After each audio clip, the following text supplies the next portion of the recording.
The storm hit the coast like a fist through glass. Nora Hale had seen plenty of New England storms in her 28 years, but this one felt different. Angrier. The kind of weather that made even the seagulls abandon the shoreline and the fishing boats huddle in the harbor like frightened children. The rain didn't fall so much as attack, hammering the corrugated steel roof of Hale's auto repair with a violence that made conversation impossible and thought difficult. Not that Nora minded the noise. The chaos outside was preferable to the silence inside her head.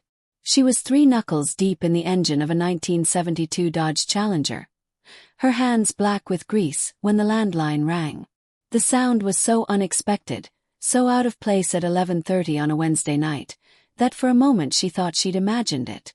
But then it rang again, shrill and insistent, cutting through the storm's percussion and the low growl of the classic rock station bleeding from her father's old boombox. Nora wiped her hands on the rag hanging from her belt and stared at the phone mounted on the brick wall. In the 3 years since she'd taken over the garage after her father's death, late-night calls had become routine. Drunk drivers with blown tires. Kids who'd run their daddy's BMW into a ditch. The usual catalog of poor decisions and bad luck that kept a 24-hour tow service in business. But something about this call felt wrong. She crossed the oil-stained concrete floor, her work boots leaving faint prints, and lifted the receiver. "Hale's Auto Repair," she said, her voice rough from hours of silence. "I need a tow." The voice on the other end was male, deep, and carried the kind of authority that suggested the speaker wasn't accustomed to being refused. There was no panic in it, no desperation. Just cold, clipped annoyance, as if the storm and his mechanical failure were personal affronts. Route 1A northbound, just past the Mariners Point overlook. Black Aston Martin DB11. Nora blinked. An Aston Martin. On Route 1A. In a hurricane's bastard cousin of a storm. "What's the issue with the vehicle?" she asked, reaching for the clipboard where she logged service calls. "Dead. Completely." There was a pause, and she could hear the wind screaming in the background of his call. "Just get here. I don't have time for a mechanical dissertation." The line went dead before she could respond. Nora stood there for a moment, staring at the receiver in her hand. Every instinct she'd inherited from her father, the man who'd taught her that a mechanic's first job was to assess risk, not engines, was screaming at her to ignore this call. To let some other service handle the entitled asshole with the 6-figure car and the God complex. But business was business. And in the 3 years since cancer had taken Jack Hale and left her alone in this garage, Nora had learned that you didn't turn down paying customers just because they had an attitude. She'd dealt with worse. She killed the radio, grabbed her heavy rain slicker from the hook by the door, and headed for the beast.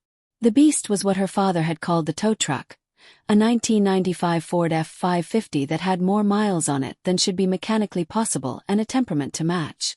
It was ugly, loud, and had a disturbing tendency to leak various fluids, but it was reliable in the way that only truly old machinery could be.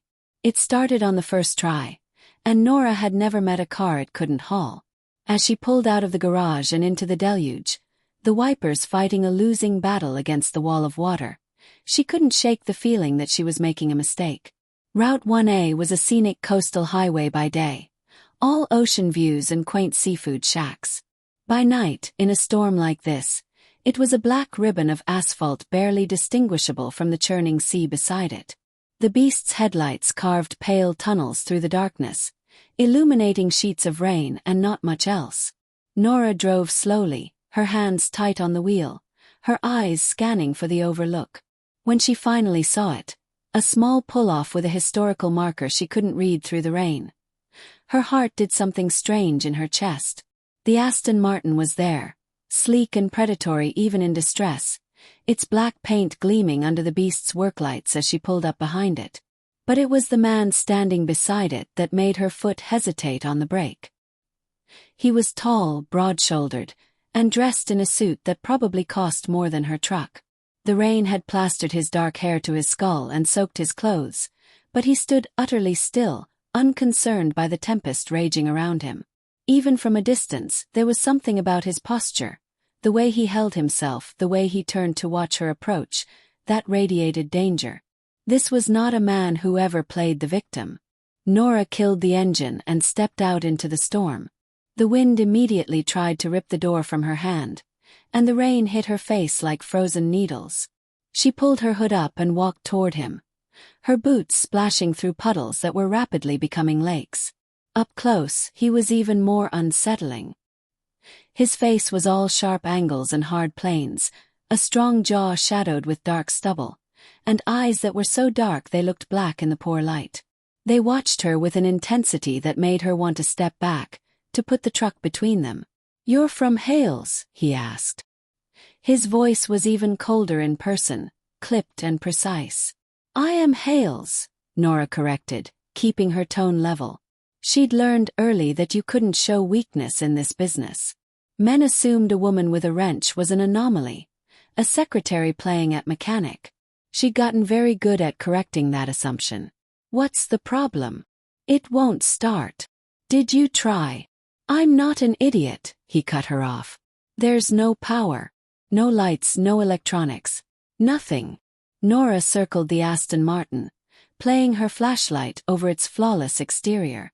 It was immaculate, the kind of car that belonged in a climate-controlled garage, not abandoned on a storm-lashed highway. "Pop the hood." He did, and she bent over the engine bay. The V12 was a work of art, all precision engineering and expensive materials. She checked the battery terminals, clean and tight. Tested the connections, solid. Everything looked perfect. Too perfect. Her light traveled lower, following the fuel line, and that's when she saw it. Her blood went cold. The braided steel fuel line had been cut. Not worn through, not damaged by debris. The slice was clean, deliberate, almost surgical. Fuel had leaked out, but the torrential rain had washed away most of the evidence. This wasn't a breakdown. This was sabotage. Nora's hand trembled slightly as she straightened up, her mind racing. She'd stumbled into something bad. Her father's voice echoed in her memory. "When something doesn't make sense, Nora, it's because you're not seeing the whole picture. And the whole picture is usually dangerous." "What is it?" The man's voice cut through her thoughts, sharp as a blade. She turned slowly, her flashlight beam catching his eyes. They were no longer just watching her. They were assessing her, calculating. He'd seen the change in her posture, the sudden tension in her shoulders. "This wasn't an accident," she said, her voice barely audible over the howling wind. "Your fuel line. It's been cut." The silence that fell between them was heavier than the rain, more suffocating than the storm-choked air. The man's expression didn't change, but something shifted in his eyes. Something cold and lethal. He moved closer, bending to look for himself. When he straightened, the businessman facade was gone, replaced by something far more dangerous. "You're certain?" "I've been doing this since I could walk," Nora said, finding a thread of her professional confidence despite the fear crawling up her spine. "That's a clean cut. Someone wanted you stranded here." Before he could respond, headlights appeared in the distance, approaching slowly. Too slowly. The kind of slow that meant the driver was looking for something. Or someone. The man's hand moved to his jacket, a small, economical motion that revealed a leather shoulder holster and the matte black grip of a pistol. "Get in your truck," he said, his voice dropping to a dangerous growl. "Now." "What?" "Do as I say." He didn't look at her, his eyes fixed on the approaching vehicle. Every rational thought in Nora's head screamed at her to run. To get in the beast and drive away from this man and whatever violent hell was about to break loose. But her feet felt rooted to the wet asphalt. She'd just shown him evidence of sabotage. She'd just made herself a witness. Leaving might be just as dangerous as staying. The vehicle, a black SUV with tinted windows, rolled to a stop 50 feet away. The engine idled, and for a long moment nothing happened. Then both front doors opened, and two men emerged. They didn't hurry, didn't shout. They just started walking toward them with the unhurried confidence of predators who knew their prey couldn't escape. "Listen carefully," the man beside her said, his voice low and steady. My name is Adrian Moretti. You saw something tonight you shouldn't have seen. That makes you part of this, whether you like it or not." The name meant nothing to her, but the way he said it, with the finality of a judge pronouncing sentence, made her shiver. "Get in the truck," he continued, his hand now holding the pistol with casual expertise. "Get down. And do not think about driving away." Nora looked at the approaching men, then back at Adrian Moretti. He stood like a statue in the rain, solid and immovable, the gun held loosely but ready. "Now," he said, his dark eyes locking onto hers with an intensity that stole her breath. "Do it now, Nora." She froze. "How do you know my name?" A ghost of something, amusement, respect, flickered across his face. "I make it my business to know things. Now move." The first gunshot cracked through the night like thunder. Nora scrambled for the truck, her heart a frantic drum in her chest, her hands shaking so badly she almost couldn't grip the door handle. She threw herself into the cab and dove across the bench seat, pressing herself against the floorboards as another shot rang out, and another. The acrid smell of gunpowder drifted through the open door. Outside she could hear shouting, the scuffle of boots on wet asphalt, a grunt of pain. Adrian's voice barked something in Italian, the words sharp and commanding. Then silence. Not peaceful silence. The kind of silence that followed violence, heavy and ringing. Nora pressed her face against the worn vinyl of the seat, her breath coming in ragged gasps, her whole body trembling. This wasn't real. This couldn't be real. She was a mechanic. He fixed cars. She didn't. The driver's side door opened. She flinched, a scream catching in her throat, but it was Adrian Moretti who stood there, rain streaming down his face.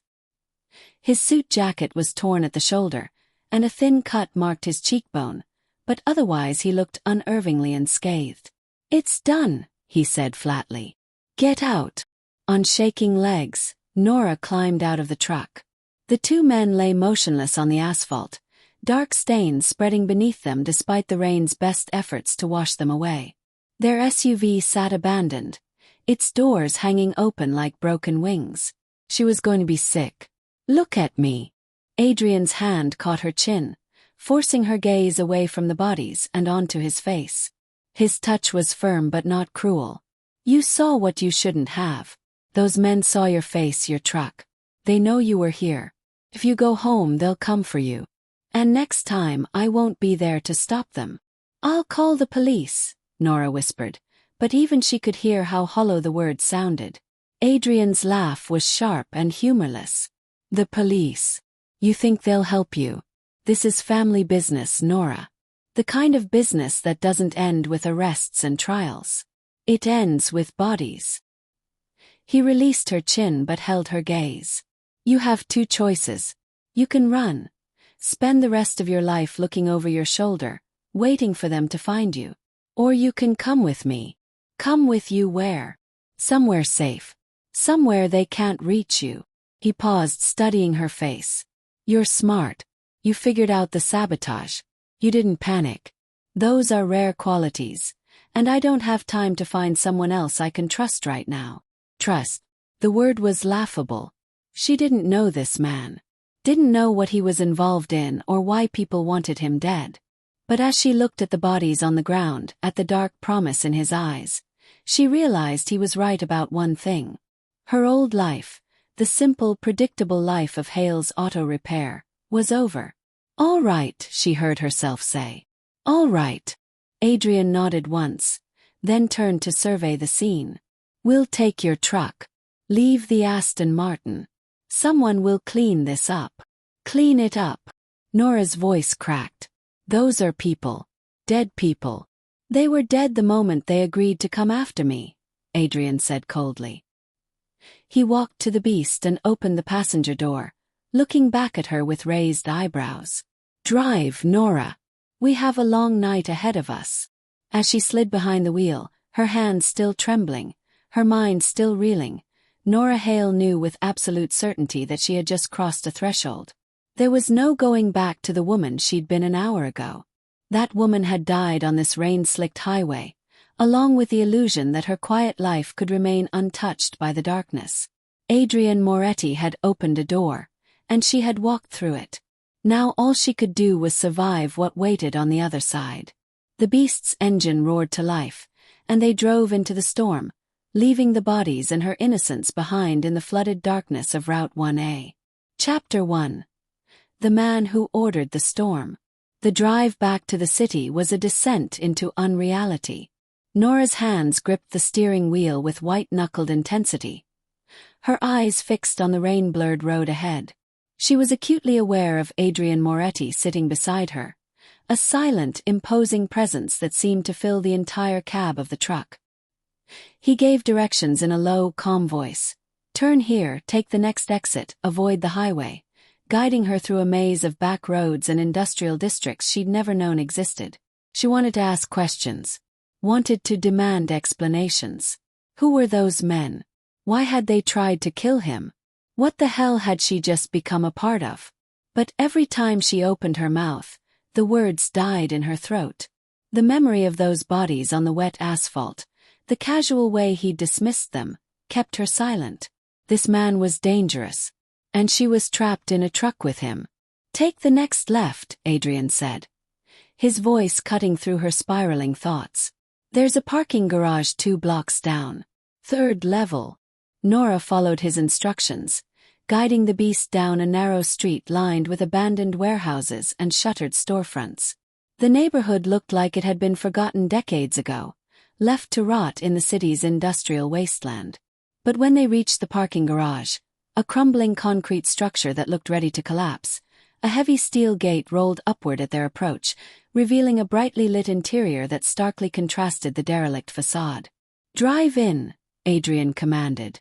She did, and the gate closed behind them with a finality that made her stomach clench. The inside of the garage was immaculate, lined with luxury vehicles that gleamed under fluorescent lights. Ferraris, Bentleys, a vintage Jaguar E-Type that made her mechanic's heart skip despite her terror. The beast looked glaringly out of place, a battered workhorse among thoroughbreds. An older man in pristine coveralls approached as Nora killed the engine. He gave Adrian a respectful nod, his eyes sliding briefly to Nora with undisguised curiosity. Marco, Adrian said, stepping out of the truck. Take care of this. Make sure it can't be traced. Of course, Mr. Moretti. Marco's voice was gravel-rough, carrying the accent of someone who'd learned English as a second language. His gaze lingered on Nora. And the young lady. She's with me. Those 3 words carried a weight that made Marco's expression shift from curiosity to something like respect, or perhaps wariness.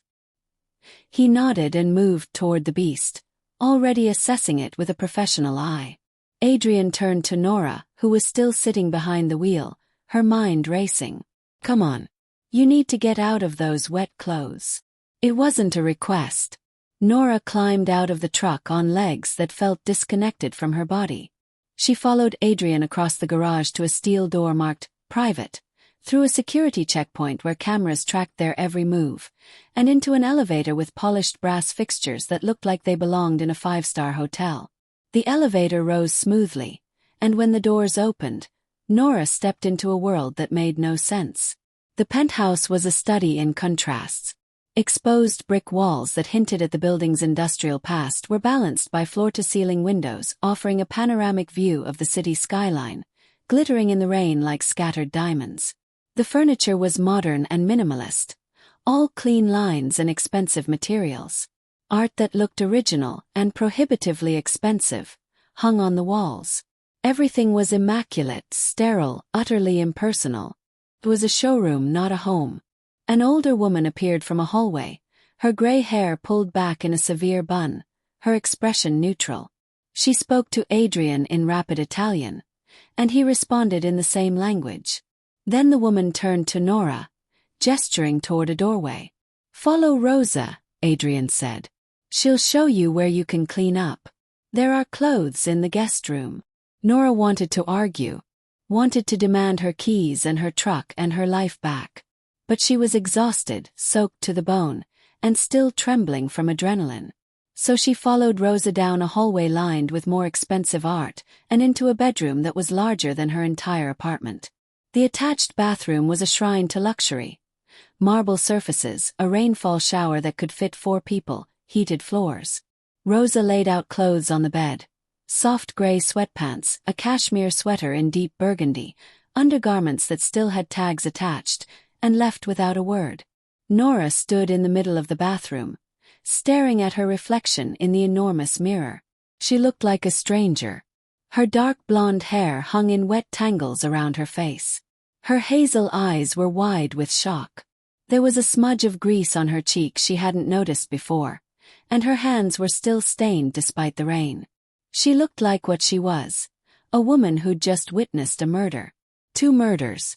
The shower's hot water was almost painful against her chilled skin, but Nora stood under it until she stopped shaking. She scrubbed the grease from her hands, washed her hair twice, and tried to wash away the memory of gunshots and blood spreading across wet asphalt. Didn't work. When she emerged 20 minutes later, dressed in clothes that were far too expensive and soft to feel real, she found Adrian standing by the floor-to-ceiling windows, a glass of amber liquid in his hand. He'd changed into a fresh black shirt and dark slacks, looking disturbingly at ease. "Drink this." He gestured to a second glass on the nearby table. "You need it." Nora shook her head. "I need answers. Who are you? What did I just get dragged into?" Adrian took a slow sip of his drink, his eyes never leaving the city skyline. "I'm a businessman. My family has been in this city for 3 generations. Sometimes business gets complicated." Complicated? Nora's laugh was bitter, edged with hysteria. "That wasn't complicated. That was an execution. Multiple executions. It was self-defense. You had a gun. You were expecting them." "Yes." Adrian turned to face her, and the intensity of his gaze made her breath catch. "I was expecting them because someone cut my fuel line and left me stranded in the middle of a storm. Someone wanted me vulnerable. Suppose. And they sent those men to finish the job." "Who?" "That's an excellent question." He set his glass down with deliberate care. "One I intend to answer. But right now we have a more immediate problem." "We?" Nora's voice rose. "There is no we. I'm a mechanic. Fix cars. I can't." "You can't what?" "Pretend this didn't happen." Adrian crossed the room with 3 long strides, stopping close enough that she had to tilt her head back to meet his eyes. "Those men saw you, Nora. They saw your truck, your face. They saw you identify the sabotage. They know you're a witness, a liability. Do you think they'll just let you go back to your garage and forget about it?" "I don't know anything. I didn't see who cut the fuel line. But you saw me. You saw them. You can identify bodies, weapons, locations." His voice was cold, clinical. "In my world, that's more than enough reason to tie up loose ends." The casual way he said it, like murder was just another item on a to-do list, made her stomach turn. "So what, I'm just supposed to hide here? For how long?" "As long as it takes." "That's not an answer." "It's the only answer I have." Adrian stepped back, giving her space but not comfort. "I need to find out who's behind this. Who knew my route tonight, who had access to my vehicle, who wants me dead badly enough to risk an open attack. Until I have those answers, you stay here where I can protect you." "I didn't ask for your protection." "No," he agreed. "But you have it anyway. Consider it payment for saving my life." "I didn't save your life. I just told you what I saw. And that's why you're still breathing." Something flickered across his face. Respect, perhaps, or calculation. "You could have lied. Could have said it was a mechanical failure and collected your fee. But you told the truth. That makes you either very brave or very stupid." "I'm a mechanic," Nora said, lifting her chin. "I don't lie about cars." For the first time since she'd met him, Adrian Moretti smiled. It wasn't a warm smile. There was too much darkness in it for that. But it was genuine. "No, I don't suppose you do." He moved back to the windows, back to his drink and his city view. There's food in the kitchen if you're hungry. Rosa will bring you anything you need. Try to get some sleep. Sleep. Nora laughed again, that same bitter sound. Right. I'll just close my eyes and forget about the bodies. You won't forget, Adrian said quietly. But you'll learn to live with it. We all do. I'm not like you. No, he agreed. Not yet. The implication hung in the air between them, ominous and inescapable. Nora wanted to argue, to insist that she would never become like him, would never accept violence as just another part of life. But the words wouldn't come. Because part of her, the part that had grown up in her father's garage, learning to survive in a man's world, learning to be hard when she needed to be, understood exactly what he meant. She turned and walked back toward the guest room, her bare feet silent on the polished hardwood. At the doorway she paused. Those men tonight, she said without looking back. Did you know them? I knew what they were, Adrian replied. That's all that matters. Nora closed the door behind her and locked it, knowing the gesture was futile. If Adrian Moretti wanted to get in, a flimsy lock wouldn't stop him. But it made her feel slightly less trapped, slightly less powerless. She lay down on the enormous bed, still wearing the borrowed clothes, and stared at the ceiling. Sleep was impossible. Every time she closed her eyes, she saw muzzle flashes and spreading blood, heard the crack of gunshots, felt the rain on her face and the fear in her gut. Her phone was still in the beast, probably already confiscated by Marco. Her keys, her wallet, everything that connected her to her old life was gone. She was trapped in a gilded cage with a man who killed without hesitation and spoke about violence like other people discussed the weather. And the worst part, the part that terrified her more than anything else, was that he was right. She couldn't go home. Couldn't go back to her life. Those men had seen her, and wherever they came from, others would follow. She was marked now, a target, and the only thing standing between her and a bullet was Adrian Moretti's protection. A protection she hadn't asked for but couldn't refuse. Nora rolled onto her side, pulling the expensive duvet around her like armor. Through the windows, she could see the city lights twinkling in the darkness, beautiful and indifferent. Somewhere out there was her garage, her apartment, her life. Everything she'd built after her father died, everything she'd fought to keep. And it was all slipping through her fingers like water. She must have dozed eventually, because when she opened her eyes again, pale dawn light was filtering through the windows. The storm had passed, leaving the city washed clean and glittering. It looked peaceful, innocent, as if last night's violence had been nothing more than a nightmare.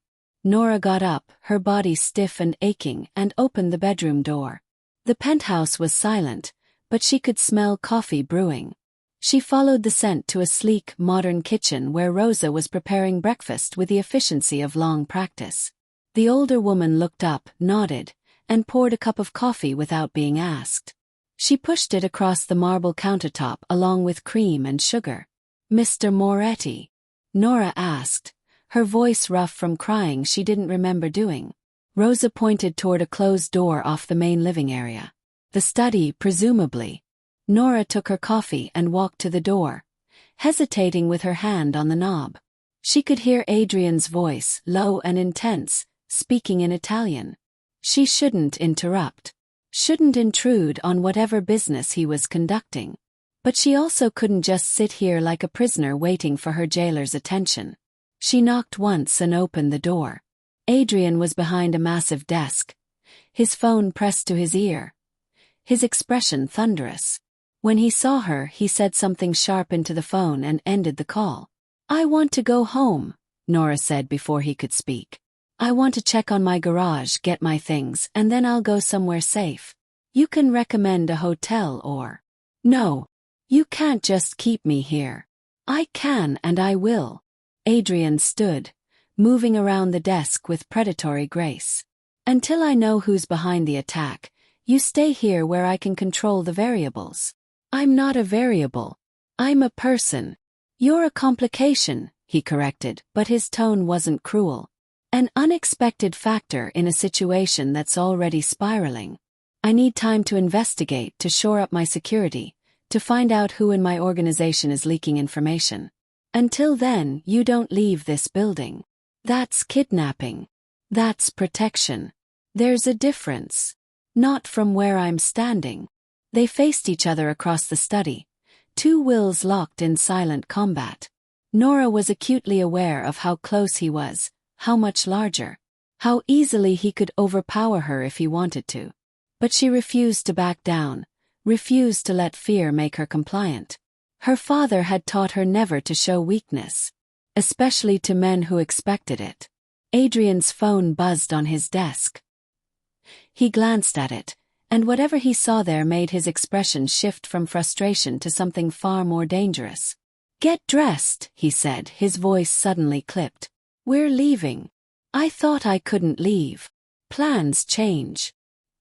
He was already moving, grabbing a jacket from a closet, checking his weapon with practiced efficiency. "Your garage was broken into last night. Vandalized. We need to go now before the police show up and start asking questions." Nora's heart stopped. "What? You heard me. Someone hit your garage while we were dealing with the ambush on the highway.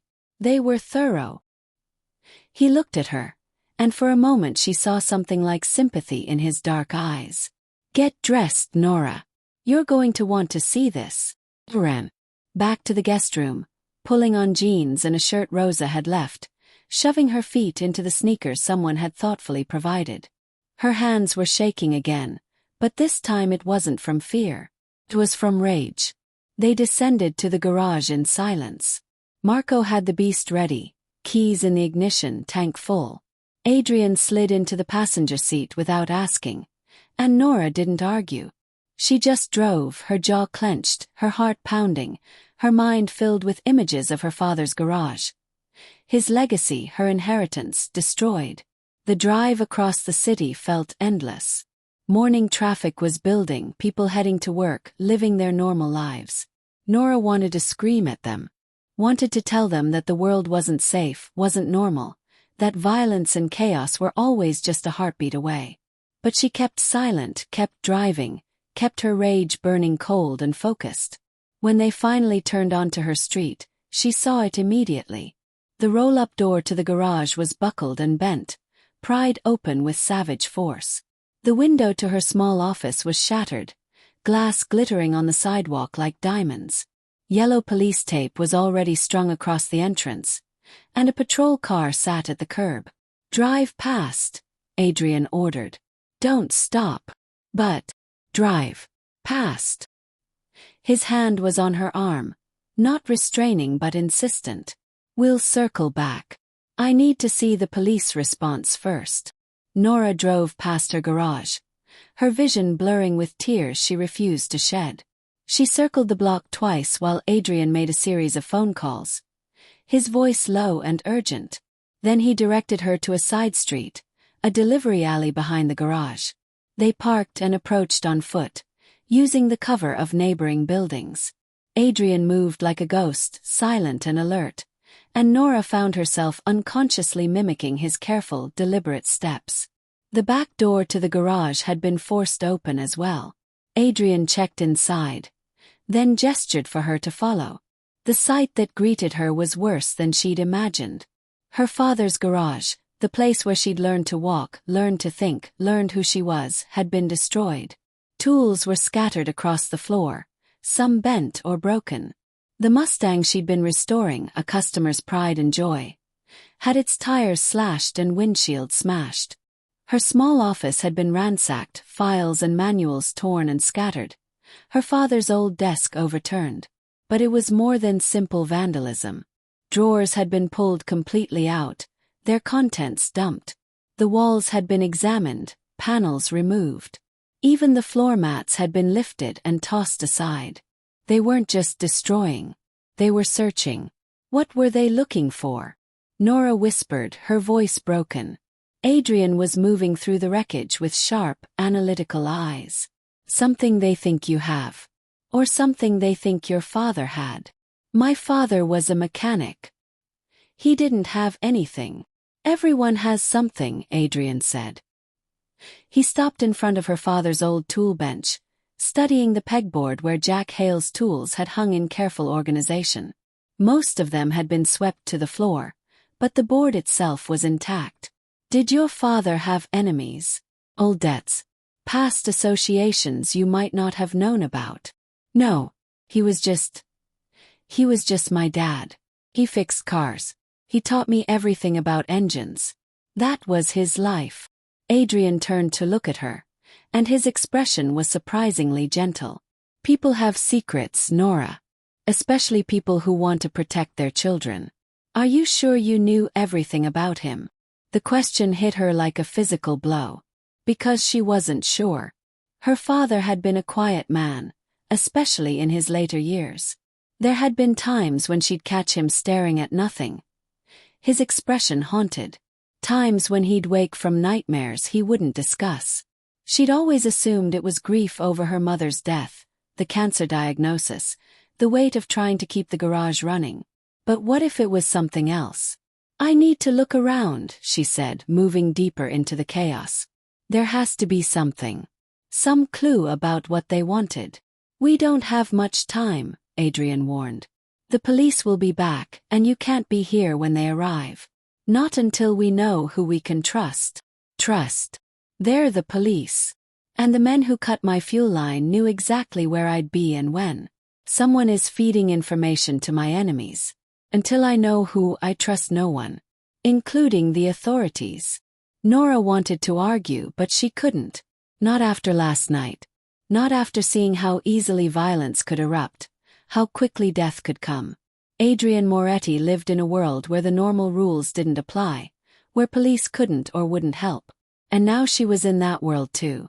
She began searching through the wreckage, looking for anything that might explain why someone had targeted her garage.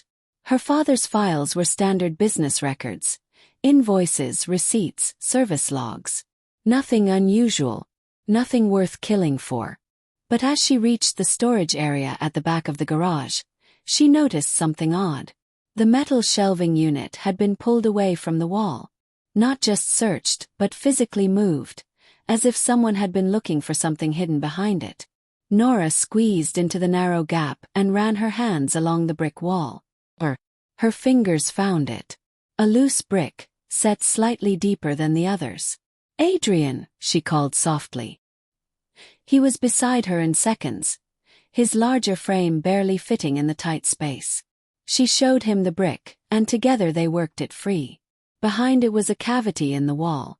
And inside that cavity was a small, sealed envelope. Nora's hands shook as she pulled it out. The envelope was yellowed with age, and written on the front in her father's handwriting was a single word. Nora. Open it, Adrian said quietly. She did, her heart hammering. Inside was a single photograph and a small, old-fashioned key. The photograph showed her father, but younger, maybe in his 30s. He was standing next to another man, both of them smiling. And the other man. Nora's blood turned to ice. The other man was older in the photo, but she recognized him. The strong jaw, the dark eyes, the authoritative bearing. It was Adrian Moretti. Or rather, someone who looked exactly like him. That's my father, Adrian said, his voice tight. Antonio Moretti. How did your father know him? Nora couldn't answer. She couldn't breathe. Because scrawled on the back of the photograph, in her father's handwriting, were 4 words that changed everything. Sorry, Piccola. Run. Outside, the sound of approaching sirens cut through the morning air.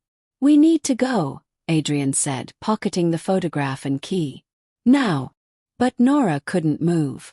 Her father had known Adrian's father. Had hidden this photograph and this warning. Had tried to protect her from something. And now, 3 years after his death, that something had finally found her. Nora! Adrian's hand closed around her arm, firm but not cruel. We have to leave. Now. This time she didn't argue. She let him guide her out through the back door, through the alley, back to the beast. As they drove away from her ruined garage, from the sirens and the questions and the life she could never return to, Nora stared at the photograph in her lap. Her father's smile. His arm around Antonio Moretti. The warning on the back. She'd thought she knew Jack Hale. Thought she understood who he was, what he'd been. But the man in this photograph was a stranger. And the key in her pocket was the first piece of a puzzle she didn't want to solve but couldn't ignore. Because Adrian was right about one thing. Everyone had secrets. Even the dead. Chapter 2. The Ghosts in Steel. They didn't go back to the penthouse. Adrian made a series of terse phone calls as Nora drove. His voice low and controlled, speaking in a mixture of English and Italian. She caught fragments. Compromised. Alternate location. Sweep the building. But her mind was too fractured to piece together the full picture. Her hands operated the beast on autopilot, following Adrian's clipped directions through a maze of industrial streets she'd never traveled. The photograph sat between them on the bench seat, face down. Neither of them had spoken about it since leaving the garage. The silence was a living thing, heavy with implications neither wanted to voice. Finally, Adrian directed her to what looked like an abandoned fish processing plant on the waterfront. The building was a relic from the city's industrial heyday, all rusted metal and broken windows. But when they pulled around to the back, a loading bay door rolled upward smoothly, revealing another pristine garage space. "You have a lot of these," Nora said, her voice hollow. "I have a lot of enemies," Adrian replied. "It pays to have options." This safe house was more utilitarian than the penthouse. Bare concrete walls, functional furniture, no artwork or personal touches. It looked like what it was. A place to hide, to regroup, to plan the next move. Adrian locked the door behind them and gestured toward a metal table near the window. "Sit. We need to talk." Nora sat, placing the photograph on the table between them.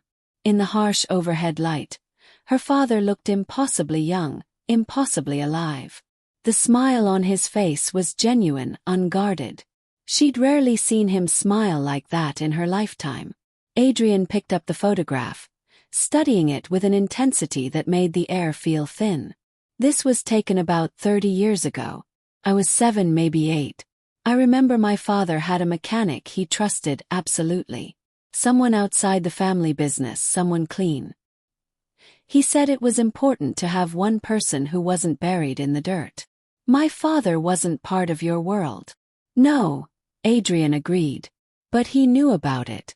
Knew enough to know what that photograph meant. Knew enough to hide it and tell you to run." Nora's throat tightened. "What does it mean?" "It means your father wasn't just a mechanic who happened to fix my father's cars. He was a confidant. A keeper of secrets." Adrian set the photograph down carefully. "Antonio Moretti didn't trust easily. If he let your father close enough to take that photograph, to smile like that, it means he trusted him with something important." "Like what?" "That's what we need to find out."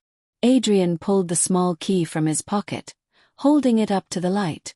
It was brass, tarnished with age, with an unusual double-toothed design.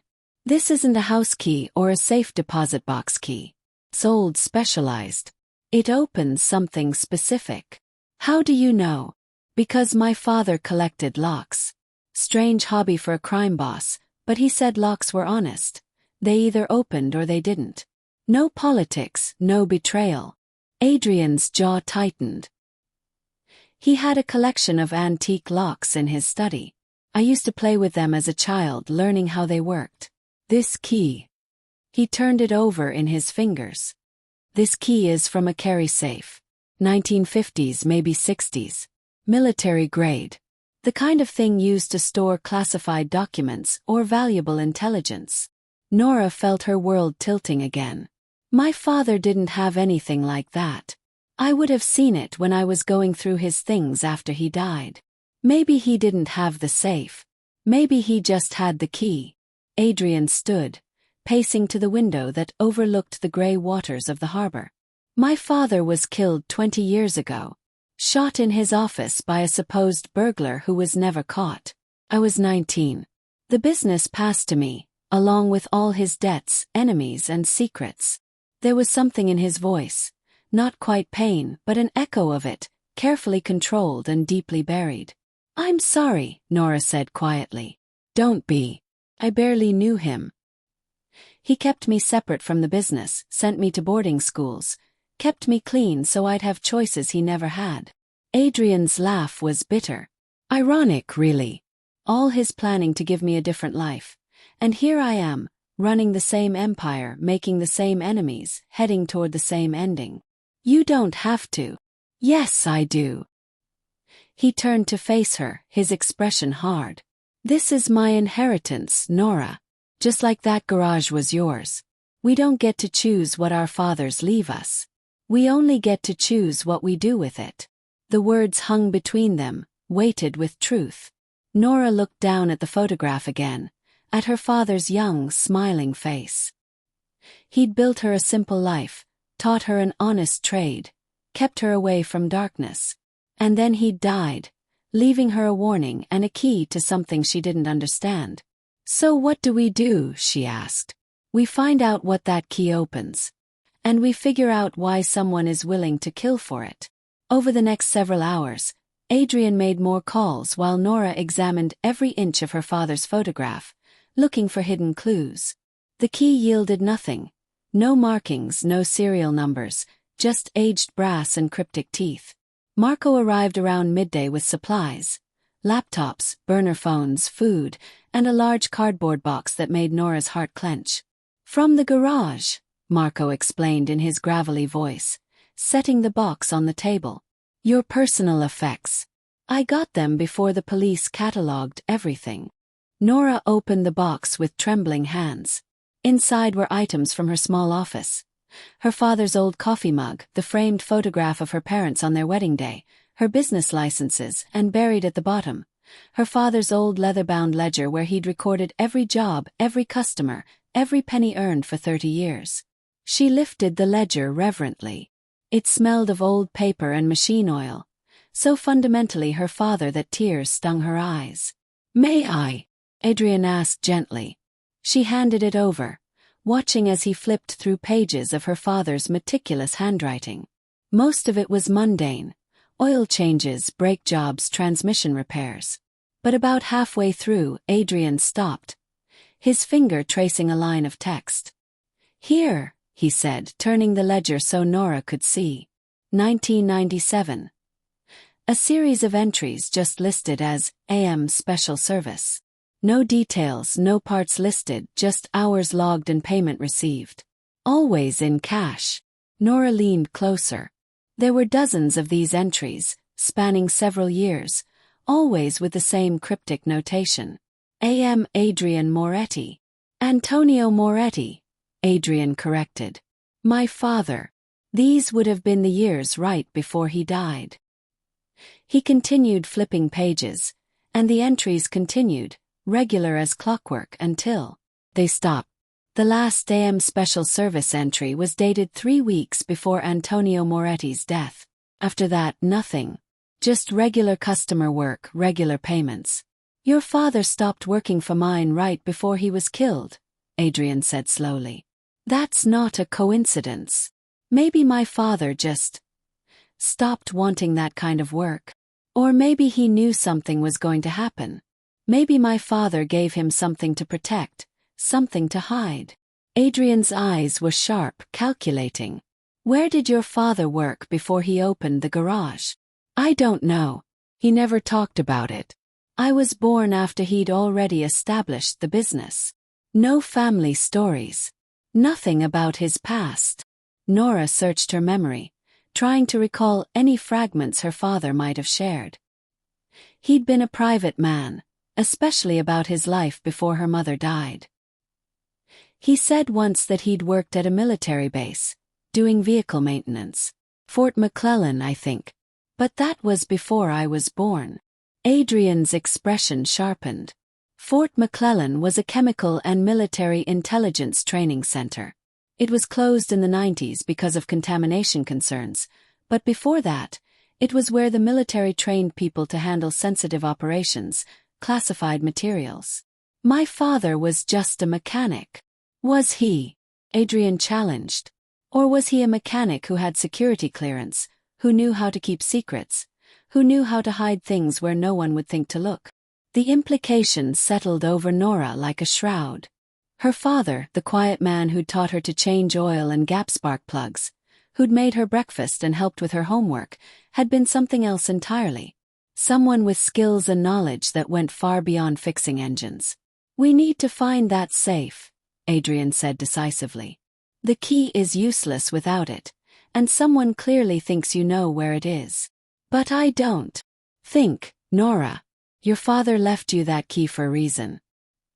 He hid it where only you would find it, with a warning only you would understand. He wanted you to find what it opens, but only when you were ready. Only when you needed it." Nora closed her eyes, trying to think past the fear and confusion. Where would her father hide something important? Not at the garage. Too public, too vulnerable. Not at their old apartment. She'd cleared it out after his death, found nothing unusual. But there had been one place her father had loved, one place he'd taken her every year on her birthday without fail. "The lighthouse," she said suddenly, her eyes snapping open.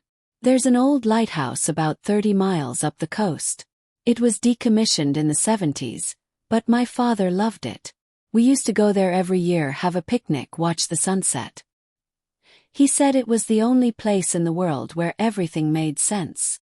Adrian was already moving, grabbing his jacket. "Let's go. Now. It's almost evening."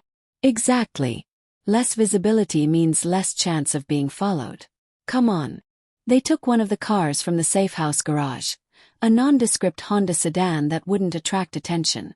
Adrian drove this time, his eyes constantly checking the mirrors, taking random turns, doubling back, looking for tails. "You think we're being followed?" Nora asked. "I think assuming we're not being followed is how people get killed." The drive up the coast was tense and silent. The afternoon was giving way to a cold, gray evening, the kind of weather that made the ocean look like beaten steel. Nora directed Adrian to the lighthouse, a tall, white tower perched on a rocky outcropping, accessible by a narrow dirt road that was more potholes than pavement. The lighthouse had been abandoned for decades. The keeper's cottage was a gutted shell, windows broken, walls covered in graffiti. But the tower itself remained intact, if deteriorating, its door secured with a rusty chain and padlock. Adrian examined the lock for approximately 3 seconds before pulling out a slim set of picks and going to work. The lock yielded in under a minute. "Useful skill," Nora commented dryly. "My father believed in practical education." Inside, the lighthouse was a spiral of rusted metal stairs climbing into darkness. The smell was overwhelming. Salt, rust, bird droppings and decay. But Nora led the way up, her feet remembering the path even in the gloom. At the top, in the lamp room where the great beacon had once rotated, she stopped. The room was circular, windows on all sides offering a 360-degree view of the coast. Most of the glass was broken or missing, letting in the wind and rain and birds. But the metal framework remained, as did the base where the lamp had once stood. "This is where we'd sit," Nora said softly, moving to the eastern window. "He'd bring coffee in a thermos, and we'd watch the sun set over the water. He said this was the only place he felt clean." Adrian was examining the room with systematic precision, checking walls, floor, ceiling, looking for anything that might hide a safe. But the room was stripped bare, all its equipment long since salvaged or vandalized. "Nora," Adrian said quietly, "when you came here, did your father ever do anything unusual? Check something, adjust something?" She tried to remember. Those trips had been sacred, annual pilgrimages that marked her passage through childhood into adolescence and finally into adulthood. Her father would always. "The compass," she said suddenly. There was a compass rose built into the floor, marking true north for the lighthouse keeper. "My father always made me stand on it and face east. He said it was important to always know which way was home." They both looked down. The compass rose was barely visible under years of grime and rust, but it was there, an 8-pointed star with directional markers. Adrian knelt beside it, running his fingers along the metal inlay. The east point is loose. He worked his fingers under the edge, and with a grinding sound, the eastern point of the compass lifted up on hidden hinges. Beneath it was a cavity in the concrete floor, and inside that cavity was a metal box roughly the size of a shoebox. Nora's heart hammered as Adrian lifted it out. The box was a carry safe, exactly as he'd predicted, its face showing the keyhole that matched her father's key. "Do you want to open it?" Adrian asked, holding out the key. Nora's hand shook as she took it. This was it, the moment she'd know what her father had died protecting, what people were willing to kill for. Part of her wanted to throw the box into the ocean, to walk away and never know. But that wasn't who she was. Her father had raised her to face problems, not run from them. She inserted the key and turned it. The lock was old but well maintained, and it opened with a smooth click. Inside the box were 3 items: a small black external hard drive, a sealed envelope addressed to Antonio Moretti, and a photograph, not of her father but of her mother. Nora's breath caught. She'd only seen a handful of pictures of her mother, who'd died when Nora was 5. But this one was different. Her mother was younger, maybe early 20s, dressed in what looked like a military uniform. Standing in front of a building Nora didn't recognize. "There's writing on the back," Adrian said gently. Nora turned the photo over with trembling fingers. In her mother's handwriting, "Fort McClellan, 1989. The day I met Jack. The day everything changed." "Your parents met at the base," Adrian said. "They both worked there." Nora picked up the sealed envelope. It was addressed to Antonio Moretti but had never been delivered. She looked at Adrian. "This is addressed to your father." "But my father is dead. Belongs to me now." "Open it." The envelope contained a single sheet of paper, typewritten, dated 1 week before Antonio Moretti's death. "Antonio, if you're reading this, something has gone wrong. The ledgers are on the drive, encrypted with a key we agreed on. Everything you suspected about Falcone is true. He's been embezzling from the families, using shell companies to hide assets. The proof is all there. But it's worse than theft. He's made a deal with the federals. He's planning to turn evidence on everyone. You, the Castellanos, the Russos, in exchange for immunity and witness protection. The meeting is scheduled for the 23rd. I've copied everything. Bank records, wire transfers, recorded conversations. Enough to bury him. But I can't hold on to this. If they find it at my garage, my family pays the price. The lighthouse, our usual spot. I'll keep it safe there until you need it. I'm sorry I couldn't stop this. Be careful who you trust." Adrian's face had gone absolutely still, his eyes fixed on the letter. When he finally spoke, his voice was dangerously quiet. "Marcus Falcone. He was my father's oldest friend, his business partner, the man who stood beside me at my father's funeral and swore to help me run the business until I was ready. He killed your father. He betrayed him to the FBI, set him up to be arrested, to lose everything. But something went wrong. My father died before he could be taken into custody, shot by a burglar who was never found." Adrian's hands clenched into fists. "It wasn't a burglary. It was an execution. Falcone had him killed rather than risk him talking first." Nora's mind was reeling. "My father knew. He tried to warn yours. But he was too late. Or the letter never reached him. Either way, my father died not knowing his oldest friend had sold him out." Adrian looked at her, and his eyes were full of cold fire. "And Falcone has been running half my business for 20 years. Sitting in my organization, smiling to my face, waiting for me to trust him enough to make the same mistake my father did." "The hard drive," Nora said, reaching for it. "Your father's name is on the encryption key." "Probably. Which means I can't open it without his password, which died with him." Adrian took the drive carefully, as if it might explode. "But I know people who can crack it. It'll take time, but we'll get in." "And then what?" Adrian's smile was a terrible thing, full of sharp edges and darker promises. Then Marcus Falcone learns what happens when you kill a Moretti. When you betray the family. When you make the mistake of letting the son grow up to find the truth. He stood, pocketing the drive and the letter. We need to go. Now that we have this, we're more valuable and more vulnerable than ever. They descended the lighthouse stairs quickly, Adrian leading the way. But when they reached the bottom and opened the door, they found they weren't alone. 3 men stood by the Honda and they had guns. Adrian's hand went to his weapon, but one of the men, older with silver hair and a scarred face, raised his hand in a peaceable gesture. Mr. Moretti, the man said, his voice carrying a faint Eastern European accent. Mr. Falcone would like to speak with you. He's concerned about your recent activities.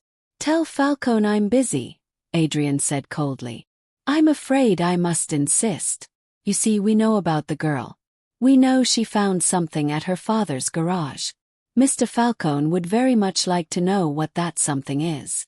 How did you find us? The man smiled. Mr. Falcone has many eyes. You've been watched since the incident on the highway. He was very upset about the men you killed. They were expensive. Adrian's jaw tightened. Those men tried to kill me. Yes, well, there seems to be some confusion about chain of command lately. The man's eyes shifted to Nora. The girl comes with us. Insurance, you understand. You'll get her back once we have a conversation. No, Adrian said flatly. I'm sorry, but this isn't a negotiation. Adrian moved. Nora barely saw it happen. One moment he was standing still, the next his gun was out and firing. The first shot took the silver-haired man in the shoulder, spinning him around. The second shot shattered the Honda's window as the other 2 men dove for cover. Run! Adrian shouted at her. Back to the lighthouse. The stairs. Go! Nora ran. Behind her, she heard more gunshots, shouting, the sound of bodies hitting the ground. She didn't look back. She took the lighthouse stairs 2 at a time, her breath coming in ragged gasps, her heart a wild thing trying to escape her chest. She reached the lamp room and immediately looked for another way out. But there was nothing, just windows overlooking a 60-foot drop to rocks and water. She was trapped. Footsteps pounded on the metal stairs, coming fast. Nora grabbed the only weapon she could find, a piece of broken railing, and positioned herself beside the door, ready to fight. The door burst open and she swung. Adrian caught her wrist easily. His face spattered with blood that wasn't his. It's me. We need to go. Now. Are they dead or unconscious? I didn't check. Come on. They descended the stairs at a reckless pace. Outside, the 3 men lay scattered near the car. The silver-haired one was unconscious, his shoulder bleeding badly. The other 2 weren't moving. Adrian grabbed keys from one of the fallen men and led Nora to a black SUV parked behind the cottage. They were inside and driving before Nora could process what had just happened. He knows, Adrian said grimly, navigating the rough dirt road back to the highway. Falcone knows we found something, which means he'll escalate. No more surveillance, no more warnings. He'll come at us directly. What do? We go on the offensive. We get that drive decrypted, we expose him, and we end this. Adrian glanced at her, his expression grim. But from now on you don't leave my sight. Falcone just declared open season on you. You're the key to everything now. The only living connection to your father. The only one who knows where he hid his secrets. I didn't ask for this. I know. His voice softened slightly. But we're in it now together. Your father protected my father's secrets. Now I protect his daughter. That's how this works. Nora slumped in her seat, exhaustion and adrenaline crash hitting her simultaneously. In less than 48 hours, her entire world had been torn apart and rebuilt into something unrecognizable. She'd witnessed murders, been hunted, discovered her father had been someone she'd never known. And now she was tied to Adrian Moretti, a man who killed without hesitation and spoke of violence like other people discussed the weather. But as she looked at his profile in the fading light, The strong jaw, the focused eyes, the blood on his collar. She realized something that terrified her more than the guns or the danger or the dead men behind them. She trusted him. Against all logic, against all reason. She trusted this dangerous man to keep her alive. And that trust, she suspected, was going to change everything. Chapter 3. The Woman He Can't Command. The new safe house was in a part of the city Nora had never visited. An upscale neighborhood where old money lived behind iron gates and manicured hedges. The building itself was a converted firehouse, all red brick and tall windows, beautifully restored on the outside while hiding a fortress on the inside. Adrian parked the stolen SUV in an underground garage that looked more like a vault, complete with security cameras, reinforced doors, and what Nora suspected were armed guards in the shadowy corners. "How many of these places do you have?" she asked as they entered an elevator that required both a keycard and a fingerprint scan. "Enough." Adrian's jaw was tight. His body still coiled with tension from the lighthouse confrontation. "Paranoia is a survival trait in my business." The elevator opened directly into a loft apartment that managed to be both luxurious and functional. Unlike the sterile penthouse, this space felt lived in. Books lined built-in shelves, a well-worn leather sofa faced a fireplace, and the kitchen showed signs of actual use. Personal photographs hung on the walls. Adrian with an older couple who must have been his parents, a young Adrian in a school uniform, a few candid shots of people Nora didn't recognize. "This is where you actually live," she said. It wasn't a question. "When I'm not being ambushed on highways or shot at in lighthouses, yes." Adrian moved to a cabinet, pulling out a first aid kit. "Sit. You're bleeding." Nora looked down and realized he was right. At some point during their escape, she'd scraped her arm badly enough to leave blood seeping through her sleeve. She hadn't even felt it happen. She sat at the kitchen island while Adrian carefully rolled up her sleeve. His movements surprisingly gentle for a man who'd just killed, or at least incapacitated, 3 people. The cut was messy but shallow, more dramatic than dangerous. "This is going to sting," he warned before cleaning the wound with antiseptic. Nora hissed but didn't pull away. She watched his face as he worked, the concentration, the almost surgical precision. His hands were steady, unmarked by the violence they'd just committed. "Where did you learn first aid?" she asked. "Boarding school. Rugby team. Lots of injuries. And the school nurse wasn't always available." He applied butterfly bandages with practiced efficiency. "Also, in my line of work, it's useful to know how to patch people up. Can't always go to a hospital. Because hospitals ask questions. Because hospitals keep records." He finished wrapping her arm with gauze. "There. Not pretty but functional. Story of my life." That earned her a look. His dark eyes studying her with renewed interest. "You're handling this better than I expected. What did you expect? Screaming. Tears. Begging to go home. Most people would." Nora leaned back, suddenly exhausted. "I'm not most people. My father raised me in a garage where men twice my size tried to tell me I couldn't do my job because I was a woman. I learned early that showing fear or weakness just invites more problems." She met his gaze steadily. "But don't mistake coping for acceptance.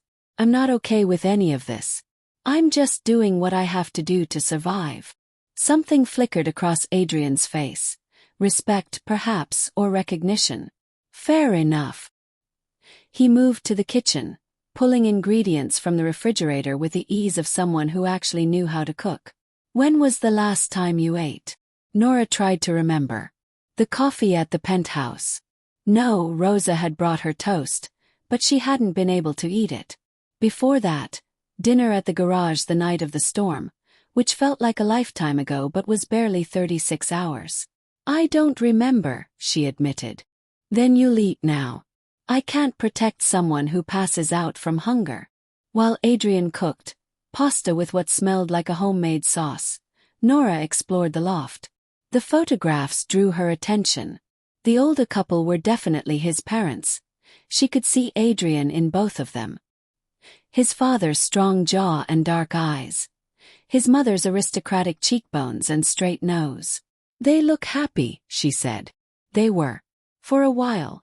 Adrian's voice carried from the kitchen. "My mother didn't know what my father really did until after they were married. By then I was on the way, and she couldn't leave without putting me in danger. So she stayed, made the best of it. Created a different life for me. She died when I was 16. Cancer, like your father." "I'm sorry." "Don't be. She got out before things got really bad. Before I had to become this." He gestured at himself, at the guns and the blood-stained clothes and the life of violence he inhabited. Nora moved to another photograph. Adrian in a graduation gown. His expression serious, standing in front of what looked like a prestigious university. "You went to college." "Columbia. Business and economics. My mother's dying wish was that I finish my education, have options. I honored that wish, even though by then I was already running my father's operations." His smile was bitter. "Ironic, really. I have an Ivy League degree in business, and I use it to run an empire built on extortion, gambling, and worse. You could stop. Walk away. And go where? Do what?" Adrian plated the pasta with sharp, angry movements. "This empire has my name on it. My father's blood in its foundations. My mother's sacrifices woven through every dollar. Walking away means all of it. All of them meant nothing." He set the plates on the island with more force than necessary. "Eat." The pasta was excellent, rich with tomatoes and herbs and something else Nora couldn't quite identify. They ate in silence, the weight of everything unsaid hanging between them. Finally Nora spoke. "What happens now? Now I call in favors. I have someone who can decrypt that hard drive. A woman named Lynn, brilliant with computers, loyal to me because I got her family out of a bad situation years ago. She'll need a few days, maybe a week. And in the meantime we wait. We stay hidden. And we prepare for Falcone's next move, because he will make one. He's held power in this city for 20 years by being ruthless and paranoid. Now that he knows we're looking into old secrets, he'll either try to kill us or try to make a deal." "What kind of deal?" "The kind where he offers me money, territory, power, anything to keep the truth buried." Adrian's expression was hard. "He'll fail. Because I don't want his money. I want his head." The cold violence in those words should have frightened Nora. Instead, she found herself understanding it. Because somewhere in the wreckage of her garage, among the shattered tools and destroyed vehicles, her own desire for revenge had been born. Someone had violated her sanctuary, destroyed her father's legacy, tried to take from her the only thing she had left. She wanted them to pay for that. "Teach me," she said suddenly. Adrian looked up sharply. "Teach you what?" "How to survive in your world. How to fight. How to protect myself." She met his gaze steadily. "You said I can't leave your sight. Fine. But I won't be dead weight. I won't be the helpless woman who needs constant protecting. Teach me how to be useful." "Nora, I'm serious. You've seen that I can handle myself under pressure. I don't panic, I don't freeze. But I need skills. Practical ones. Because the next time someone points a gun at me, I want to know how to point one back." Adrian studied her for a long moment, his expression unreadable. Then, unexpectedly, he smiled. Not the cold, dangerous smile she'd seen before, but something warmer, more genuine. "All right," he said. "But we do this properly. No Hollywood bullshit. Real training, real discipline. It's going to hurt, and you're going to hate me by the end of it. I'll take that risk. Then we start tomorrow. But tonight you rest. You look like you're about to collapse." He was right. Now that the adrenaline had fully worn off, exhaustion was pulling at her like an undertow. She could barely keep her eyes open.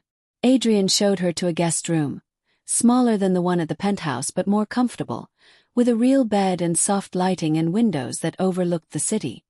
He provided her with more clothes, a toothbrush, everything she might need. "Lock the door if it makes you feel safer," he said from the doorway. But you don't need to. No one's getting in here except through me. After he left, Nora did lock the door. Not because she didn't trust Adrian, though she wasn't entirely sure why she did trust him, but because she needed some illusion of control. Some boundary, however flimsy, between her and this new reality. She showered, washing away the grime and blood and fear, then collapsed into the bed. She expected nightmares, gunshots and bodies and her father's disappointed face, but instead she dreamed of nothing. Just deep, dark, merciful emptiness. She woke to sunlight streaming through the windows and the smell of coffee. For a moment, she forgot where she was, reaching for her alarm clock on a nightstand that wasn't there. Then memory crashed back, and with it reality. She was in Adrian Moretti's safe house. Her garage was destroyed. Her father had been involved with the mafia. People were trying to kill her. Just another Tuesday. She dressed in the clothes Adrian had provided. Athletic wear, she noticed, as if he'd been serious about training, and followed the coffee smell to the kitchen. Adrian was already up, dressed in similar workout clothes, reading something on a tablet. He looked up when she entered. Good. Wait. Something quick. We have work to do. What kind of work? The kind that might keep you alive. 20 minutes later, Nora found herself in a basement gym she hadn't known existed. The space was impressive. Weight machines, free weights, a boxing ring, training dummies, and an entire wall of weapons behind locked glass. "This is where you train?" she asked. "This is where I stay sharp." Adrian moved to a mat in the center of the room. "Come here." For the next 3 hours, Adrian put Nora through the most punishing physical education of her life. He started with basics. How to stand, how to move, how to protect her vital organs. Then he moved to strikes. How to throw a punch without breaking her thumb, where to aim for maximum damage, how to use her elbows and knees when someone got too close. He was a patient but demanding teacher. Every time she did something wrong, he corrected her. Every time she got it right, he immediately made it harder. He didn't coddle her or pull his punches in demonstrations. When she asked him to show her how to escape a chokehold, he actually choked her. Not enough to cause damage, but enough that she understood the stakes. "Pain is a teacher," he said when she glared at him, rubbing her throat. "Better to feel it here, in a controlled environment, than in a real fight where it might be the last thing you feel." She wanted to argue, but she couldn't. He was right. They broke for lunch. Sandwiches that Adrian made with the same efficiency he brought to everything, and then continued, this time focusing on defensive techniques. How to block, how to dodge, how to use an attacker's momentum against them. "You're smaller than most opponents you'll face," Adrian explained, demonstrating a throw that used leverage rather than strength. "That's actually an advantage. People underestimate smaller opponents. They expect you to fight with strength, so you fight with speed and precision instead." By evening, Nora could barely move. Every muscle screamed. Bruises were already forming on her arms and ribs from where Adrian had demonstrated techniques with full contact. "That's enough for today," Adrian finally said, tossing her a water bottle. "Tomorrow we'll work on weapons." "Tomorrow I might not be able to walk," Nora groaned, lowering herself gingerly onto a bench. "Tomorrow you'll be sore, but you'll train anyway. Because the people hunting you won't care about your muscle aches." He sat beside her, and for the first time that day, his expression softened slightly. "You did well. Better than I expected for a first day." "You mean I didn't die or vomit?" "I mean you didn't quit. Most people would have given up after the first hour. You kept going." There was something in his voice, respect, admiration, maybe even a hint of pride. It shouldn't have mattered to Nora what Adrian Moretti thought of her, but she found herself pleased by the praise anyway. Dangerous. That was dangerous thinking. After dinner, more pasta because apparently Adrian had a thing for Italian food. They settled in the living room. Adrian pulled out the hard drive, examining it thoughtfully. "Lynn will be here tomorrow to pick this up," he said. "She won't come here. Too risky for both of us. We'll meet at a neutral location. Can you trust her?" As much as I trust anyone, which isn't saying much. He set the drive aside. But yes, Lynn owes me her life and her family's safety. In my world, that's a debt that matters. Your world has a lot of debts. My world runs on debts. Favors owed, loyalty bought, fear earned. It's all transactions, all ledgers that need balancing. He looked at her. That's what your father understood. He was holding the ultimate debt, proof of my father's innocence, proof of Falcone's guilt. A debt that's been accruing interest for 20 years. And now that debt transfers to you. And to you. We're in this together now, whether you like it or not. Nora should have resented that. Should have argued. But she was too tired, too sore, and too aware that he was right. They were in this together. Two people bound by their father's secrets and the violence those secrets had spawned. Tell me about him, she said suddenly. Your father. What was he really like? Adrian was quiet for a long moment. His eyes distant. He was complicated. Ruthless in business, but he had a code. He didn't deal in drugs, didn't allow human trafficking. Anyone who worked for him and broke those rules answered to him personally. And the answer was usually fatal. He paused. But at home he was different. Gentle with my mother. Patient with me. He'd spend hours teaching me chess, explaining strategy, showing me how to think 10 moves ahead. He wanted me to be smarter than him, better than him. But you became him anyway. No. Became something else. Hybrid. His ruthlessness with my mother's conscience. His violence with my education. I'm what happens when you raise a wolf in a library. I know better, but I do it anyway. The self-awareness in those words was startling. Adrian Moretti wasn't a mindless thug or a sociopath. He knew exactly what he was, what he'd become, and he'd made peace with it. That should have terrified Nora. Instead, it made him more human. They talked late into the night, sharing stories of their parents, their childhoods, the moments that had shaped them. Adrian told her about boarding schools and loneliness, about coming home to find his father dead and his inheritance waiting. Nora told him about growing up in the garage, about her mother's death she barely remembered, about her father's quiet grief that had colored her entire childhood. It was the most honest conversation Nora had had in years. Maybe ever. Because Adrian didn't judge, didn't try to fix anything, just listened. And in his listening, she felt seen in a way she'd forgotten was possible. Dangerous. This was getting dangerous. Finally, exhaustion won, and Nora retreated to her room. But as she lay in bed, staring at the ceiling, she couldn't stop thinking about Adrian's words. I'm what happens when you raise a wolf in a library. What did that make her? A mechanic with a wrench and a stubborn streak, thrust into a world of violence she didn't understand. But she was learning, adapting, becoming something new, something dangerous. The thought should have scared her. Instead, it felt like an awakening. The next morning, true to Adrian's prediction, Nora could barely move. Every muscle had staged a revolt. Getting out of bed was an exercise in creative cursing. Adrian took one look at her hobbling into the kitchen and actually laughed. A real laugh, warm and genuine. Welcome to day 2. It gets worse before it gets better. I hate you, Nora muttered, accepting the coffee he offered. No, you don't. You hate the soreness.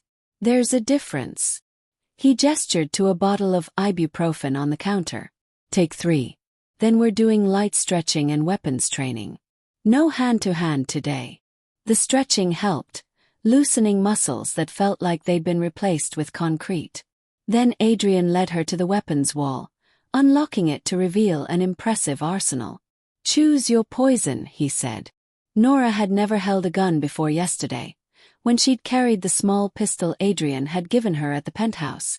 She'd certainly never fired one. The weapons on display ranged from small concealed carry pistols to what looked like military-grade rifles. Something I can actually handle, she said. Adrian pulled down a compact Glock 43. 9mm. Single-stack magazine. Easy to conceal, minimal recoil. Standard weapon for someone your size. He showed her how to check if it was loaded, how to engage and disengage the safety, how to hold it properly. Then he took her to a shooting range, because of course Adrian had a shooting range in his basement, and spent hours teaching her the fundamentals. Stance, grip, breathing, sight picture, trigger control. The noise was deafening even with ear protection. The recoil was more than she expected, and the first dozen shots didn't even hit the target. But Adrian was patient. He adjusted her stance, her grip, her breathing. Stood behind her, his hands guiding hers. His voice low and steady in her ear. Don't anticipate the recoil. Let it surprise you.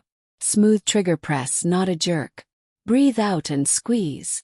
By the end of the session, Nora was consistently hitting center mass at 7 yards. Not impressive by any standard, but a start.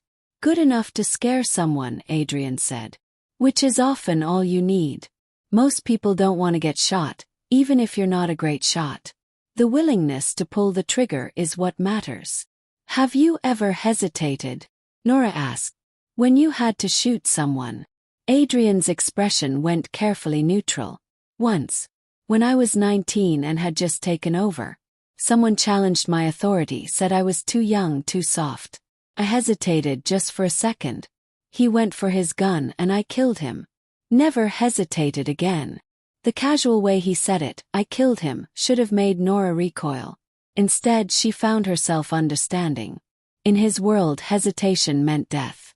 Mercy was a luxury he couldn't afford. Was she really starting to think like him? That afternoon, a text came through on Adrian's phone. He read it, his expression hardening. Lynn is ready. We meet her in 2 hours at a cafe in the business district. Public location, lots of witnesses. Safe as we're going to get. Should I come? Yes. I told you, you don't leave my sight. Besides, Lynn will want to meet you. She's curious about the woman who's turned my life upside down. I haven't turned anything upside down. Your father's secrets did that. Our father's secrets, Adrian corrected. This is as much yours now as it is mine. They drove to the meeting in yet another nondescript car from Adrian's seemingly endless supply. The cafe was exactly as he described. Upscale, busy, the kind of place where business deals were made over espresso and pastries. Lynn was already there, sitting in a corner booth with sightlines to all exits. She was younger than Nora expected, maybe early 30s, with short black hair and sharp, intelligent eyes. She wore business casual clothes that wouldn't stand out in this crowd, but Nora noticed the way she assessed everyone who entered, the way her hand stayed near her bag. Adrian, Lynn said as they slid into the booth. Her accent was faint, possibly Chinese, but her English was perfect. And you must be the mechanic causing all this trouble. Nora Hale, Nora said, extending her hand. Lynn's handshake was firm, professional. Lynn Zhao. Adrian saved my younger brother from a trafficking ring 5 years ago. I've been in his debt ever since. I told you that debt was paid, Adrian said. Debts like that are never fully paid. But I'm happy to help regardless. She pulled out a small laptop. Show me what you have. Adrian handed over the hard drive. Lynn connected it, her fingers flying over the keyboard. Military-grade encryption. Old but solid. This will take time to crack. Maybe a week, maybe more depending on the complexity of the password. Can you do it? Adrian asked. Can I do it? Please. I once hacked the Pentagon for fun. This is just a matter of patience and processing power. Lynn's expression turned serious. But Adrian, if this information is as dangerous as you think, cracking this drive will put a target on my back too. I know. Name your price. My price is that you owe me one. Big one. The kind that gets collected when I really need it. Done. They shook on it and Lynn packed up the drive. I'll contact you when I have something. Stay alive until then. After she left, Nora and Adrian sat in the cafe, nursing their coffee. The meeting had been quick, efficient, and surprisingly normal. Like a regular business transaction. She's good, Nora said. She's the best. If anyone can crack that encryption, it's Lynn. Adrian checked his phone, frowning. We should get back. I don't like being out in the open longer than necessary. But as they stood to leave, Nora noticed something. A man at the counter, young, wearing a delivery uniform, was staring at them. Not casual interest, focused recognition. And his hand was moving toward his pocket. Adrian, Nora said quietly. 3 o'clock. Delivery guy. Adrian's eyes flicked to the man, and his expression went cold. Move. Back exit. They were halfway to the rear of the cafe when the man pulled a gun. People screamed. Tables overturned. Adrian shoved Nora behind a support column as shots rang out, wood and glass exploding around them. Stay down, Adrian ordered, returning fire. But Nora wasn't staying down. Not anymore. She pulled the Glock Adrian had given her from her jacket pocket, clicked off the safety like he'd taught her, and leaned around the column. The shooter was advancing. His attention focused on Adrian. He didn't see Nora until she fired. Her shot went wide. She was shaking too badly for accuracy, but it was close enough to make the shooter dive for cover.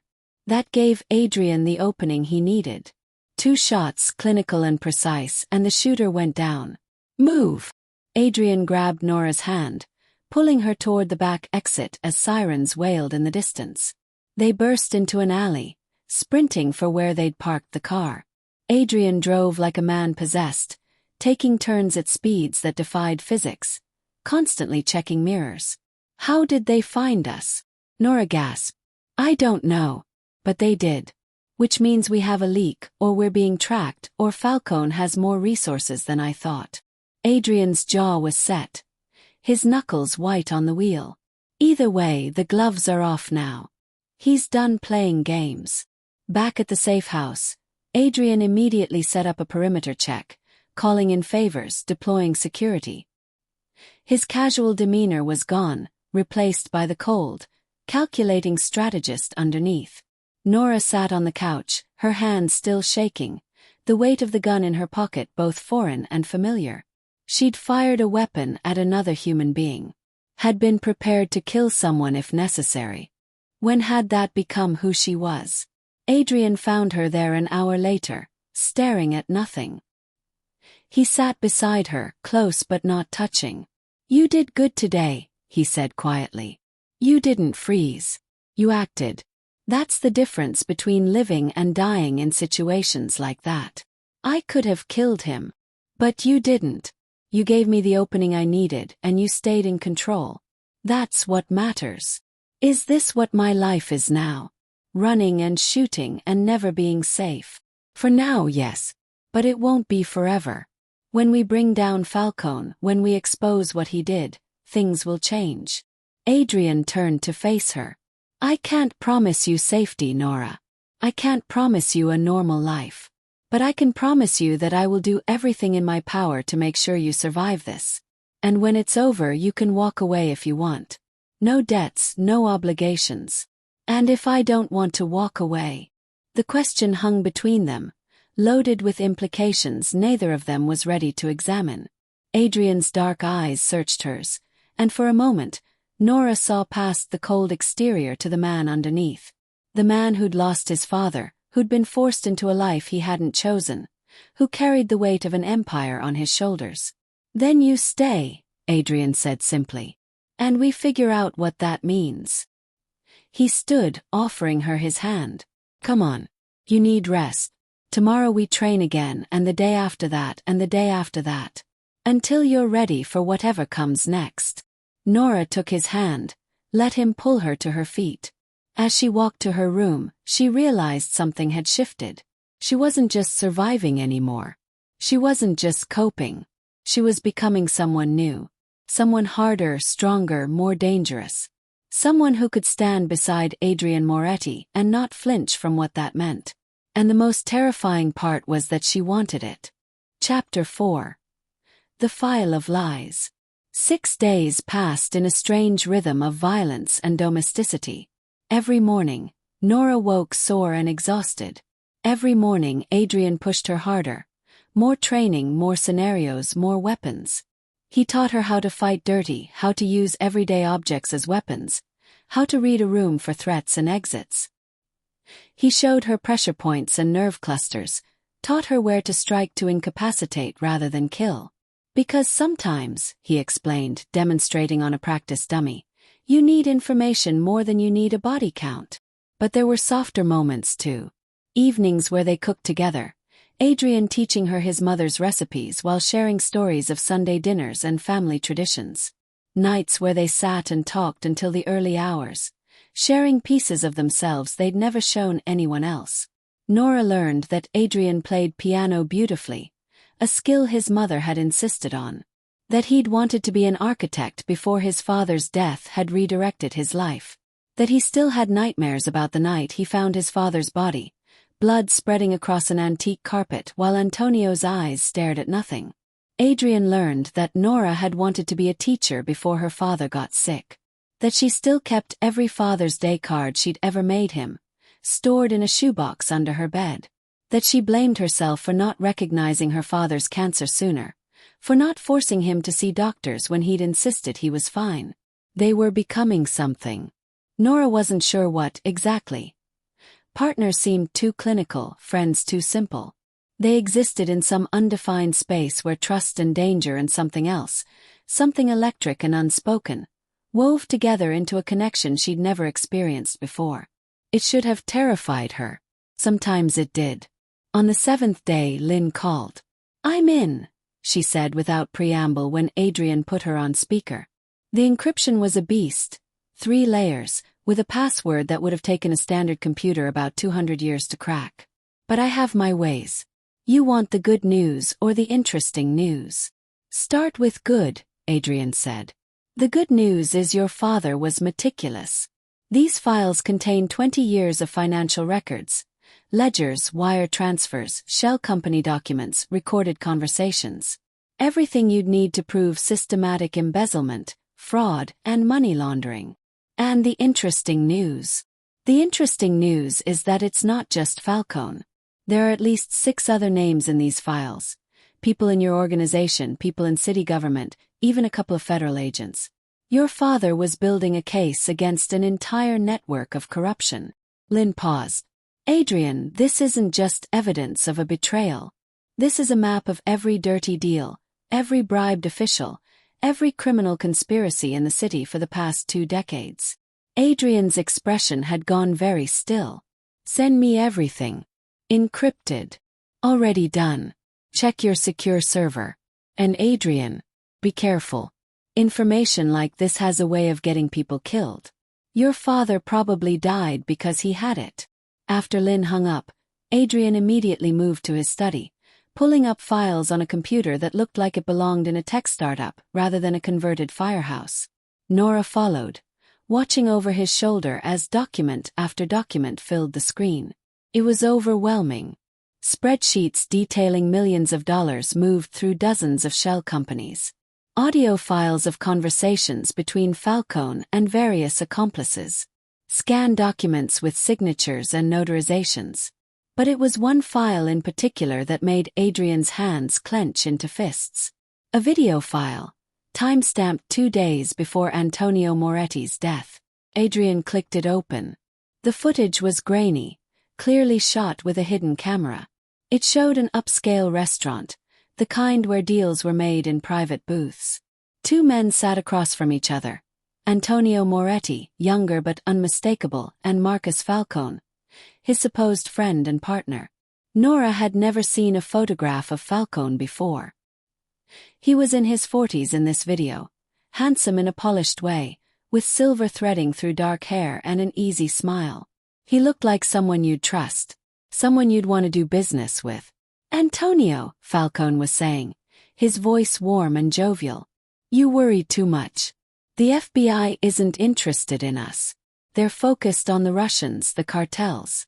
We're too small, too local. We're not small anymore, Marcus. The gambling operations alone gross $30 million a year. The construction contracts, the unions. We're on their radar whether you want to believe it or not." Antonio's voice was tired, strained. "I'm thinking about getting out. Taking my share, putting it into legitimate businesses. Give Adriano a clean start." Falcone's smile didn't waver, but something in his eyes went cold. Get out. Antonio, you can't be serious. We built this together. You can't just walk away. I'm tired, Marcus. I'm tired of looking over my shoulder, tired of wondering which of my men is wearing a wire, tired of lying to my wife about what I really do. Antonio rubbed his face. My son is about to graduate. I want him to have choices I never had. That means I need to disappear before the walls close in. And what about me? What about the business? You take it. All of it.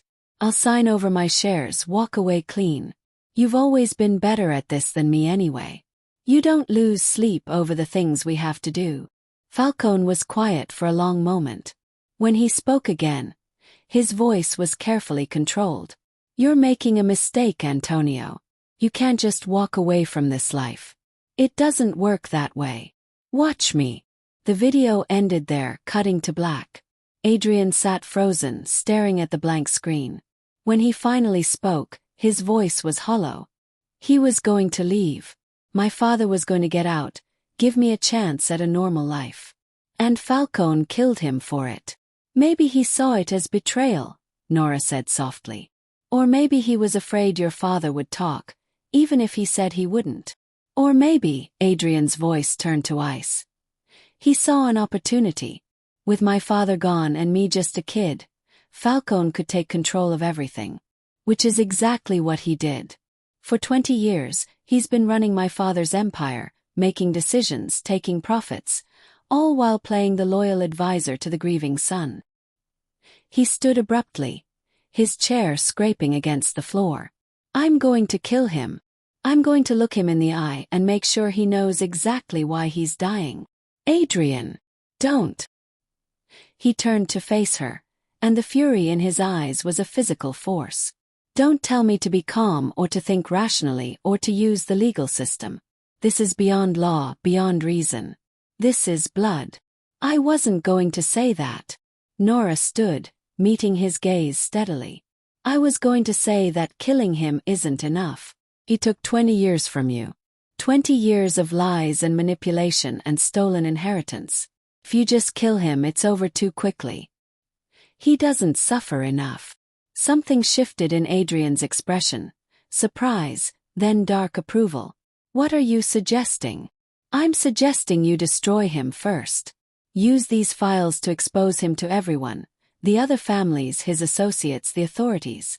Let him watch his empire crumble. Let him know that everyone he ever controlled, everyone who ever feared him, knows he's a fraud and a traitor. Make him live with that shame and fear. Nora's voice was hard, unfamiliar even to herself. Then kill him. When he has nothing left to lose and no one left to protect him. Adrian stared at her for a long moment. Then, unexpectedly, he smiled. Not the cold, dangerous smile she'd seen before, but something almost tender. When did you become so ruthless? I learned from the best. He crossed the distance between them in 2 strides, his hands coming up to frame her face. For a heartbeat, Nora thought he might kiss her, and she wasn't sure if she wanted him to or not. But instead, he rested his forehead against hers. His eyes closed. Thank you, he said quietly. For what? For understanding. For not trying to make me into something I'm not. For seeing what needs to be done and not flinching from it. They stood like that for a moment, breathing the same air, existing in the same space. Nora could feel the heat of his body, smell the subtle cologne he wore, feel the barely controlled violence radiating from him. Dangerous. This was so dangerous. She pulled back gently, putting distance between them. So what's the plan? Adrian's professional mask slid back into place, though something new lingered in his eyes when he looked at her.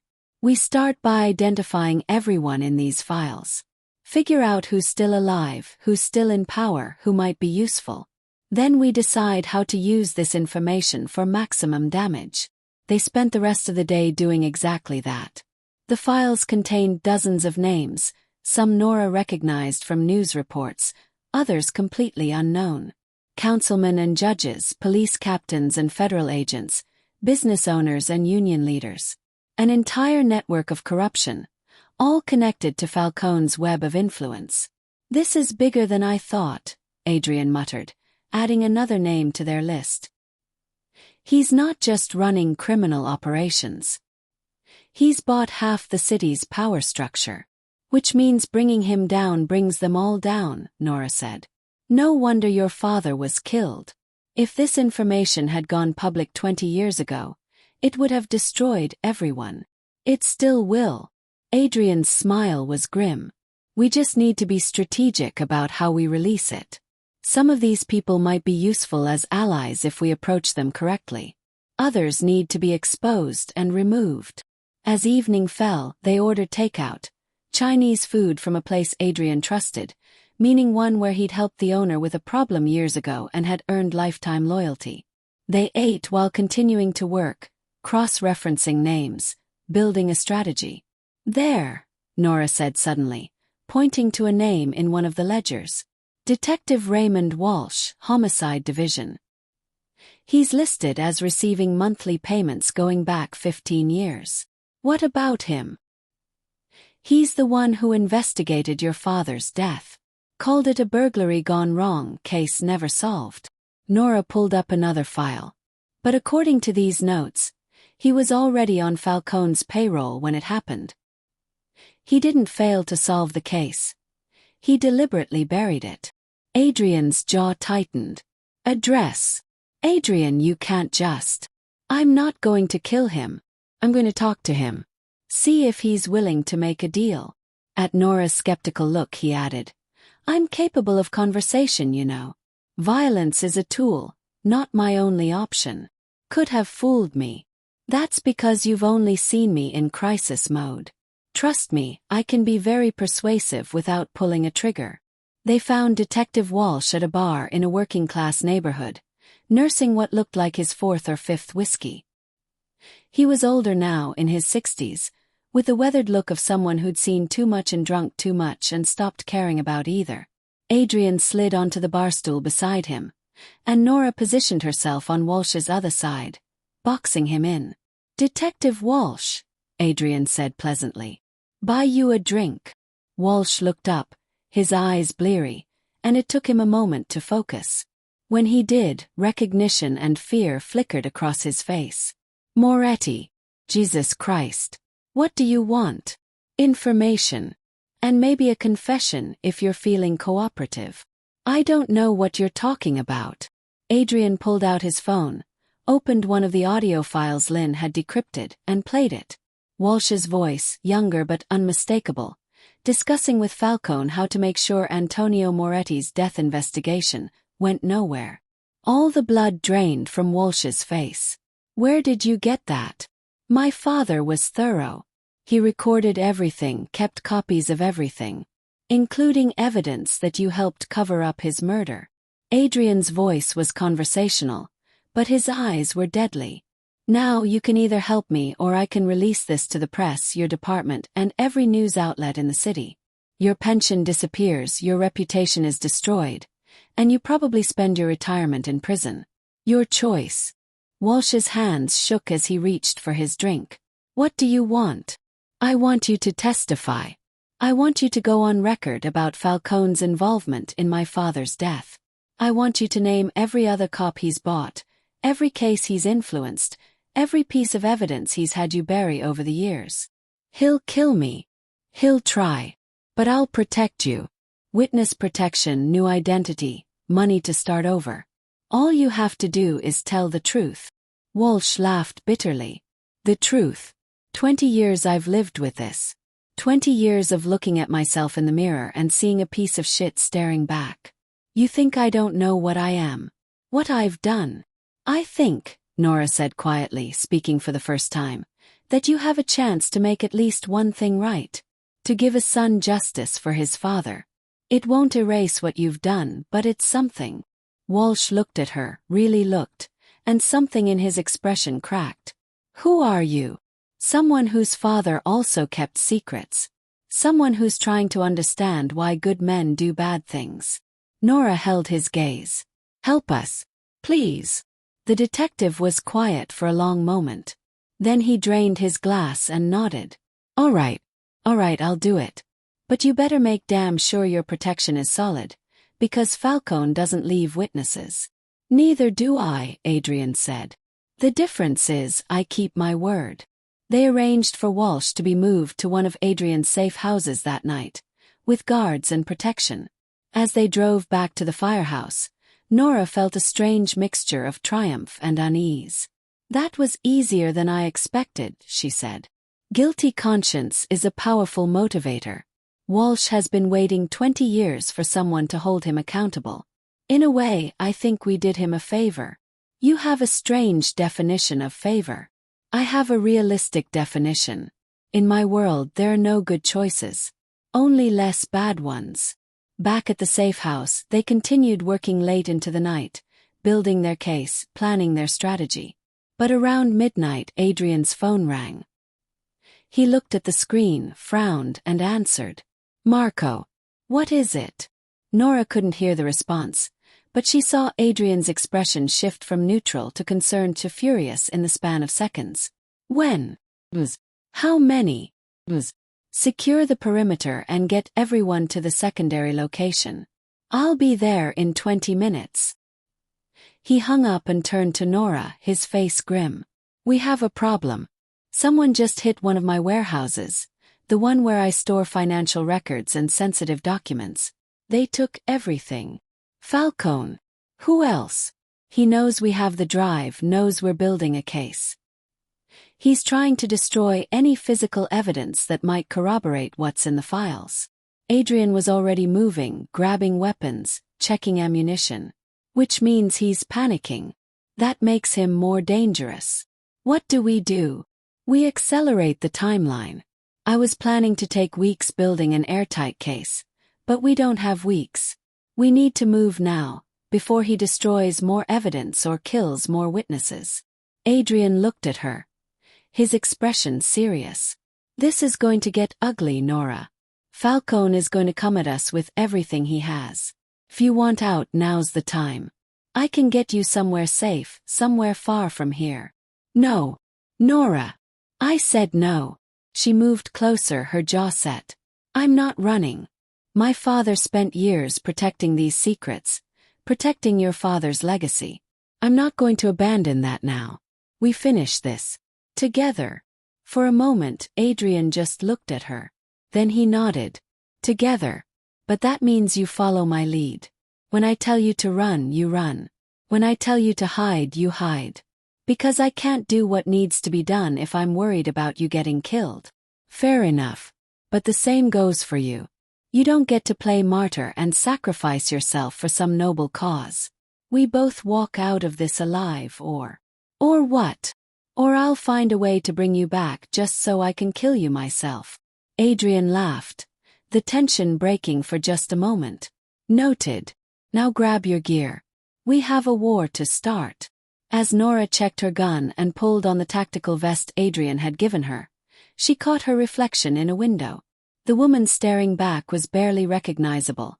Hard eyes, set jaw, body coiled with readiness. She looked like someone who belonged in Adrian's world. She looked dangerous. 7 days ago, she'd been a mechanic answering a service call. Now she was loading weapons and preparing for a war against the city's criminal elite. Her father would have been horrified. Or maybe, Nora thought as she followed Adrian to the garage, maybe he would have understood. Because he'd lived in this world too, had made his own impossible choices, had protected secrets worth dying for. Maybe she was more her father's daughter than she'd ever realized. The thought should have scared her. Instead, it felt like coming home. The warehouse that had been hit was in the industrial district, a nondescript building that looked like 1,000 others. But when they arrived, the scene was chaos. Police lights flashed, officers cordoned off the area, and Adrian's men stood in tight clusters, their expressions grim. Marco met them at the perimeter. Mr. Moretti. It was professional. They knew exactly where the files were stored, had the security codes, were in and out in under 10 minutes. No witnesses except the cleaning crew, and they've all conveniently disappeared. How many files did they get? All of them. 20 years of records gone. Marco's expression was apologetic. I'm sorry, boss. We had good security, but they were better. It's not your fault. Adrian studied the building, his mind clearly racing. They had inside information. Someone told them about this location, told them where to look. A leak in your organization, Nora said. Yes, which means I can't trust anyone right now. Anyone could be reporting to Falcone. Adrian turned to Marco. Get everyone moved to secure locations. No one stays at their usual spots tonight. And start vetting everyone. Look for unusual spending, changed behavior, anything that suggests they've been compromised. On it. Marco hesitated. Boss, there's something else. We found this in the office. He handed Adrian a photograph. Even from where she stood, Nora could see what it showed. The lighthouse taken recently. With a red X marked over it. He knows, Adrian said quietly. He knows where we found the drive. Which means he's been watching us longer than we thought. A cold chill ran down Nora's spine. If he knows about the lighthouse, what else does he know? Good question. Adrian pulled out his phone, dialing quickly. Lynn. How secure is your location? Nora couldn't hear the response, but Adrian's expression relaxed slightly. Good. Stay there, don't move, and don't let anyone know where you are. We have a leak. He listened for a moment. No, the drive should still be safe with you. They hit physical records, but they don't know about the digital copies. Yet. After he hung up, Adrian turned to Nora. We need to move fast. I'm calling a meeting. All the family heads, all the major players. I'm going to expose Falcone publicly, in front of everyone. It's risky, but it's the only way to ensure he can't just kill us and bury the truth. When? Tomorrow night. That gives us 24 hours to prepare, to get our evidence organized, to make sure we have leverage. His jaw tightened. And to figure out who in my organization has been selling me out. The next 24 hours were a blur of activity. Adrian worked his network, calling in favors, making threats, using every ounce of his influence to ensure that the city's criminal elite would attend his meeting. He was calling it a family summit, positioning it as a discussion about territory and cooperation. But Nora knew what it really was. A trial. With Falcone as the accused and Adrian as both prosecutor and executioner. Meanwhile, Nora worked with Lynn remotely, organizing the digital files into a presentation that would be impossible to deny or dismiss. Bank records, audio files, video evidence, everything carefully arranged to tell the story of 20 years of betrayal. They barely slept. When they did, it was in shifts, one of them always awake and watching. Adrian had moved them to yet another safe house, this one completely off the books, known only to him. He wasn't taking any chances. Late in the afternoon before the meeting, Nora found Adrian on the roof of their building, staring out at the city. He looked exhausted, the weight of everything pressing down on his shoulders. You should rest, she said, joining him at the ledge. Can't. Too much to do. Everything's ready. The presentation is done, the evidence is organized, the meeting is set. There's nothing left to prepare. There's always something. But he didn't move, didn't stop staring at the skyline. My father used to bring me up to high places when I was a kid. He said it was important to see the whole city, to understand how all the pieces fit together. He said a good leader needs perspective. What do you see? I see a city my father helped build, for better or worse. I see an empire that should have been mine but was stolen before I was old enough to understand what I was losing. He paused. And I see the chance to finally make things right. To give him justice, even if it's 20 years too late. Nora moved closer, their shoulders almost touching. He would be proud of you. Of what you're trying to do. Would he? I don't know. He wanted me to have a different life, a clean life. Instead, I've become exactly what he was, just more educated about it. You're not the same. You have a conscience. You have lines you won't cross. That makes you better than most people in your position. Better than Falcone, you mean. Better than a lot of people. Adrian turned to look at her, and the expression in his eyes made her breath catch. It was raw, unguarded, full of something she wasn't ready to name. "Nora," he said quietly. "After tomorrow, after this is done, if we survive, I need you to know something." "What?" "That these past 2 weeks, having you here, working with you, talking to you, it's been the most real thing in my life in years. Maybe ever. Everyone in my world wants something from me. They see the name, the power, the money. But you see me. The actual person underneath all the bullshit." "Adrian, let me finish. Tomorrow is going to be dangerous. There's a very real chance that Falcone or one of his people will kill me before I can expose him. And if that happens, I need you to know that meeting you, even under these circumstances, even in the middle of all this violence and chaos, it was worth it." Nora's throat tightened.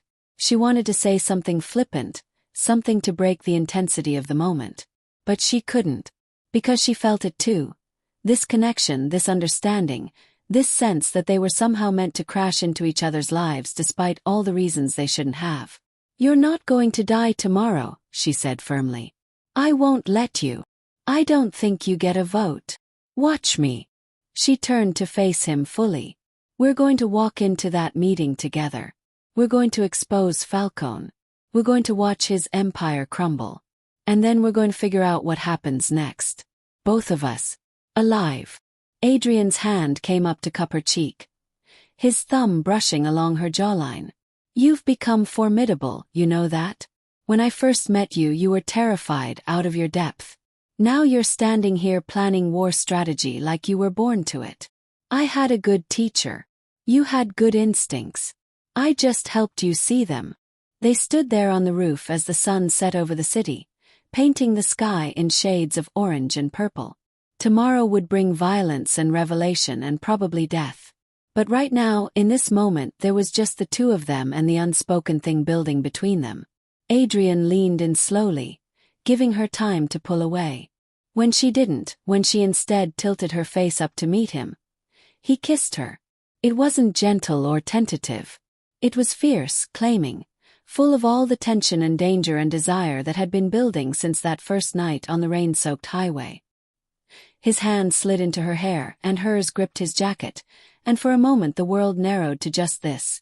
The heat of his mouth, the solid strength of his body, the rightness of it despite everything that was wrong. When they finally pulled apart, both breathing hard, Adrian rested his forehead against hers.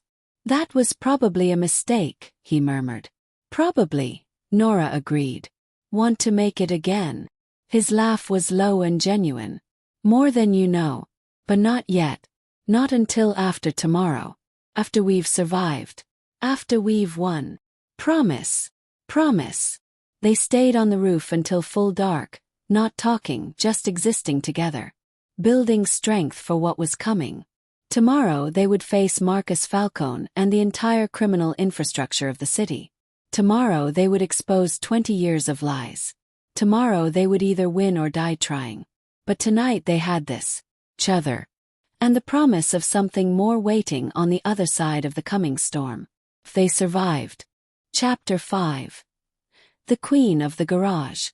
The meeting was set for 9 p.m. at the Venetian, an upscale restaurant that Falcone owned.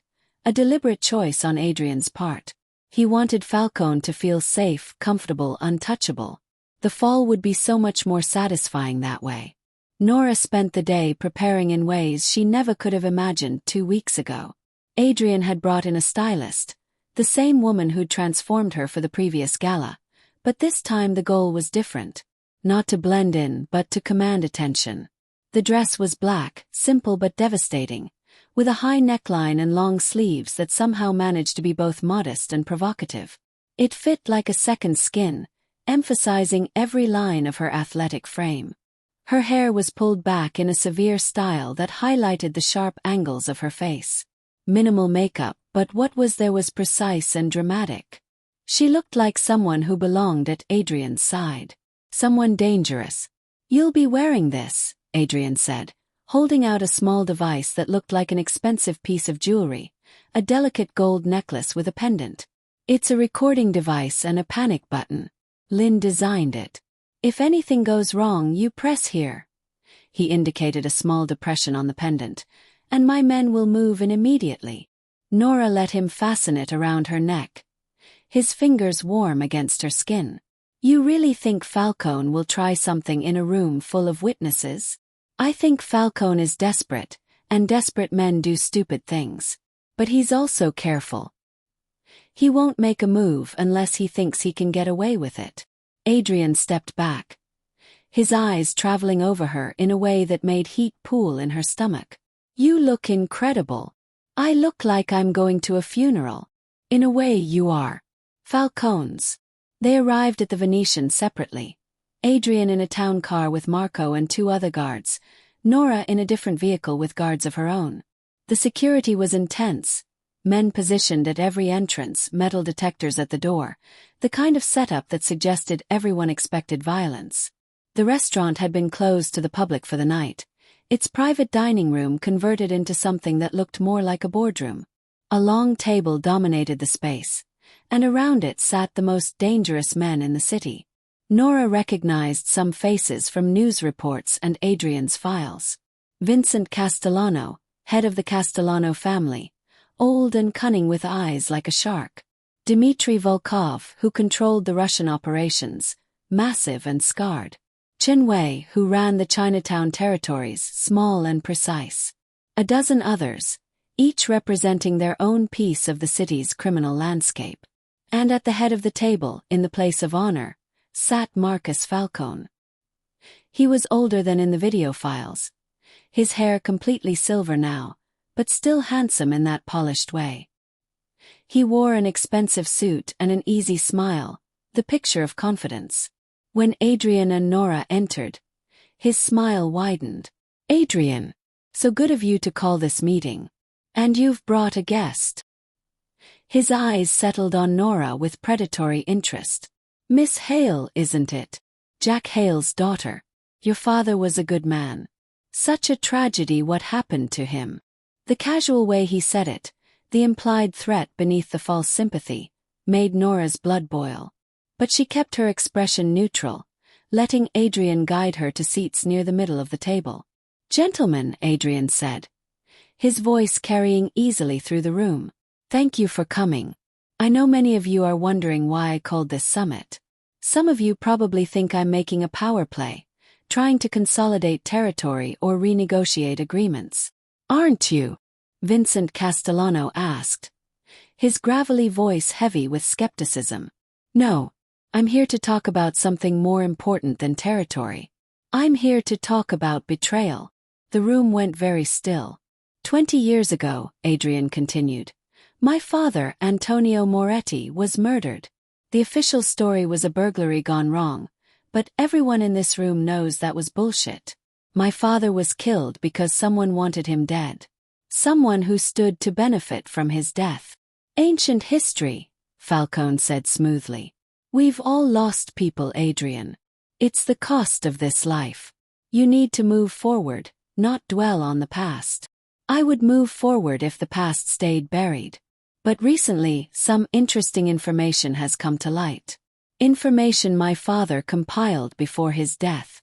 Information about who really killed him and why." Nora could see tension rippling through the room. Men shifting in their seats, hands moving closer to concealed weapons. The air felt charged, dangerous. Adrian pulled out a small remote, and a screen descended from the ceiling. "What I'm about to show you is 20 years of evidence. Financial records, recordings, video footage. All of it meticulously documented by my father, who suspected he was being betrayed but didn't know by whom until it was too late." He clicked the remote, and the first image appeared. A ledger showing wire transfers from Castellano family accounts to a series of shell companies. "Vincent," Adrian said, turning to Castellano, "did you authorize these transfers? $3 million over 6 months in 1998, all to companies you've never heard of." Castellano's face darkened. "No, I never authorized anything like that. Where did that money go?"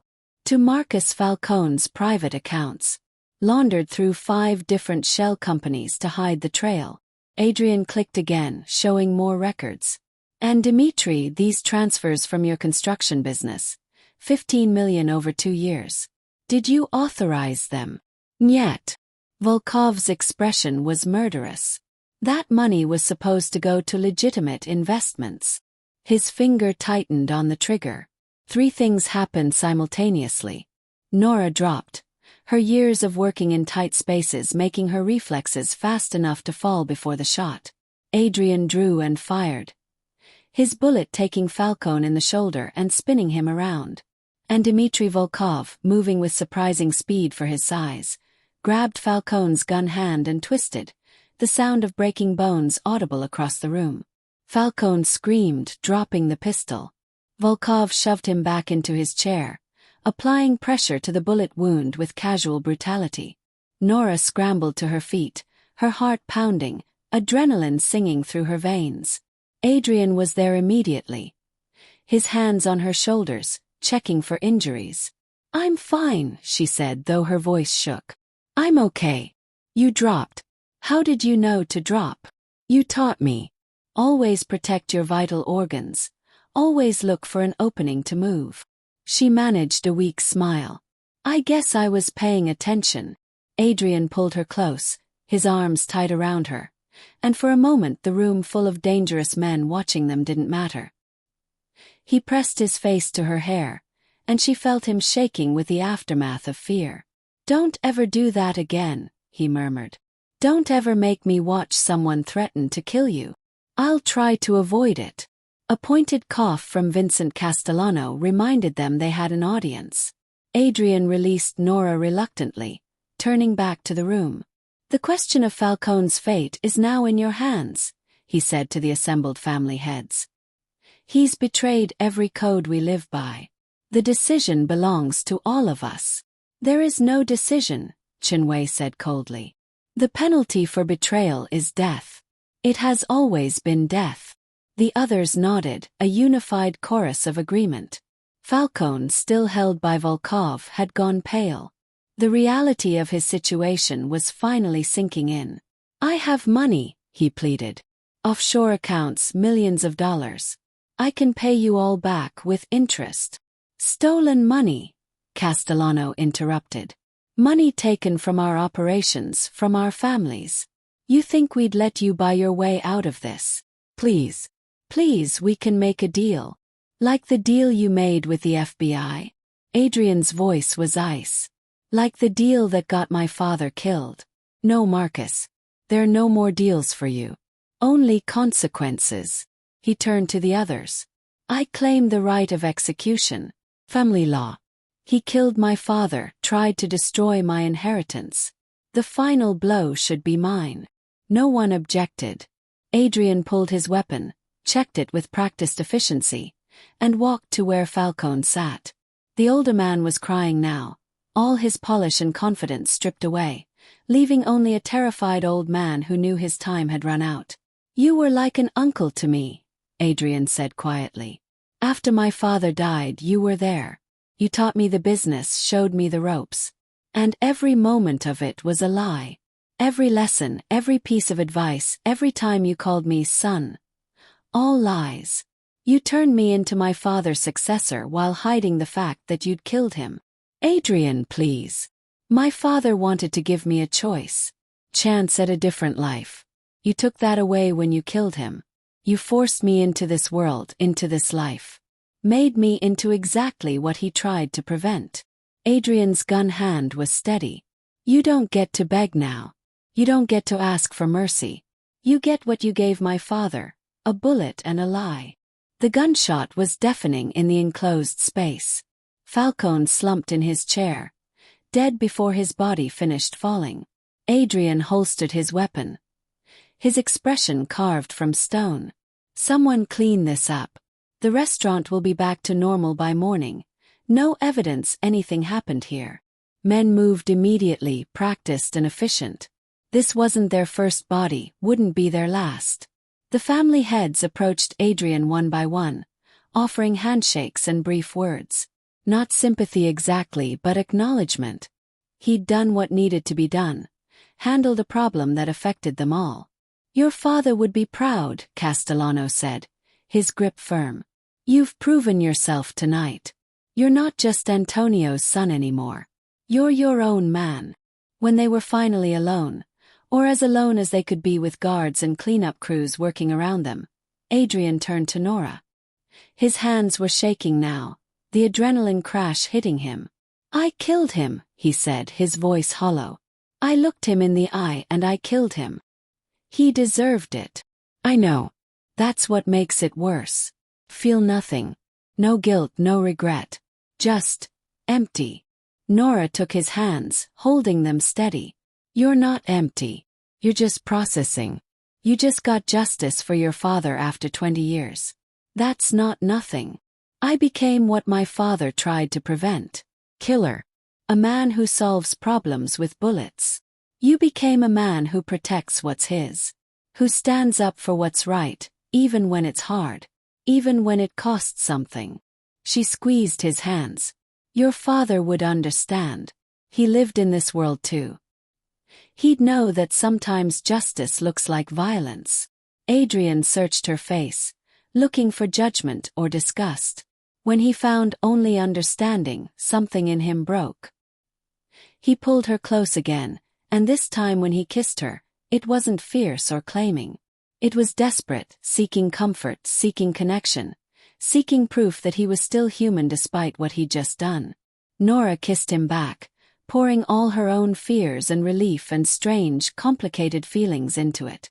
They were both broken people, both shaped by violence and loss and fathers who'd left them legacies they never wanted. But they had each other, and somehow that was enough. The aftermath of Falcone's death rippled through the city's underworld like an earthquake. Within days, the corrupt officials he'd been paying were exposed and arrested. Detective Walsh's testimony, combined with the evidence from Antonio Moretti's files, led to the largest police corruption scandal in the city's history. Judges were impeached, officers indicted, entire precincts investigated. The criminal families, no longer bleeding money to Falcone's embezzlement, found themselves in a strange period of peace. Everyone was too busy shoring up their own operations to start conflicts with neighbors. Adrian used the opportunity to consolidate his power, bringing in new people he could trust, cleaning house of anyone who'd been loyal to Falcone. And Nora found herself in an unexpected position. With the immediate danger past, she could have left. Adrian had offered multiple times. Money, a new identity, help starting over somewhere else. But each time she'd refused. Because the truth was, she didn't want to leave. The garage had been repaired, better than before. Adrian's contractors had restored it with top-of-the-line equipment, security systems, everything she could need. And more than that, he'd had them create a private workspace in the back. A clean room where she could work on special projects. Projects for him. It had started when one of Adrian's drivers complained about his armored sedan's handling. Nora had taken one look and diagnosed the problem. The armor plating installation had compromised the suspension geometry. She'd spent a week redesigning it, improving not just the handling but the overall performance. Word spread. Soon she was consulting on vehicle modifications, security systems, even surveillance equipment installations. The families that had witnessed her calm under fire at the Venetian remembered. A woman who could stare down a gun and negotiate with death was someone worth knowing. She became a bridge between worlds, the legitimate mechanic who could be trusted because she was an outsider, but who had proven her loyalty to Adrian and, by extension, to the structure of power he represented. It was a strange existence. Mornings in her garage working on civilian vehicles, afternoons consulting on armored transports and escape vehicles, evenings with Adrian either planning strategy or just existing together in the rare moments of peace. They hadn't defined what they were to each other. Lovers, certainly. That first promise on the roof had been kept and then repeated until the physical connection between them became as natural as breathing. Partners in some sense, though Nora maintained her independence fiercely, refusing any official position in his organization. Friends felt too simple for what they shared. They knew each other's darkest moments, had seen each other at their most vulnerable. They'd killed together, survived together, built something together that transcended easy categorization. One evening, about 6 weeks after Falcone's death, Nora was in her garage working late. The space felt like hers again, no longer haunted by the violation of the break-in. She was rebuilding a vintage Triumph motorcycle, the kind of peaceful, methodical work that centered her. The garage door chimed, and Adrian walked in, carrying takeout bags and wearing casual clothes instead of his usual suits. He looked younger like this, less dangerous. Almost normal. "You're working late," he said, setting the food on her workbench. "Could say the same about you. Thought you had that meeting with the Castellanos. Finished early." Vincent's satisfied with the new territory arrangements. "We're actually cooperating instead of competing, which is novel." Adrian looked at the motorcycle. Triumph Bonneville. 1970. Customer wants it restored to original specs. It's going to be beautiful when it's done. Everything you touch becomes beautiful. He said it simply, as fact rather than flattery. Nora felt heat rise to her cheeks. Even after weeks of intimacy, he could still make her blush with an unexpected compliment. Smooth talker. Truth teller. He opened the takeout containers. Thai food from her favorite place. "Eat. You've been here for 14 hours. How do you know that?" "I always know where you are. That's the deal, remember? I protect you, which means I need to know you're safe." Should have felt invasive. Instead, it felt comforting. Someone caring enough to track her hours, to make sure she ate, to show up with food when she forgot to take care of herself. They ate sitting on the floor of her garage, backs against her father's old tool chest, surrounded by the smell of motor oil and metal. It was perhaps the most peaceful moment Nora had experienced since this all began. "I've been thinking," Adrian said eventually, "about what happens next. About the future. Heavy thoughts for Thai food. I'm serious, Nora. We can't live like this forever, reacting to threats, constantly looking over our shoulders. At some point, we need to decide what kind of life we want." "What kind of life do you want?" Adrian was quiet for a long moment. "I don't know. Before, I thought I'd run the business until someone killed me or I went to prison. Seemed inevitable. But now I wonder if there could be something else. Some version of this life that includes more than just survival." "You mean like happiness?" "Crazy, I know." Nora leaned her head on his shoulder. "Not that crazy. I've been thinking about it too. About what my father would want for me. He spent his whole life protecting secrets and running from his past. I don't want that. I want to build something, not just hide from something." "What would you build?" "I don't know yet. But I think it involves this garage. And it involves you. Beyond that." She shrugged. "We'll figure it out." Adrian kissed the top of her head. Together. Together. They stayed like that until the food was gone and the garage lights flickered, the automatic timer trying to shut down for the night. Finally they stood and Adrian helped her lock up. "Come home with me," he said. "The firehouse. Not a safe house, not temporary. Home." "Adrian. I know you like your independence. Keep the garage, keep your apartment if you want. But have a space with me too. A place that's ours, not just mine." Nora looked at him, at this dangerous man who'd somehow become her anchor, and realized she wanted exactly that. "Okay," she said. "Yes. Let's go home." They drove through the city together, past the landmarks that had become familiar, the streets that had witnessed their transformation, past the highway where they'd met, past the lighthouse that had held her father's secrets, past the Venetian where justice had been served. This was their city now. Scarred and imperfect, built on compromises and violence and hard-won peace. But theirs. And as they pulled into the garage beneath the converted firehouse, as Adrian took her hand and led her up to the loft that would become their shared space, Nora realized she'd found something she never expected. Not a place, but a person.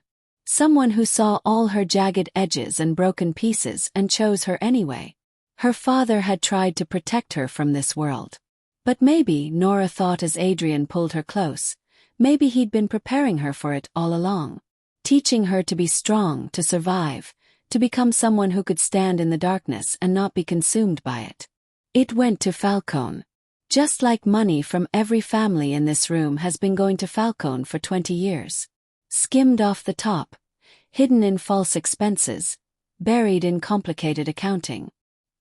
He's been stealing from all of you systematically for 2 decades. The room erupted. Men shouting, some rising from their seats. But Adrian's voice cut through the chaos. That's not even the worst part. The worst part is that he made a deal with the FBI. He was planning to turn evidence on all of you, every family represented in this room, in exchange for immunity and witness protection. Adrian played the audio file. Falcone's voice, younger but unmistakable, discussing with an FBI handler which families to target first, which evidence would be most damaging. This recording is from 3 weeks before my father's death. My father found out about the plan. He was going to warn everyone, was going to expose Falcone's betrayal. So Falcone had him killed, made it look like a burglary, and then, in the chaos that followed, positioned himself as my father's loyal friend, the man who would help the grieving son learn the business. Falcone had gone pale, his easy confidence cracking. This is fabricated. Adrian is making this up because he's always resented me, always felt like I took his father's place. Is this fabricated? Adrian played the video from the restaurant, the one showing Antonio telling Falcone he wanted out. Then he played another video, one Nora hadn't seen before. It showed Falcone meeting with a man in a dark alley, money changing hands, and then the man asking, "You're sure about this? Once it's done, it's done." Falcone's response was clear. "I'm sure. Make it look like a burglary. Nothing that points back to family business. And do it before the 23rd, before he can talk to anyone else." The man in the video was the same one whose mugshot appeared in the burglary case file. The burglar who'd supposedly killed Antonio Moretti and was himself found dead 3 days later. The room was silent now, everyone staring at Falcone with expressions ranging from fury to disgust. "You lying piece of shit," Castellano said, his voice deadly quiet. "You've been bleeding us dry for 20 years. You made deals with the federals. You murdered Antonio, and then you sat at our tables, drank our wine, took our money, all while planning to destroy us." "It's not, I didn't." Falcone was stammering now, his composure completely shattered. "Adrian is setting me up, he wants control, he's always wanted." "Enough." Chen Wei's voice was soft, but it silenced Falcone immediately. "The evidence is clear. The recordings are authentic. We all know Antonio Moretti was too smart to fabricate something like this, especially 20 years ago when he couldn't have known what would happen." "There's more," Adrian said. He pulled up a list of names. "These are police officers, judges, city councilmen, and federal agents that Falcone has on his payroll. People who've been protecting him, burying evidence, making problems disappear. My father documented all of them." He highlighted one name. "Detective Raymond Walsh, who investigated my father's murder.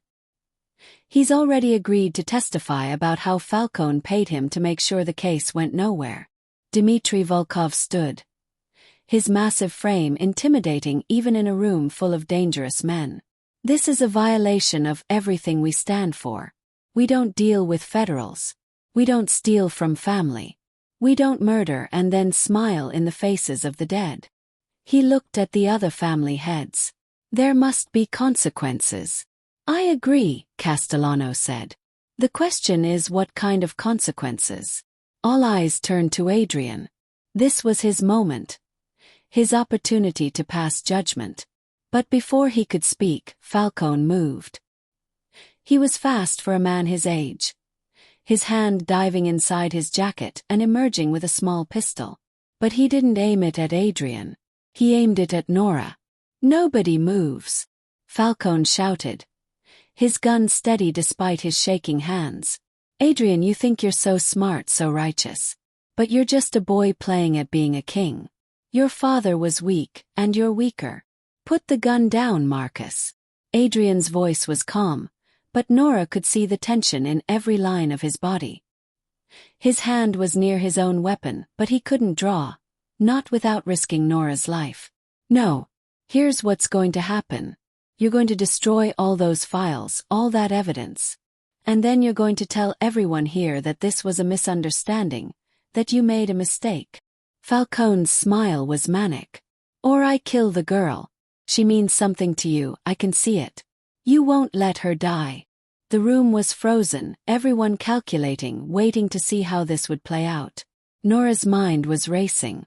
The panic button on her necklace was an option, but Adrian's men moving in would cause a firefight, and she was directly in the line of fire. She could try to move, but Falcone's finger was already on the trigger. Any sudden movement and she'd be dead.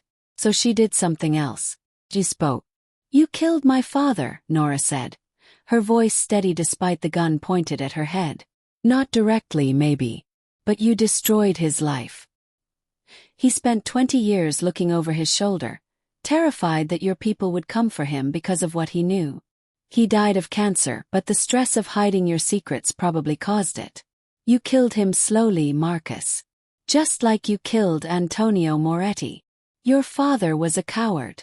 He should have destroyed those files when Antonio died. Instead, he hid them and hoped no one would ever find them. He hid them because he knew someday someone would need them. Someone who'd have the courage to use them. Nora locked eyes with Falcone.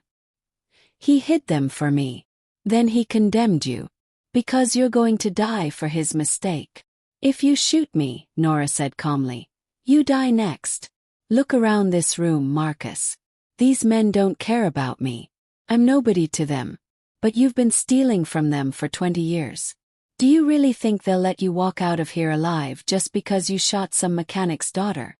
Falcone's eyes darted around the room, seeing the truth of her words in every hard face. He was a dead man either way. Killing Nora would just ensure it happened faster. But here's what I don't understand, Nora continued, her voice almost conversational. You had everything.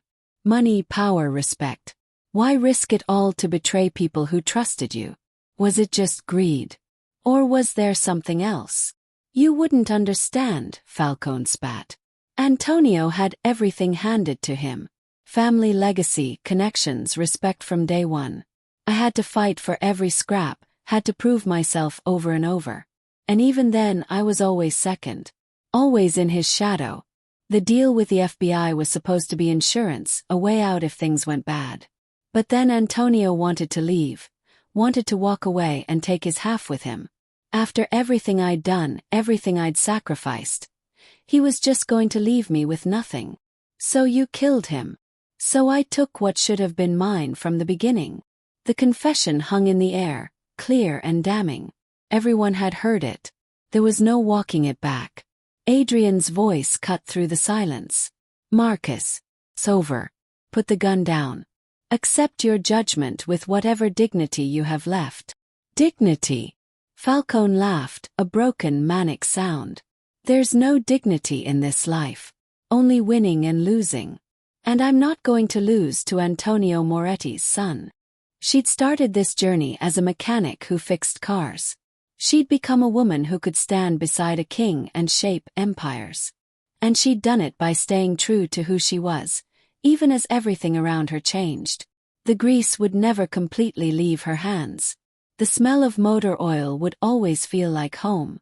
But now that home included silk sheets and security systems, strategic meetings and stolen kisses, danger and devotion in equal measure.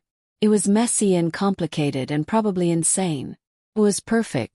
Chapter 6. The Masquerade of Blood. 3 months after Falcone's death, Nora had settled into a rhythm that would have been unthinkable before that storm-soaked night. Mornings still began in her garage, where she'd reclaimed her father's legacy and transformed it into something more. The sign still read, Hale's Auto Repair, but word had spread through both legitimate and illegitimate circles that if you needed specialized work, armoring, modifications, or discretion, Nora Hale was the person to see. She'd hired 2 mechanics to handle the standard work, both veterans with steady hands and the good sense not to ask questions about the occasional luxury vehicle that arrived with bullet holes. This freed her to focus on the custom projects that challenged her skills and paid significantly better than oil changes.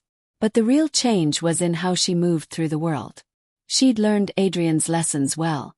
How to read a room for threats, how to carry herself with authority, how to use silence as a weapon. The other families respected her now, not just as Adrian's woman but as someone competent in her own right. That respect was about to be tested. "There's a problem," Adrian said one evening as they shared dinner in the firehouse loft. He'd been unusually quiet all day, a tension in his shoulders that spoke of trouble brewing. "What kind of problem?" "The Sovereign Ball. It's an annual event, black-tie charity gala hosted by the city's elite. Politicians, business leaders, old money families. It's where deals get made and alliances get formed." He paused. "It's also where Isabella Falcone will be making her first public appearance since her father's death." Nora set down her fork.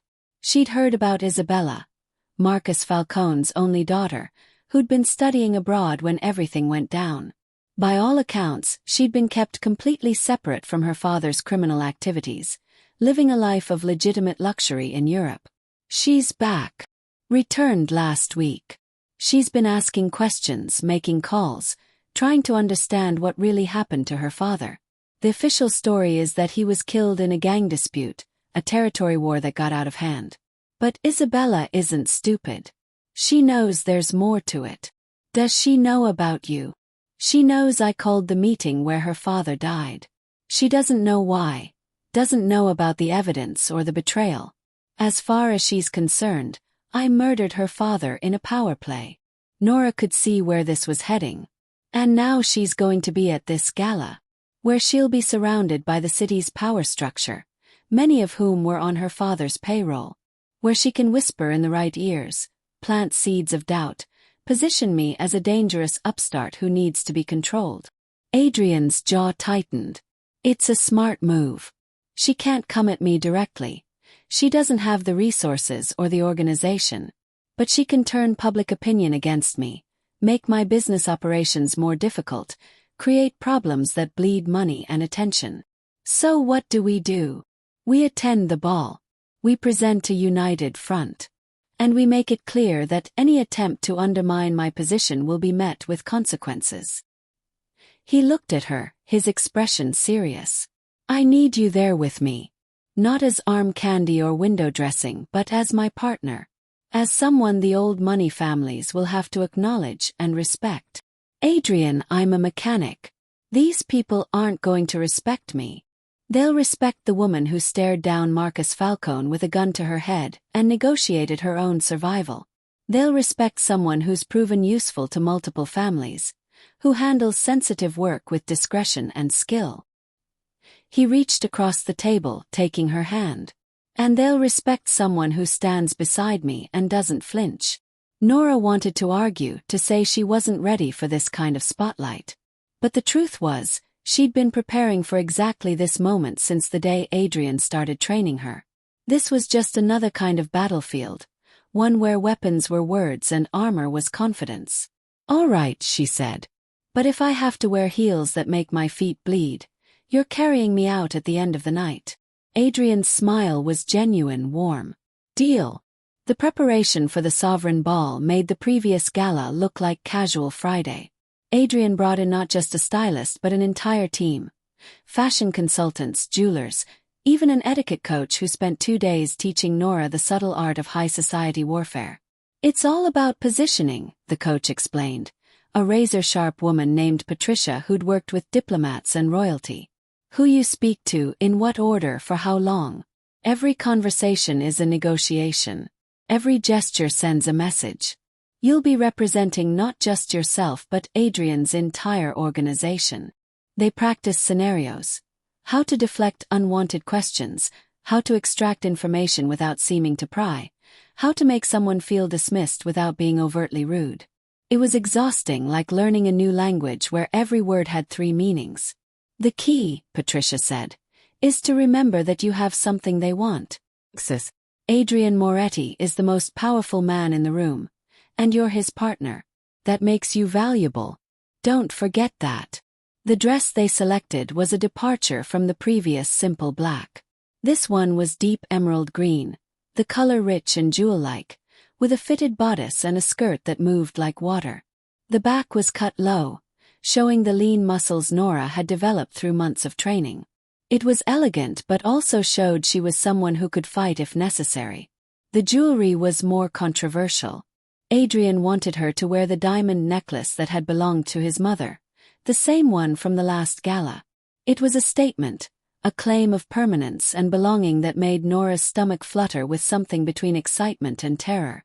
"This is a lot," she said, watching him fasten the clasp. "This is you taking your place. No more hiding, no more pretending you're just a mechanic who got caught up in something. You're choosing this. Choosing this life, this world. Choosing me." His hands settled on her shoulders, his eyes meeting hers in the mirror. "If that's too much, tell me now." Nora looked at her reflection. The woman staring back was elegant, dangerous, confident. Someone who belonged in Adrian's world. Someone she barely recognized as herself. "It's not too much," she said quietly. "It's just right." The Sovereign Ball was held at the city's most prestigious hotel, a historic building with marble columns and crystal chandeliers that probably cost more than Nora's entire garage. Luxury cars lined the circular drive, and photographers clustered at the entrance, capturing arrivals for society pages and gossip blogs. "They'll want pictures," Adrian warned as their car approached. "Just smile, stay close to me, and don't answer any questions. We're presenting an image of unity and strength." The flash of cameras was blinding as they stepped from the car. Adrian looked devastating in his tuxedo, every inch the powerful man he was. And based on the audible murmurs from the crowd, Nora's appearance was making an impression. "Mr. Moretti, is it true you've consolidated 3 territories in the past month? Mr. Moretti, who's your companion? Mr. Moretti, any comment on the recent corruption investigations?" Adrian ignored them all, his hand firm on Nora's back as he guided her up the red carpet and into the hotel. Once inside, away from the cameras, she finally exhaled. That was intense. That was the easy part. Adrian's eyes scanned the ballroom, cataloging faces and potential threats. The real work starts now. The ballroom was magnificent, all soaring ceilings and glittering chandeliers. Women in designer gowns mingled with men in expensive tuxedos, the air filled with champagne bubbles and carefully modulated laughter. Classical music played from a string quartet in the corner, providing an elegant backdrop to conversations that were probably deciding the fate of millions. Adrian Moretti. The voice belonged to an older man with steel-gray hair and eyes that missed nothing. He was dressed impeccably, his bearing suggesting old money and older power. "I wondered if you'd have the audacity to attend. Senator Blackwell." Adrian's voice was respectful but not deferential. "Always a pleasure. May I introduce my partner, Nora Hale?" The senator's eyes shifted to Nora, assessing. "Hale. I knew a Jack Hale years ago. Excellent mechanic. Any relation?" "My father," Nora said, keeping her voice steady. Patricia's training kicked in automatically. "He taught me everything about engines and quite a bit about reading people." Blackwell's eyebrow rose, a hint of amusement in his expression. "Did he now? Well, you chose interesting company, Miss Hale. I hope you know what you're getting into." "I know exactly what I'm getting into, Senator. The question is whether everyone else does." The response was calculated, confident without being aggressive, suggesting she was informed and willing to engage on equal terms. Blackwell studied her for a moment, then nodded slowly. "Interesting. Adrian, it seems you've found yourself a partner with a spine. Refreshing in this crowd of sycophants and social climbers." He sipped his champagne. "The business with Marcus Falcone was messy, but necessary, I'm told. The corruption investigations have been very helpful for my oversight committee. We appreciate the cooperation." It was an acknowledgement, A signal that despite any public posturing, Blackwell understood and even supported what had happened. Adrian inclined his head slightly in acceptance. Always happy to help root out corruption, Senator. I'm sure you are. Blackwell's smile was knowing. Enjoy your evening. And Miss Hale, your father was a good man. I'm glad to see his daughter is carrying on his legacy. As the senator moved away, Nora let out a breath she hadn't realized she was holding. That was a test, which you passed beautifully. Blackwell controls 3 key committees and has influence over dozens of investigations. Having his tacit approval makes our lives considerably easier. Adrian guided her toward the bar. But he was the friendly part. Now comes the real challenge. He nodded across the room, where a woman in a stunning white gown stood surrounded by a small circle of admirers. She was perhaps 30, with dark hair swept up in an elegant style and features that were striking if not classically beautiful. But it was her eyes that caught Nora's attention. Dark, intelligent, and currently focused on Adrian with unmistakable intensity. Isabella Falcone, Adrian murmured. As if summoned by her name, Isabella excused herself from her group and glided across the ballroom toward them. Her movements were precise, controlled, the bearing of someone trained from birth in the art of high society navigation. Adrian Moretti. Her voice was cultured, carrying just a hint of an Italian accent. How bold of you to come. Most men would have stayed away after murdering someone's father. The words were delivered with a smile, her tone conversational, but the accusation hung in the air between them. Nearby conversations paused, people straining to hear without being obvious about it. Miss Falcone, Adrian replied with equal calm. My condolences on your loss. Your father was a complex man who made difficult choices. Unfortunately, some of those choices had consequences. Consequences. What a diplomatic way to describe an execution. Isabella's eyes shifted to Nora. And who might you be? Let me guess. The latest in a string of companions meant to make Adrian seem more human, more relatable. It was a deliberate insult, designed to put Nora on the defensive, to make her feel small. The old Nora, the one who'd answered that phone call 2 months ago, might have been flustered. The new Nora smiled. Nora Hale. And you must be Isabella Falcone.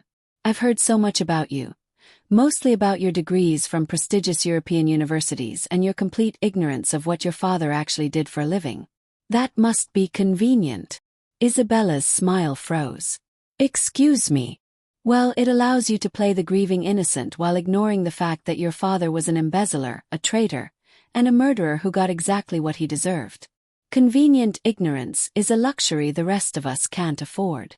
The nearby conversations had stopped entirely now. Everyone was watching this exchange, waiting to see how it would play out. Isabella's composure cracked slightly, anger flashing in her eyes.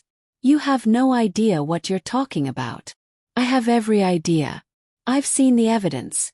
20 years of financial records, recordings, video footage. Your father betrayed every family in this city. He made deals with federal agents. He killed Antonio Moretti in cold blood, and then he smiled and played mentor to his son. Nora's voice remained calm, almost conversational. So when you stand there in your designer gown and cast judgment, remember that your entire life, every privilege, every opportunity, was bought with stolen money and blood. The silence in their corner of the ballroom was absolute.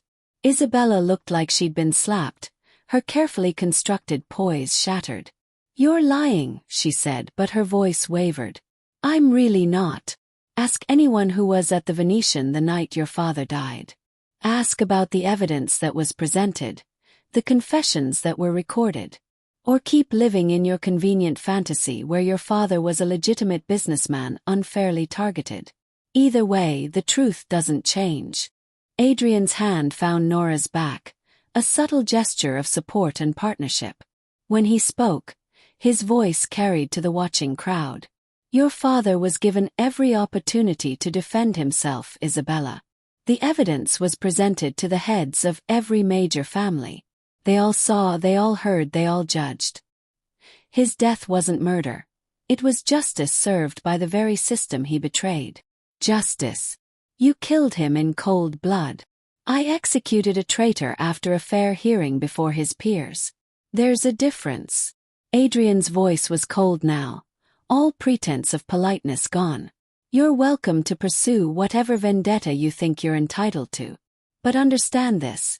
I have resources you can't imagine, allies in places you can't reach, and absolutely no patience for people who threaten what's mine. Including her. The possessive pronoun wasn't lost on anyone listening.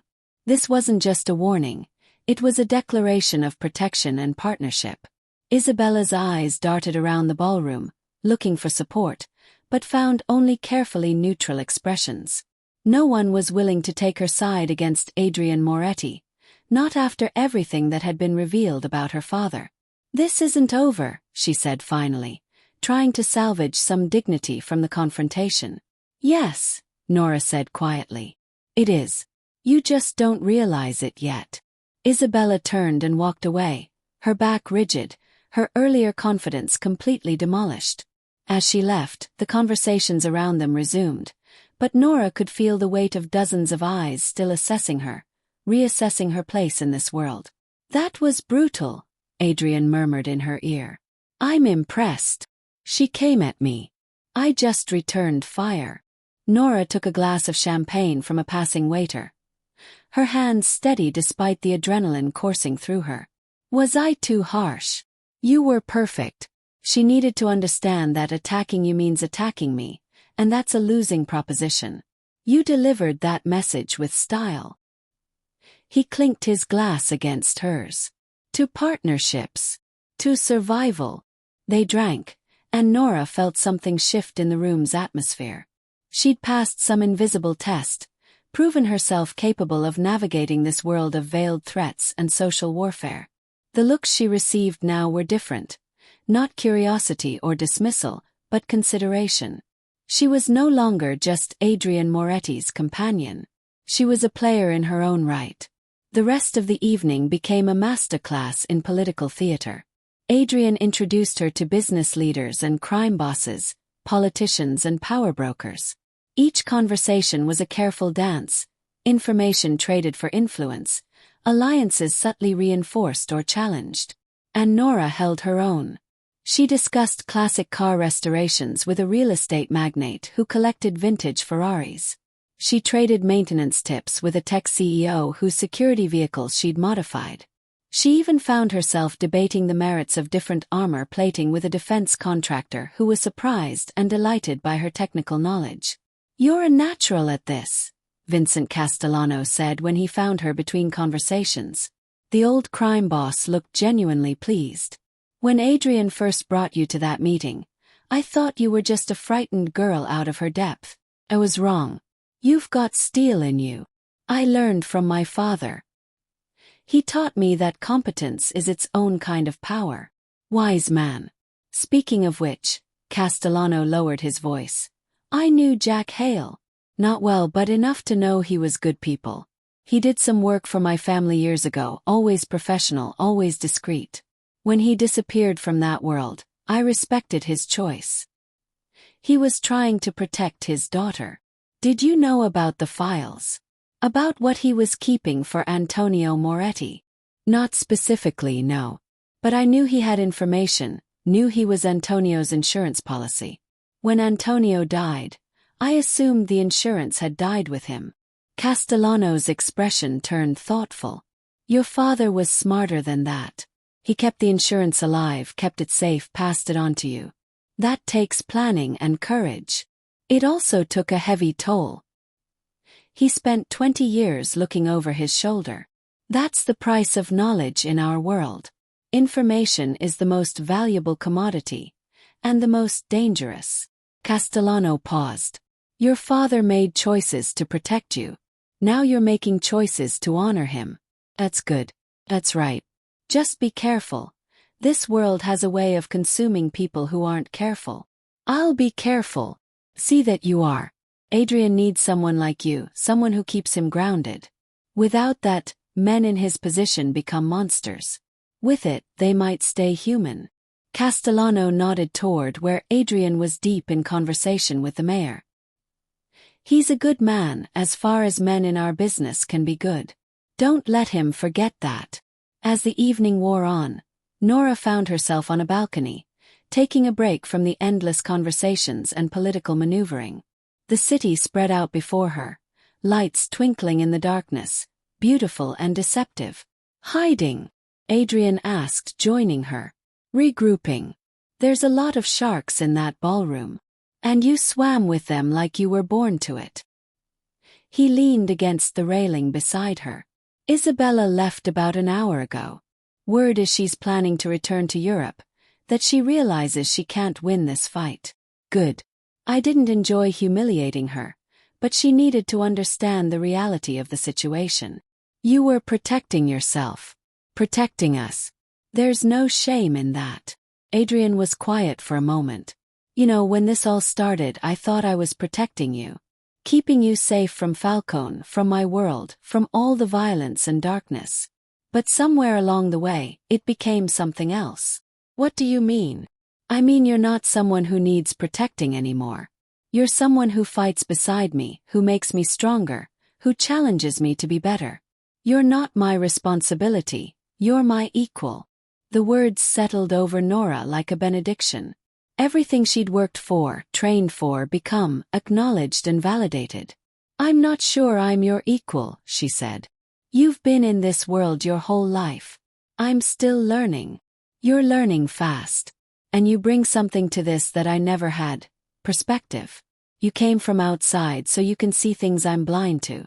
You can be ruthless when needed, but you haven't lost your humanity. That's rare. That's valuable. He turned to face her fully, taking both her hands in his. Earlier when I told Isabella you were mine. I know that was possessive, probably too much. But the truth is, I am yours just as much as you're mine. We're in this together now, whatever this is. Whatever it becomes. Nora's throat tightened. What do you want it to become? I don't know. Something real. Something that lasts. Something more than just survival and strategy. He smiled, and it was genuine, unguarded. I want mornings where we argue about coffee. I want evenings where you explain engine compression ratios and I pretend to understand. I want a life that includes more than just the business, more than just staying alive. That sounds dangerously close to happiness. Terrifying, isn't it? She laughed and it felt good, natural. Completely terrifying. Let's do it anyway. Adrian pulled her close, and they stood on the balcony overlooking their city. Two people who'd found each other in violence and chaos and somehow built something that felt like home. Inside the ballroom, the gala continued. Deals were made, alliances formed, the machinery of power grinding on as it always did. But out here, under the stars, there was just the two of them and the promise of something more. Something worth fighting for. Something worth keeping. The ride home was quiet, both of them exhausted from the evening's mental warfare. But it was a comfortable quiet, the kind shared by people who didn't need words to understand each other. As they entered the firehouse loft, Nora kicked off her heels with a groan of relief. I'm burning these. My feet may never forgive me. I believe I promised to carry you if that happened. Adrian swept her up before she could protest, carrying her toward the bedroom despite her laughing objections. I can walk. But you don't have to. That's what partners are for. He set her down gently on the edge of the bed, then knelt to examine her feet. Sure enough, blisters were forming despite the expensive shoes and careful preparation. Battle scars, he said, gently massaging her sore arches. You earned them tonight. Was it worth it? The whole performance? Absolutely. You established yourself as someone who can't be dismissed or underestimated. Isabella won't be a problem anymore. And the other families saw that you're more than just arm candy. You're a legitimate part of the power structure now. Is that what you wanted? Adrian looked up at her. His expression serious. I wanted you safe. I wanted you respected. I wanted people to understand that you're not a weakness they can exploit but a strength they need to acknowledge. He paused. But mostly, I wanted you to see yourself the way I see you, as someone extraordinary who deserves to take up space in this world. Nora cupped his face, her thumb tracing his jaw. You know what I realized tonight? What? That I'm not the same person who answered that phone call 3 months ago. That woman was scared, uncertain, hiding in her garage from a world that felt too big and complicated. But she's gone. I'm someone different now. Do you regret it? The transformation? No, because the person I've become is someone who can stand beside you.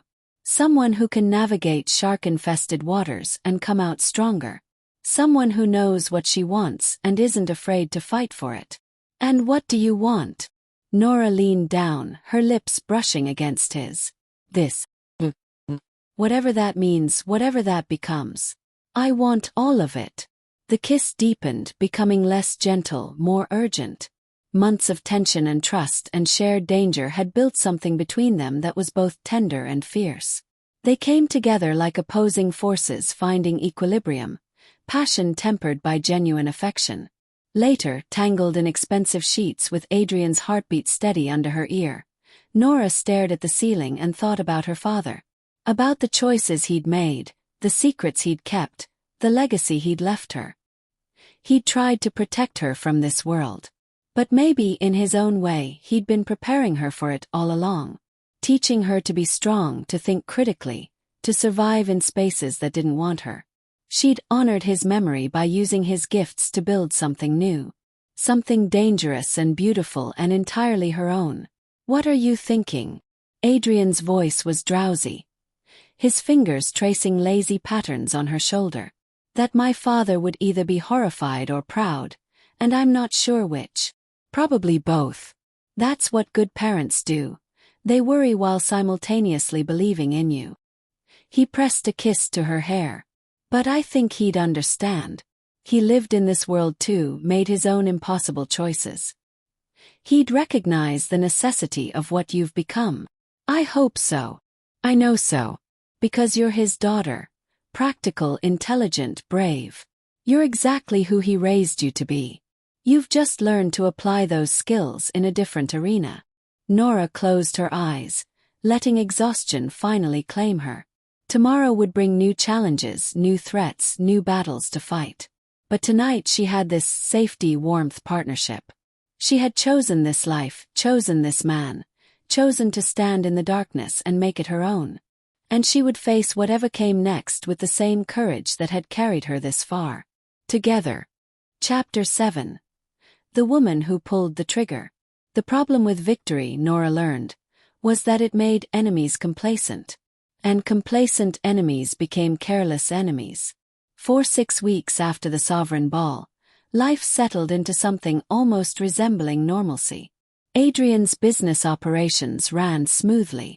The other families maintained their territories without conflict. Even the legitimate side of his empire, the construction companies, the restaurants, the real estate holdings, flourished under competent management. Nora's garage became increasingly successful. She'd hired 2 more mechanics and expanded into a second bay, specializing in high-end restorations and custom work. Celebrities and collectors started seeking her out, drawn by word of mouth about her perfectionism and discretion. She and Adrian fell into domestic patterns that would have seemed impossible months ago. Grocery shopping together on Sunday mornings, arguing about whose turn it was to do dishes, falling asleep on the couch during movies they'd both seen before. Small, mundane moments of happiness that felt precious because they were so normal. But underneath the surface, something was shifting. Started small. A shipment that didn't arrive. Contact who missed a scheduled meeting. A warehouse that got hit by what looked like a random burglary but felt too precise, too targeted. Someone's testing us, Marco said during a security briefing at the firehouse. He spread photographs across Adrian's desk. Surveillance images of the incidents. Small things, nothing we can't handle, but the pattern is concerning. It's like they're probing for weaknesses. Who? Adrian asked, studying the images with sharp focus. That's the problem. We can't identify them. They're using hired contractors, multiple layers of separation. Professional, well-funded, and very careful. Nora leaned over the desk, examining the photos. Something about one caught her attention, a grainy image of men loading boxes from the warehouse. Can you enhance this? The vehicle they're using. Marco tapped on his tablet, pulling up a clearer version. It was an unmarked panel van, nondescript and forgettable. But Nora's trained eye caught something. That's a Sprinter van, but look at the suspension. It's sitting high, which means it's either empty or the springs have been reinforced. And see those panels. That's not standard.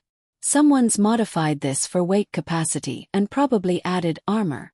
So we're looking for someone with access to specialized vehicle modification, Adrian said. His eyes sharp with understanding. Someone who knows that market.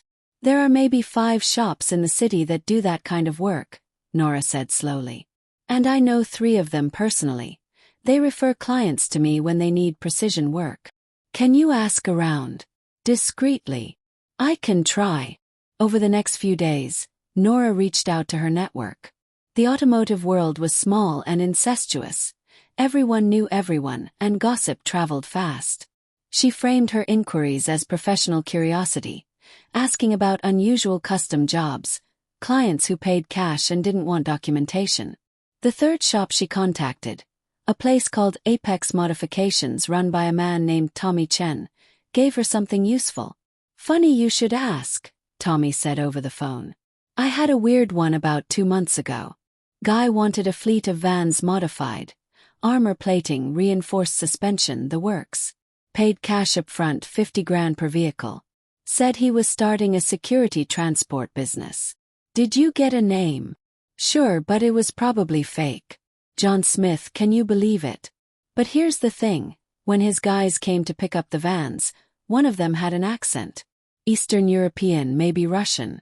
And he had prison tattoos on his hands, the kind you get in Moscow. Nora's blood ran cold. Russian mob. That'd be my guess. But here's what's really weird.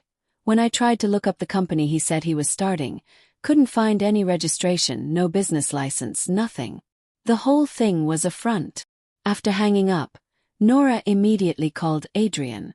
We have a problem. The people testing you aren't locals. They're Russian. There was a beat of heavy silence. Volkov. I don't know. Maybe. Or maybe someone connected to him. Come home. We need to talk to Dmitry. Dmitry Volkov met them at a neutral location, a Russian tea house in Brighton Beach that he owned. The massive crime boss looked even larger in the intimate space. His bulk barely contained by the delicate chair he occupied. Adrian. Miss Hale. He nodded respectfully to each of them. You said this was urgent. Adrian laid out what they discovered. The probing attacks, the modified vans, the Russian connection. Volkov's expression grew darker with each detail. This is not me, he said firmly. I have no reason to test you, no reason to probe your operations. We have agreement, yes. Territory is settled. Business flows smoothly. I would not risk this for small harassments. Then who? Nora asked. Who in the Russian community would have the resources and the motivation? Volkov was quiet for a long moment. His massive hands folded on the table. When he spoke, his voice was heavy with reluctant knowledge. There is possibility. My brother Mikhail. He was supposed to take over family operations when our father died, but he was in prison in Russia. By the time he got out, I had already established myself here. He was not pleased. Where is he now? Adrian asked. He arrived in city 6 months ago. I gave him small territory, small operations. Bookmaking, protection. Nothing that would conflict with your interests or other families. But Mikhail has always been ambitious. And resentful. You think he's making a move. I think he sees opportunity. With Falcone gone, power structure shifted. He may believe there is vacuum he can fill, that families are weak after recent troubles. Volkov's jaw tightened. He may also believe I have grown soft, that I value peace more than strength. This would be mistake. Can you control him? Adrian's voice was neutral, but the implication was clear. If Volkov couldn't handle his own brother, it became everyone's problem. I will handle this. Family business is family business. But, Volkov paused, choosing his words carefully. If Mikhail has indeed been testing your operations, he will not stop with small attacks. He will escalate. This is his nature. He does not understand subtlety or patience. He only understands force. Then we need to be prepared for force, Nora said. Both men looked at her. What? If this Mikhail is planning something bigger, sitting around waiting for it seems like a bad strategy. We should be proactive. What do you suggest? Volkov asked, and there was genuine curiosity in his voice. A trap. If he's been probing for weaknesses, give him one. Make him think he's found a vulnerability, then spring it when he commits. Adrian's eyes lit with understanding. The new warehouse. The one we just opened for luxury vehicle storage. High-value inventory. Relatively light security compared to our other locations. From the outside, it looks like an easy target. Except we'd be waiting for him, Nora finished. With actual security hidden, cameras everywhere, and a very unpleasant surprise. Volkov nodded slowly. This could work. If Mikhail takes the bait, we catch him in the act, have proof of his betrayal. Then I deal with him as family law requires. And if he doesn't take the bait? Adrian asked. Then we know he's smarter than I gave him credit for, and we need different strategy. Volkov stood. His massive frame making the delicate tea house furniture look like dollhouse pieces.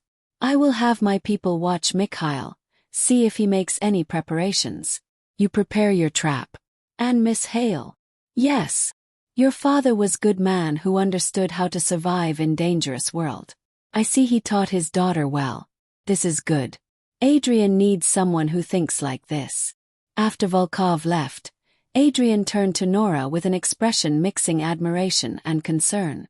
That was a smart plan. Maybe too smart. You're thinking like one of us now. Is that a bad thing?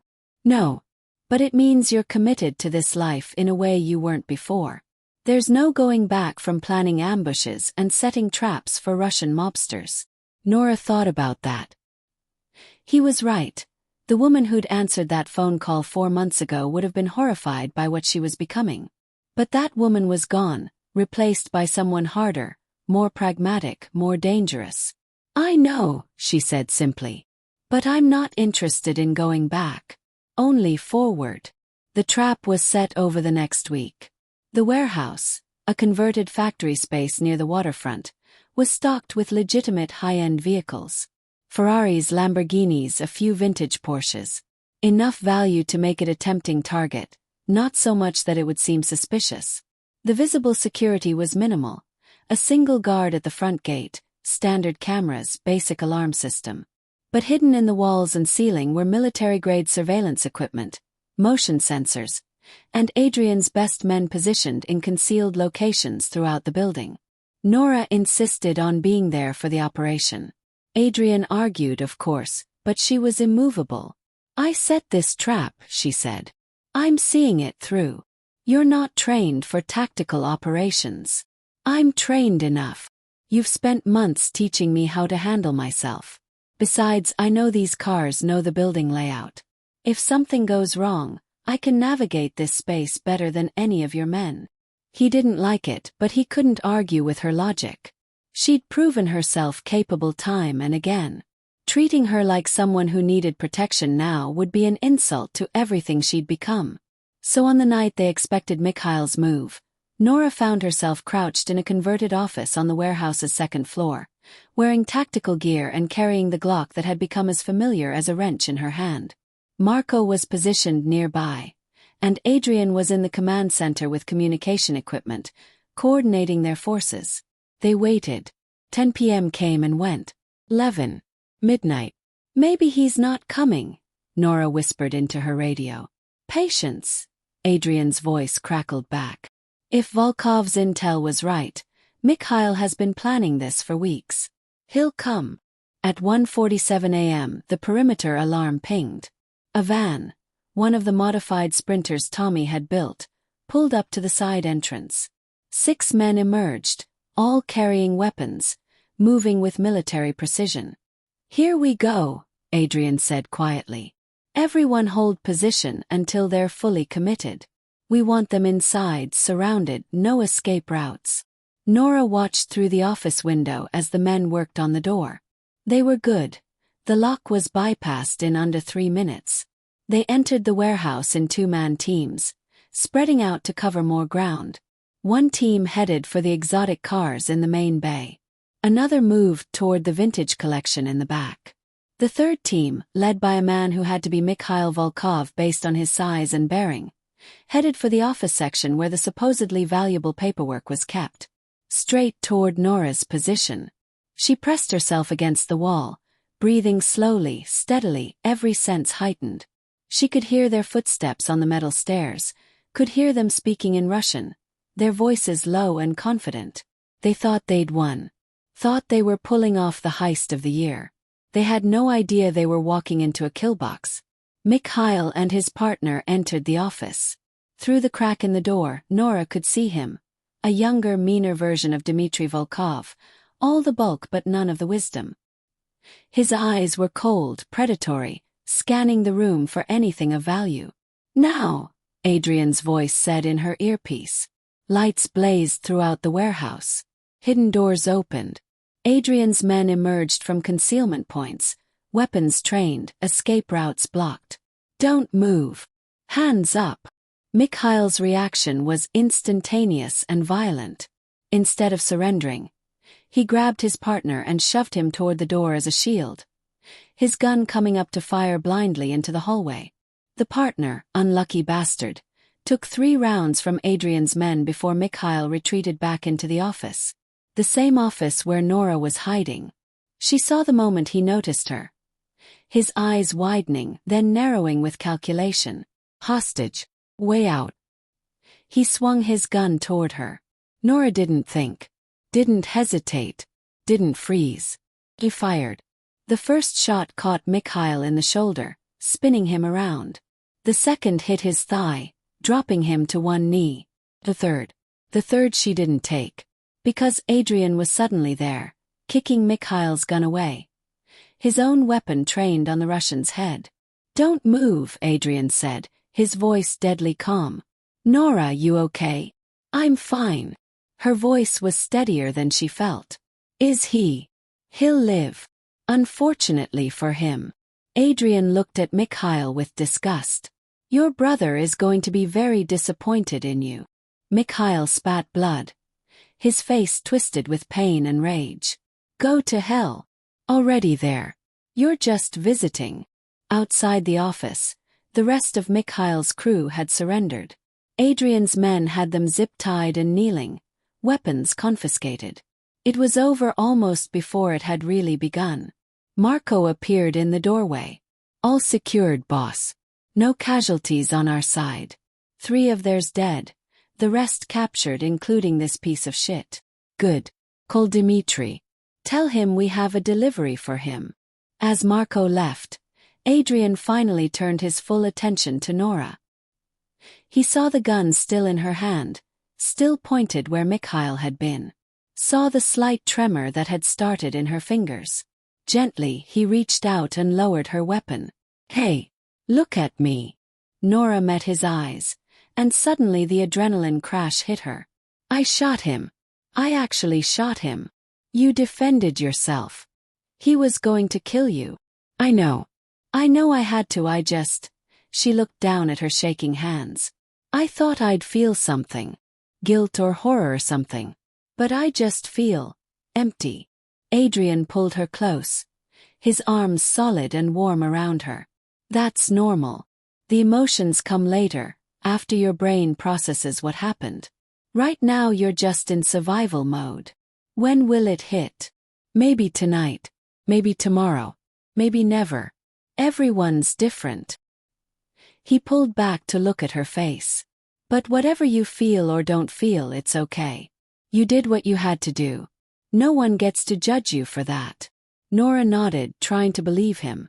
She'd crossed another line tonight, one she couldn't uncross. She'd shot someone. Had been prepared to kill him if necessary. When had that become acceptable? When had she become someone who could pull the trigger without hesitation? The answer, she realized, was that it had been a gradual transformation. Each choice, each compromise, each survival instinct sharpening into a weapon. She'd become someone who could function in Adrian's world because that's what survival required. And the scariest part was that she didn't regret it. Dmitry Volkov arrived an hour later. His face carved from granite as he surveyed his brother's captured crew. When he saw Mikhail, wounded, defeated, zip-tied on the warehouse floor, something flickered in his eyes. Pain, perhaps. Or disappointment.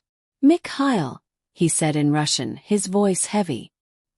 His brother spat at his feet. His response angry and defiant. Nora didn't speak Russian, but she didn't need to. The body language said everything. No remorse, no regret, only fury at being caught. Dmitry turned to Adrian. "Thank you for not killing him. Family business requires that I handle this personally. I understand. What will you do? What family law requires?"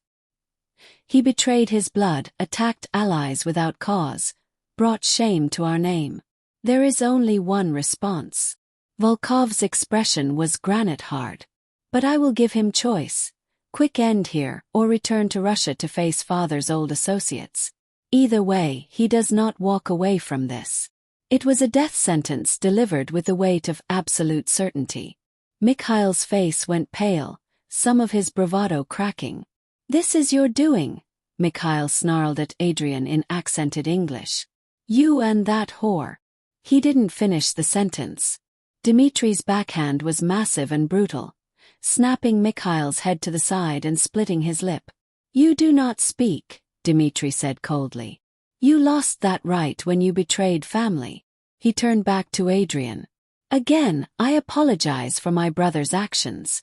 This will not happen again." "I know it won't." As Volkov's men dragged Mikhail and his crew away, Adrian put his arm around Nora's shoulders. "Come on. Let's go home." The drive back to the firehouse was quiet. Nora stared out the window, watching the city pass by, trying to process everything that had happened. She'd been in firefights before, had watched people die. But this was different. This time she'd been the one to pull the trigger. The one to draw blood. Back at the loft, Adrian poured them both whiskey. Nora downed hers in one burning swallow, then held out her glass for more. "Talk to me," Adrian said quietly. "Tell me what you're feeling." "I don't know what I'm feeling. I keep waiting for guilt or trauma or something, but it's just nothing." "Does that make me a psychopath?" "It makes you a survivor. You did what needed to be done, and your brain is protecting you from falling apart by compartmentalizing. It's normal, Nora. It's healthy, even. But what if I'm becoming someone I don't recognize? What if I'm turning into what? Into me." Adrian's voice was soft but challenging. "You're not me, Nora. You're your own person making your own choices. Yes, you've changed. Yes, you've become harder, more capable of violence. But you haven't lost yourself. You're still the woman who spends her mornings fixing cars and arguing with part suppliers. You're still the woman who adopts stray cats and makes terrible coffee and falls asleep during action movies. The core of who you are hasn't changed. You've just developed new skills to survive in a dangerous world. How do you know? How do you know I haven't lost myself? Because I've watched you. 'Cause I know you. And because the person you've become is someone who still stops to pet dogs on the street, who tips waitresses too much, who called me out for being an asshole when I deserved it." He took her hands. "You can be both, Nora. You can be dangerous and kind, ruthless and compassionate, a woman who pulls triggers and a woman who rescues kittens. Those things aren't mutually exclusive." Nora wanted to believe him. Wanted to trust that she hadn't fundamentally broken something inside herself. But the doubt lingered. "What happens now?" she asked. "With Mikhail, with the Russians?" "Dmitry will handle it. Family law is harsh but clear. Betrayal equals death. Mikhail will be made an example of, And the message will be sent that the peace we've built is not to be tested. Adrian paused. And life goes on. The business continues. We continue. Just like that. Just like that. This is the world we live in, Nora. Violence happens, we respond, we move forward. The ones who survive are the ones who don't let it destroy them. She nodded slowly, trying to accept that truth. This was her life now. This was who she'd become. A woman who could shoot first and process later. Who could set traps for enemies and spring them without hesitation. A woman who'd pulled the trigger and lived with it. I need to sleep, she said finally. Or at least try to. Come on.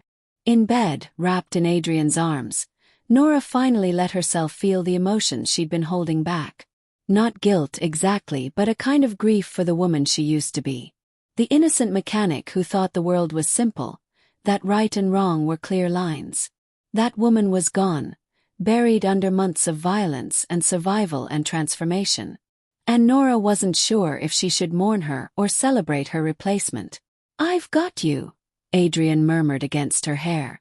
Whatever you're feeling, whatever you need, I've got you. Promise. Promise. She closed her eyes and let exhaustion claim her, knowing that tomorrow would bring new challenges, new moral complexities, new lines to cross or refuse to cross. But tonight she had this, safety, warmth, someone who understood the weight of what she'd done and didn't judge her for it. Someone who'd helped her become dangerous and still saw her as human. It would have to be enough. The next morning, Nora woke to find Adrian already up, working in his office.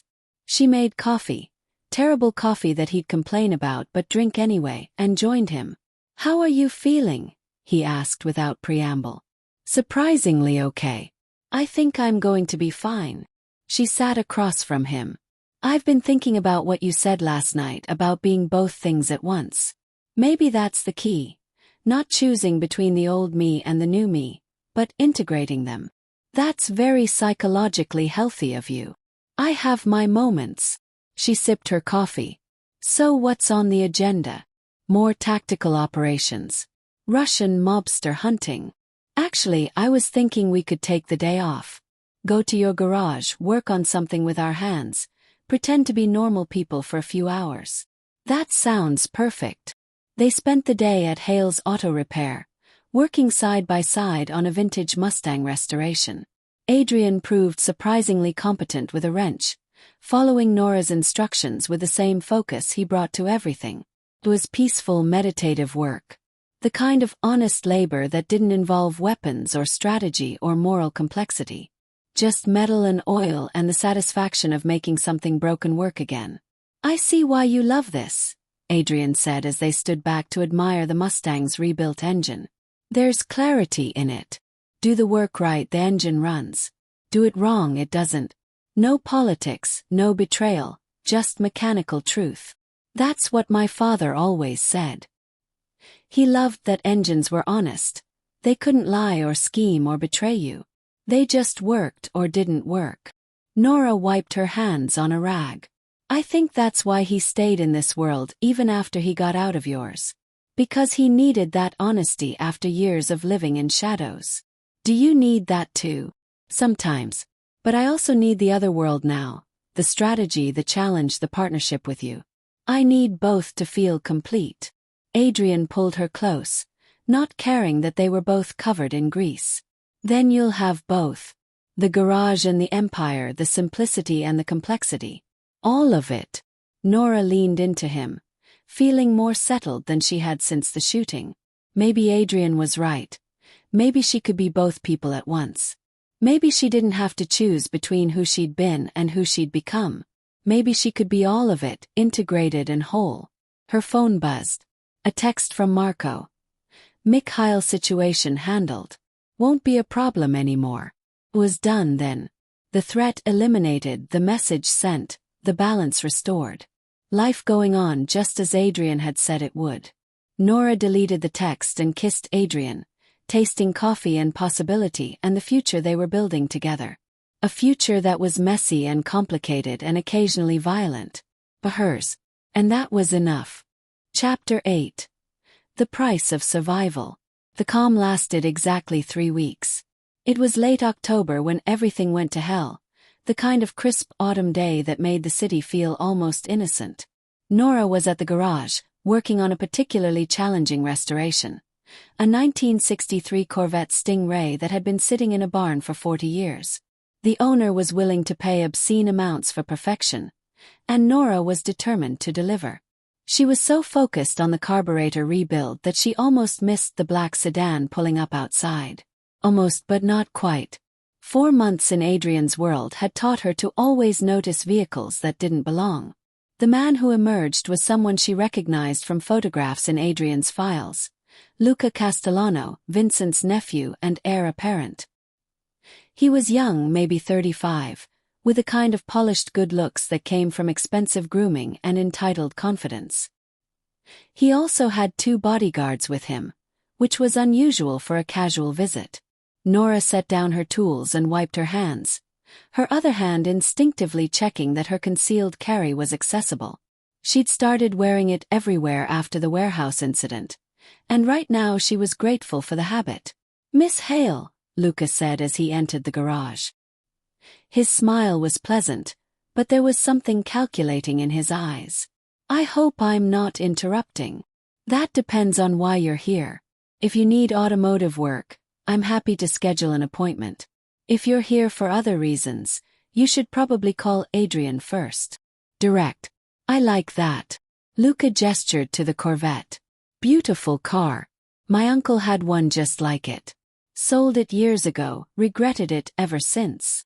They're special machines. Was there something specific you needed, Mr. Castellano?"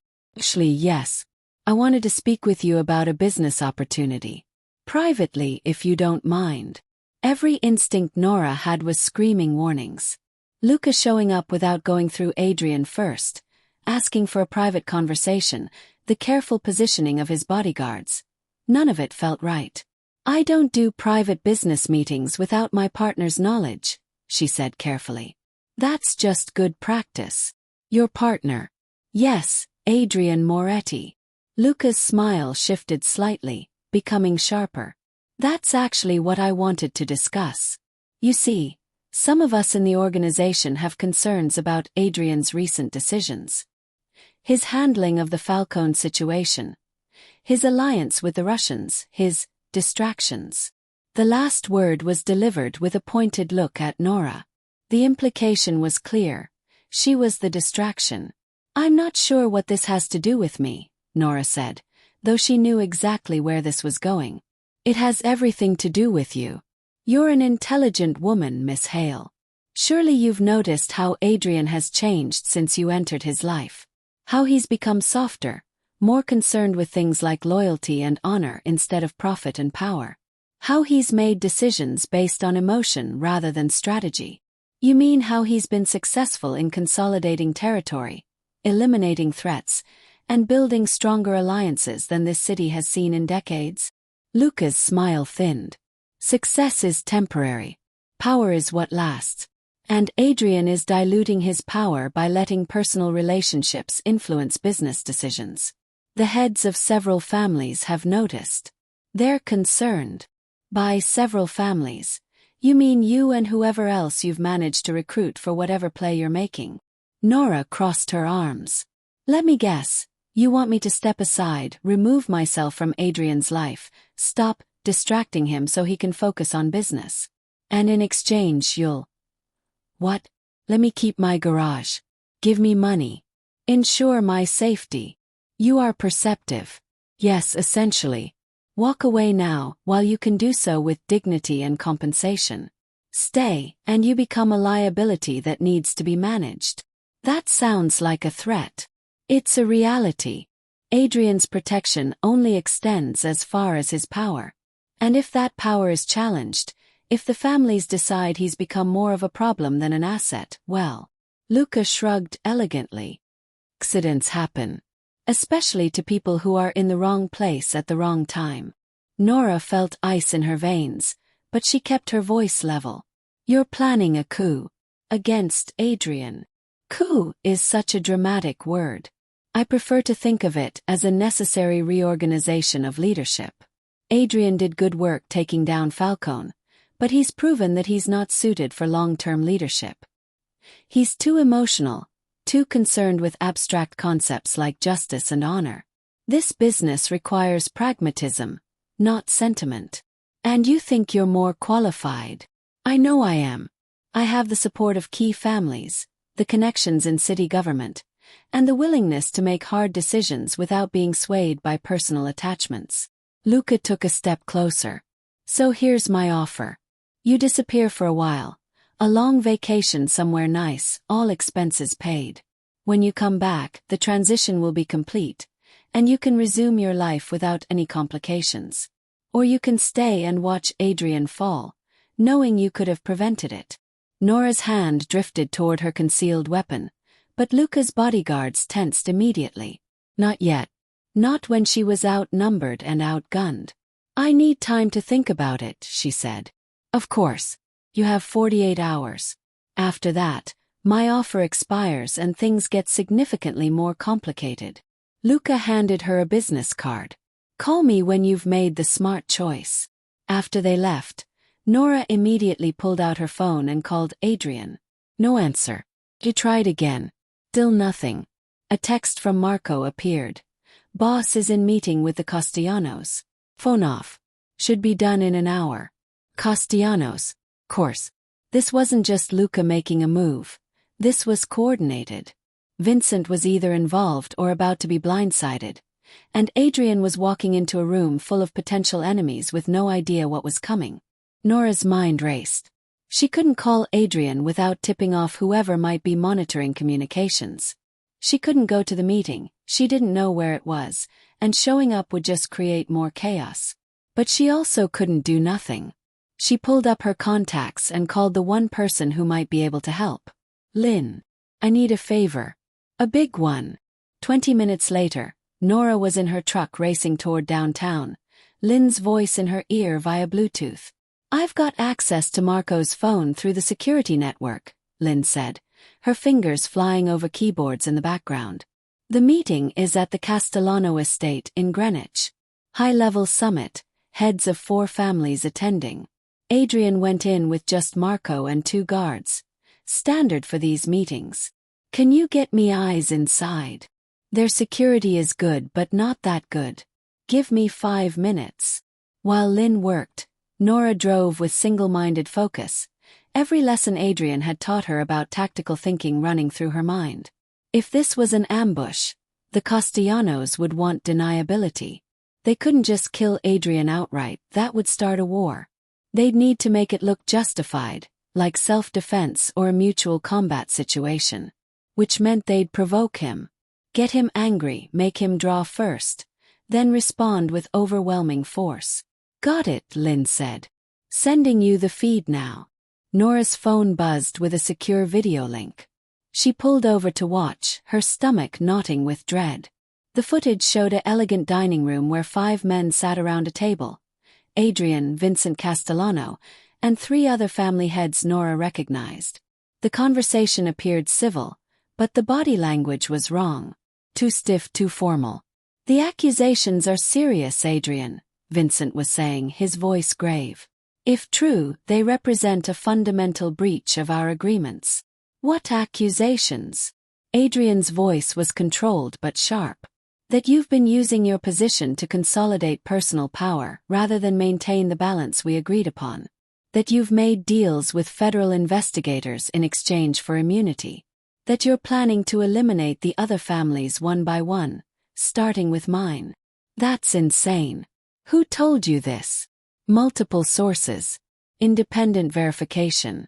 The evidence is quite compelling. Vincent slid a folder across the table. Through the camera, Nora watched Adrian open the folder. She couldn't see the contents, but she saw his expression shift from confusion to understanding to cold fury. This is fabricated. All of it. Someone's setting me up. Perhaps. Or perhaps the pressure of recent events has made you paranoid, made you see enemies where there are only concerned colleagues. Vincent's voice was almost sympathetic.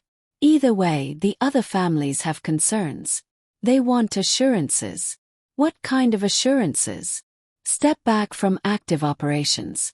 Take an advisory role. Let others handle day-to-day business while you focus on your personal interests. Vincent paused meaningfully. Like your garage-owning companion. There it was. The connection to Luca's visit. The coordinated attack. They were boxing Adrian in, giving him an impossible choice. Abandon his position or abandon Nora. This is a coup, Adrian said flatly. You're trying to remove me. We're trying to help you, Adrian. You've changed since your father's death, since you've gotten involved with this woman. You're not thinking clearly, not making decisions that benefit the organization. We're offering you a graceful exit. And if I refuse, then we'd be forced to take more direct action. For the good of everyone involved. The threat was clear. Adrian could see it, Nora could see it. This was a trap, carefully constructed. Impossible to escape without violence or capitulation. And knowing Adrian, he'd choose violence. Nora made a decision. She pulled back into traffic, driving faster, pushing the truck to its limits.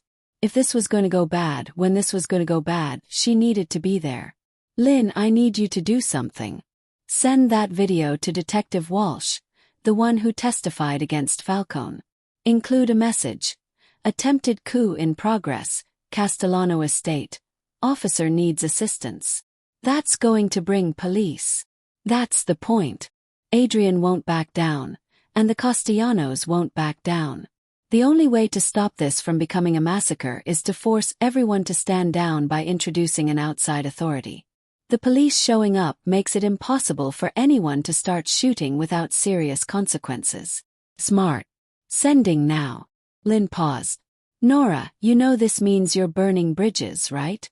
The families don't forgive people who bring police into internal business.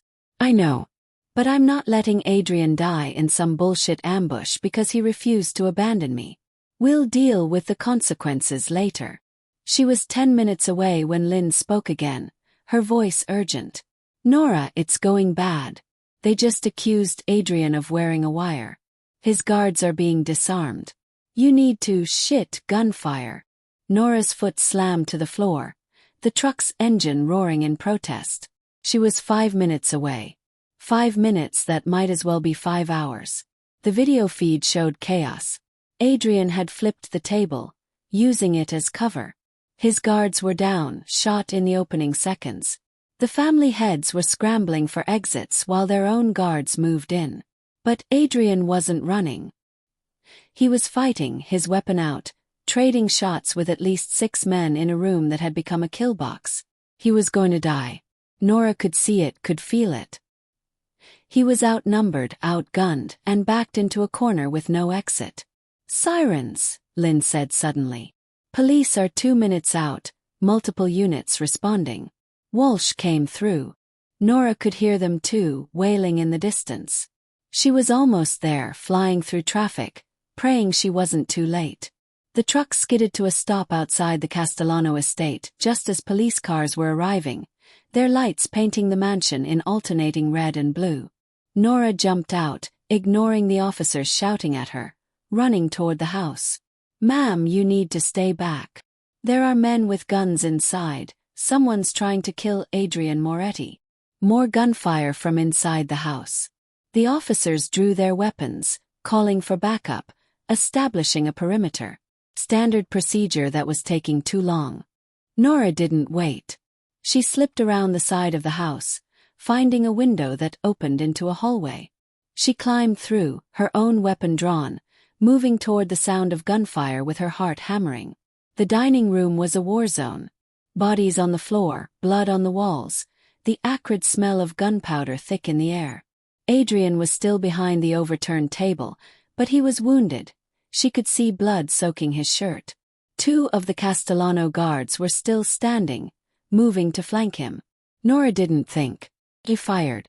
2 shots center mass, both guards dropping. She'd been training for months, and it showed. Her hands were steady, her aim true. Nora! Adrian's voice was rough, pained. What the hell are you doing here? Saving your ass. She moved to his position, assessing his injury.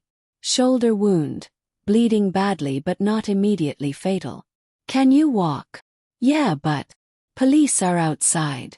Multiple units. We need to get out of here before this turns into a hostage situation or worse. The others ran. Vincent and his buddies scattered when the shooting started. Right now we need to move. She helped Adrian to his feet, supporting his weight as they moved toward the back of the house.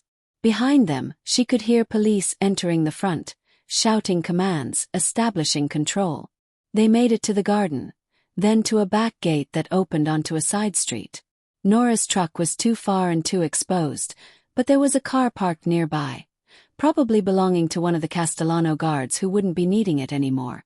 Can you hotwire a car? Adrian asked, his voice strained. Please. I learned that when I was 16. She had the car started in under a minute, a skill she'd never thought she'd actually use.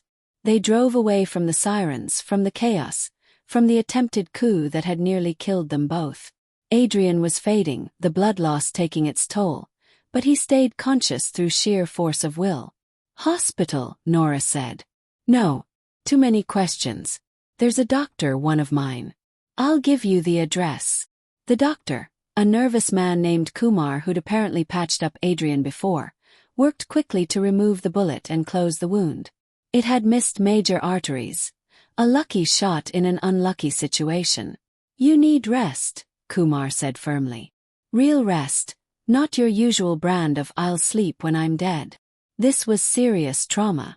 I'll rest when this is done, Adrian replied, already trying to sit up despite the pain. Adrian, Nora started. They tried to kill me, Nora.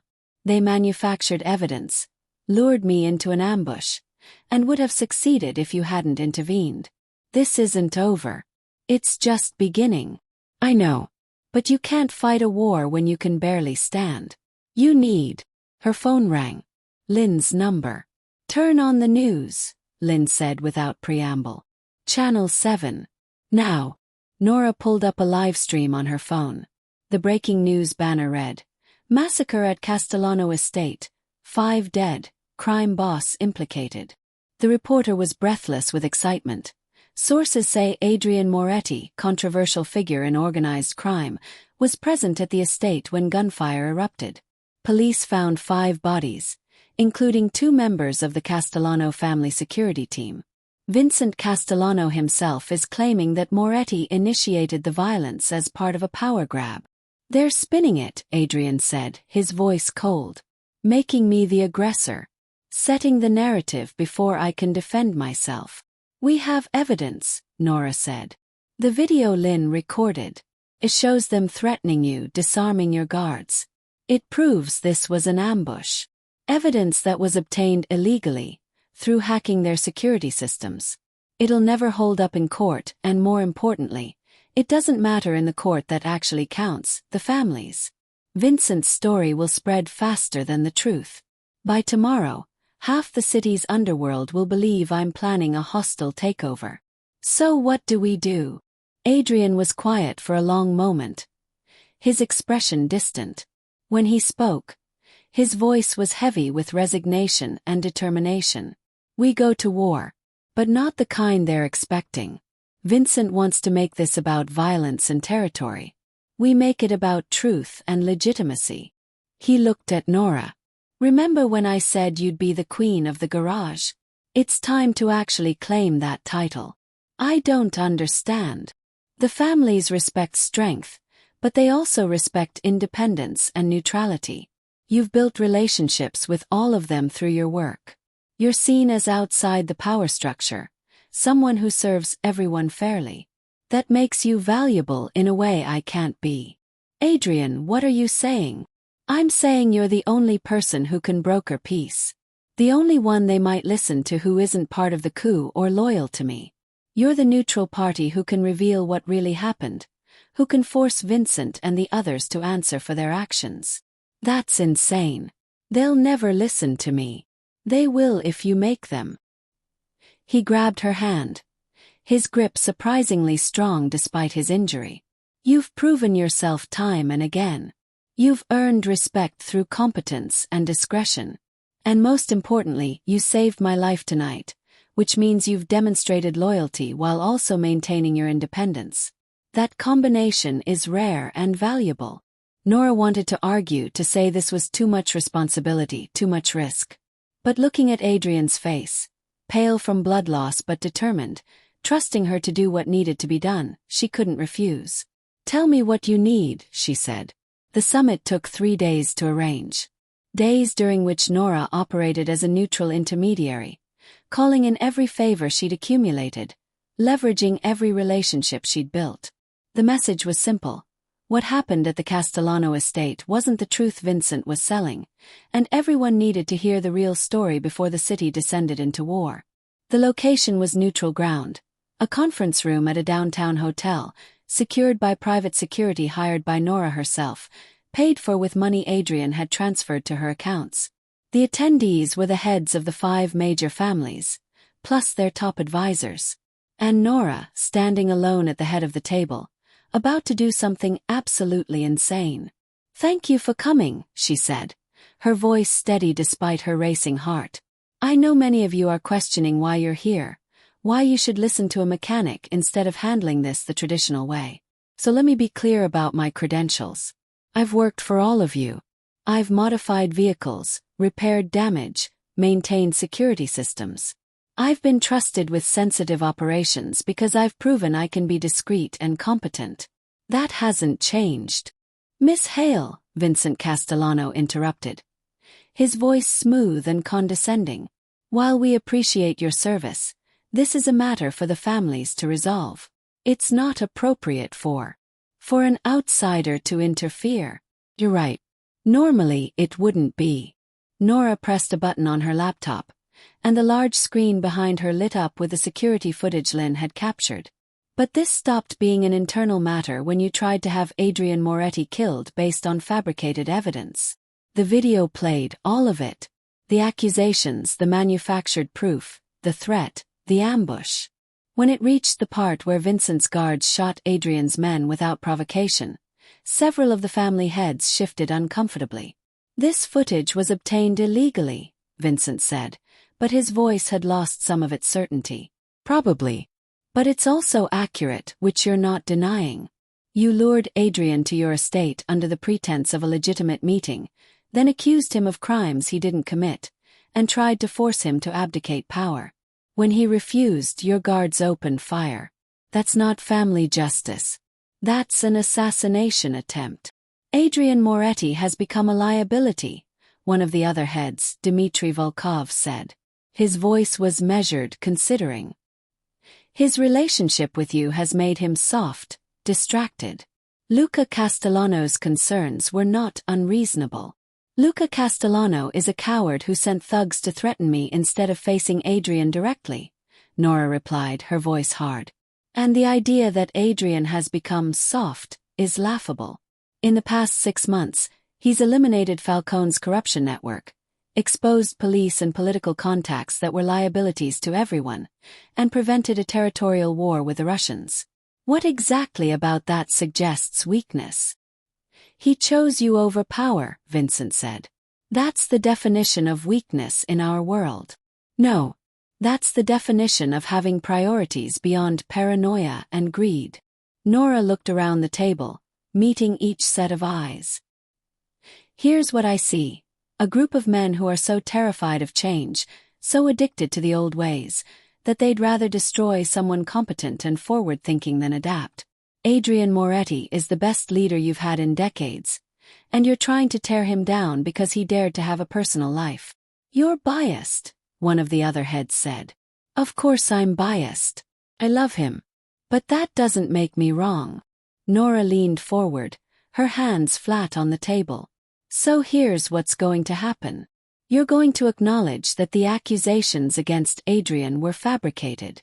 Vincent is going to admit that the ambush at his estate was unjustified. And Luca Castellano is going to answer for threatening me and attempting to stage a coup. And if we refuse?" Vincent asked, his voice dangerous. "Then this video goes public. Not just to the families but to the police, the FBI, the media. Every news outlet in the city will see proof that you attempted to murder Adrian Moretti. The corruption investigations that have already decimated police and political ranks. They'll expand to include all of you. Your legitimate businesses will be scrutinized. Your assets will be frozen. Your operations will be exposed. You'd destroy yourself in the process, Vincent pointed out. Probably. But I'd destroy you first, and that's worth it. Nora's voice was ice. You made a mistake when you threatened Adrian. You made an even bigger mistake when you threatened me. I'm not some helpless girl you can intimidate. I'm someone who's built relationships with all of you, who knows your operations, who has access to your vehicles and security systems. I know where your vulnerabilities are. And I'm willing to exploit all of them if you force me to. The silence in the room was absolute. These were men who'd spent lifetimes in power, who weren't accustomed to being challenged, especially not by someone like Nora. But they were also pragmatists who understood leverage and consequences. It was Dmitry Volkov who spoke first. What you ask for, this public acknowledgement, it would damage Vincent's standing, weaken his family's position. Yes, Nora agreed. Just as he tried to weaken Adrian's. Fair is fair. Volkov nodded slowly. I was not part of this coup. My family had concerns about Adrian's direction, but we would have raised them honestly, in proper forum. What Vincent did, this ambush, this assassination attempt, this is not how we do business. He looked at Vincent. You acted without consensus, without full family support. You must answer for this. One by one, the other heads nodded agreement. Not because they loved Adrian or feared Nora, but because Vincent had violated protocols, had acted unilaterally in a way that threatened them all. Vincent Castellano sat frozen, realizing he'd miscalculated. His coup had failed not because Adrian was too strong, but because he'd been too aggressive, too obvious. Fine, he said finally, his voice tight with suppressed rage. I acknowledge that the accusations were exaggerated, that the situation at my estate escalated beyond what was intended. And Luca, Nora pressed. My nephew acted without my full authorization. He will be disciplined. It wasn't a full admission, wasn't complete justice. But it was enough. Face had been saved, power had been rebalanced, and war had been averted. Good, Nora said. Now, as for moving forward, Adrian will continue in his position, but with the understanding that the families have oversight. Quarterly meetings, transparency on major decisions, consensus building instead of unilateral action. In return, Adrian will share intelligence on federal investigations and help protect everyone's interests, not just his own. She was making this up as she went, channeling every business negotiation she'd ever witnessed, every strategic discussion she'd overheard. But it was working. The heads were nodding, seeing a path forward that didn't require violence or massive disruption. Agreed, Volkov said. This is acceptable compromise.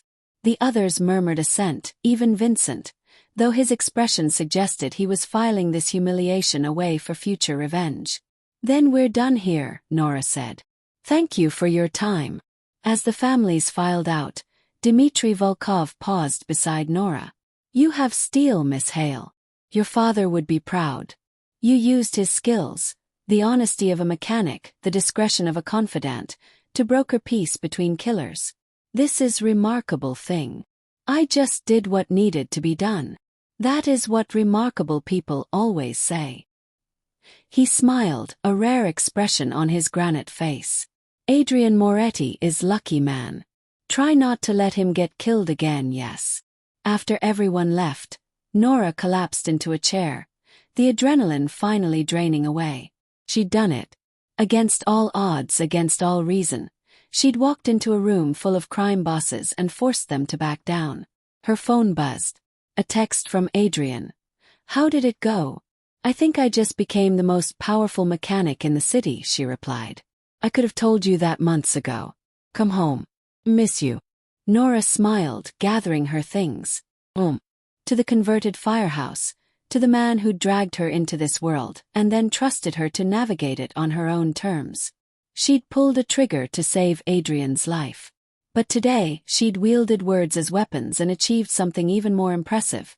She'd made peace without violence, had solved a problem through leverage and logic instead of bullets and blood. Maybe Adrian was right. Maybe she could be both things, the mechanic and the queen, the woman who fixed cars and the woman who brokered deals between criminals. Maybe she'd finally figured out how to integrate all the pieces of herself into something whole. The thought carried her home through the city streets, past all the familiar landmarks that had witnessed her transformation, past the highway where it all began, past her garage that had become so much more than a business, past the hotel where she'd just potentially saved dozens of lives by preventing a war. This was her city now, her world. And she'd earned her place in it not by becoming someone else, but by becoming more fully herself. Competent, fearless, and unwilling to accept anything less than what she deserved. Adrian was waiting when she arrived, still pale but standing on his own.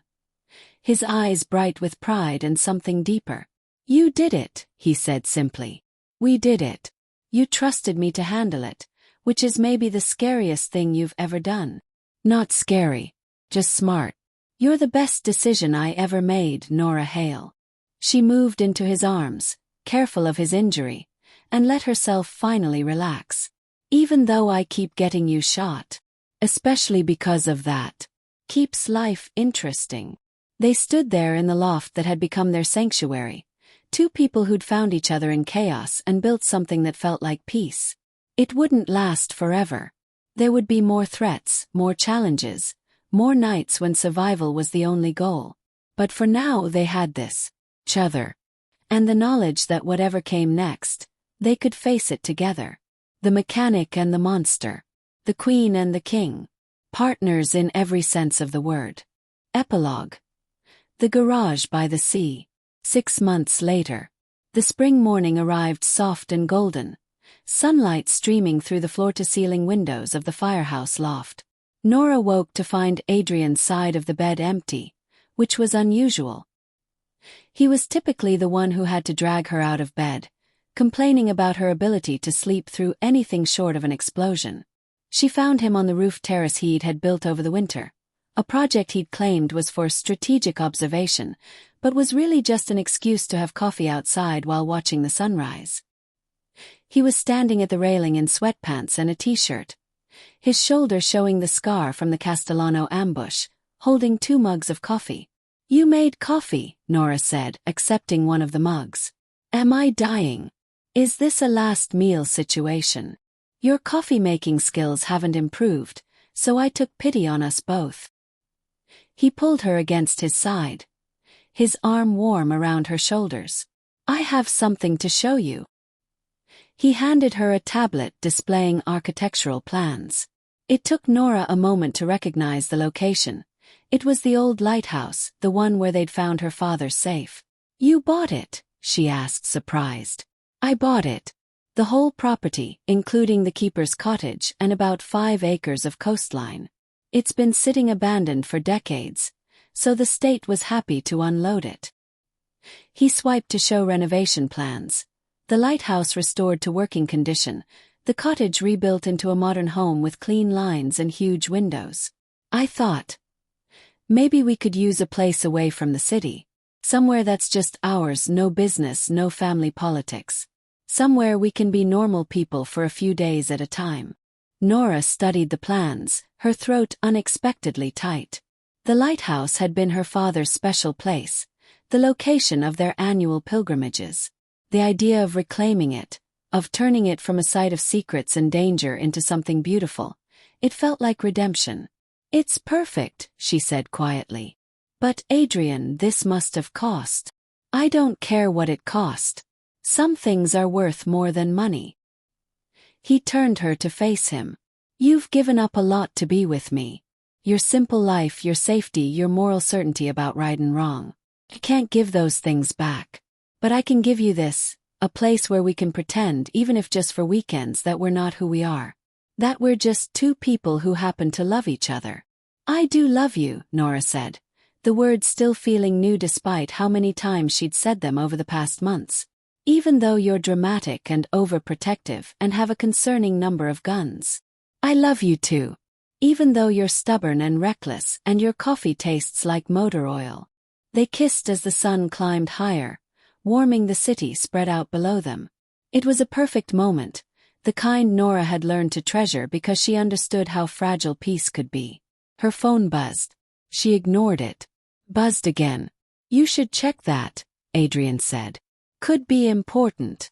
It was a text from Marco. Package delivered to the garage. Said you'd know what it was. I have to go to the garage, Nora said, already moving toward the bedroom to get dressed. Mystery package. Want company. Always. Hale's auto repair had undergone significant changes in the past 6 months. The building had been expanded, adding a second floor that housed a proper office, a break room, and a small apartment for overnight security. The garage bays had been upgraded with state-of-the-art equipment. The security was now the best money could buy, which, given Adrian's resources, was considerable. But the sign was the same, hand-painted by her father 30 years ago, now carefully restored and protected under a clear coat. Some things you didn't change. The package turned out to be a car, covered by a tarp in the main bay. Nora's mechanics, she now employed 6 full-time and 2 part-time, were gathered around it like kids on Christmas morning. Boss, said Tommy, her head mechanic. You gotta see this. Nora pulled back the tarp and felt her breath catch. It was a 1967 Maserati Ghibli. Sleek, predatory, painted a deep midnight blue that seemed to shift colors in the light. The same model Adrian had been driving the night they met, though this one was in pristine condition, clearly a professional restoration. There's a note, Tommy said, handing her an envelope. Inside, in Adrian's precise handwriting. The first one brought us together. This one is for all the journeys still to come. He's so fucking dramatic, Nora muttered, but she was smiling. Who's dramatic? Adrian asked from the doorway. His expression perfectly innocent. You bought me a Ghibli. I restored you a Ghibli. There's a difference. This is the actual car from that night. It's been in storage since the incident. I had it completely rebuilt, better than new. Figured it deserved a second chance. Like us. Nora walked around the car, running her hands over the flawless paint, the chrome that gleamed like jewelry. It was a masterpiece, worth easily 6 figures. But more than that, it was a symbol of where they'd started, of how far they'd come, of the choice to take something broken and make it beautiful. I don't know what to say, she admitted. You could say you'll let me take you for a drive in it. Maybe up the coast to see the lighthouse property. Start planning how we want the renovation to go. That sounds perfect. They drove with the windows down, the Ghibli's V12 engine singing its complex mechanical symphony. The coast road wound past cliffs and beaches, through small towns that looked like postcards. Normal people going about normal lives, completely unaware of the 2 people in the beautiful car who lived in the shadows. At a scenic overlook, Adrian pulled over. They got out and stood at the railing, watching waves crash against rocks far below. Do you ever regret it? Nora asked. The path your life took. What you had to become. Adrian was quiet for a long moment. I used to. I spent years angry at my father for dying and leaving me this burden, angry at Falcone for stealing the choice from me, angry at myself for not being strong enough to walk away. But now, he took her hand. Now I think if everything hadn't happened exactly as it did, the violence, the betrayal, the danger, I wouldn't have been on that highway the night you answered my call. I wouldn't have met you. And you're worth every dark thing I've had to do, every compromise I've had to make. That's a lot of pressure to put on a person. You can handle it. You've proven that time and time again.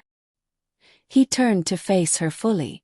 Nora, I need to ask you something, and I need you to answer honestly. Are you happy? Living this life, being with me, navigating this world we're in? Nora considered the question seriously. 6 months ago, even 3 months ago, she might have hesitated. But now, standing here with the sun on her face and Adrian's hand in hers, she knew the answer. Yes, I'm happy. Not in some fairy tale way where everything is perfect and easy, but in a real way where I know who I am and what I want and what I'm willing to fight for. I'm happy because I chose this. Chose you. And I keep choosing every single day. Good. Because I have something else for you. He reached into his pocket and pulled out a small box. Nora's heart started racing. Adrian. Before you panic, it's not what you think. Or maybe it is, but not in the traditional sense. He opened the box to reveal a ring. White gold with a single diamond, elegant and understated. I'm not asking you to marry me. Not yet. Marriage in my world is complicated. Brings legal entanglements that could put you at risk. But I am asking you to be my partner in every sense of the word. To share the lighthouse when it's done. To build something permanent together. To stop thinking of this as temporary and start thinking of it as forever. That sounds a lot like a proposal. It's a promise. That when the time is right, when we've made the world safe enough, I'll ask you properly. But until then, I want you to have this as a reminder that you're mine and I'm yours, regardless of what any piece of paper says. Nora took the ring, watching it catch the light. It was beautiful, but more importantly, it was a symbol of what they'd built together. A partnership forged in fire, tempered by danger, and stronger than any traditional bond. Yes, she said simply. To all of it. The lighthouse, the partnership, the forever. Yes. Adrian slipped the ring onto her finger, and it fit perfectly, as if it had been made specifically for her hand. Knowing Adrian, it probably had been. They kissed with the ocean as their witness. Two people who'd found each other in the worst circumstances and built something extraordinary from the wreckage. The drive back to the city took them past Nora's garage. She asked Adrian to stop, wanting to check on something. Inside, her mechanics were working on various projects. A Ferrari that needed a complete engine rebuild, a Rolls-Royce with mysterious electrical issues, an armored Mercedes that definitely belonged to one of the families.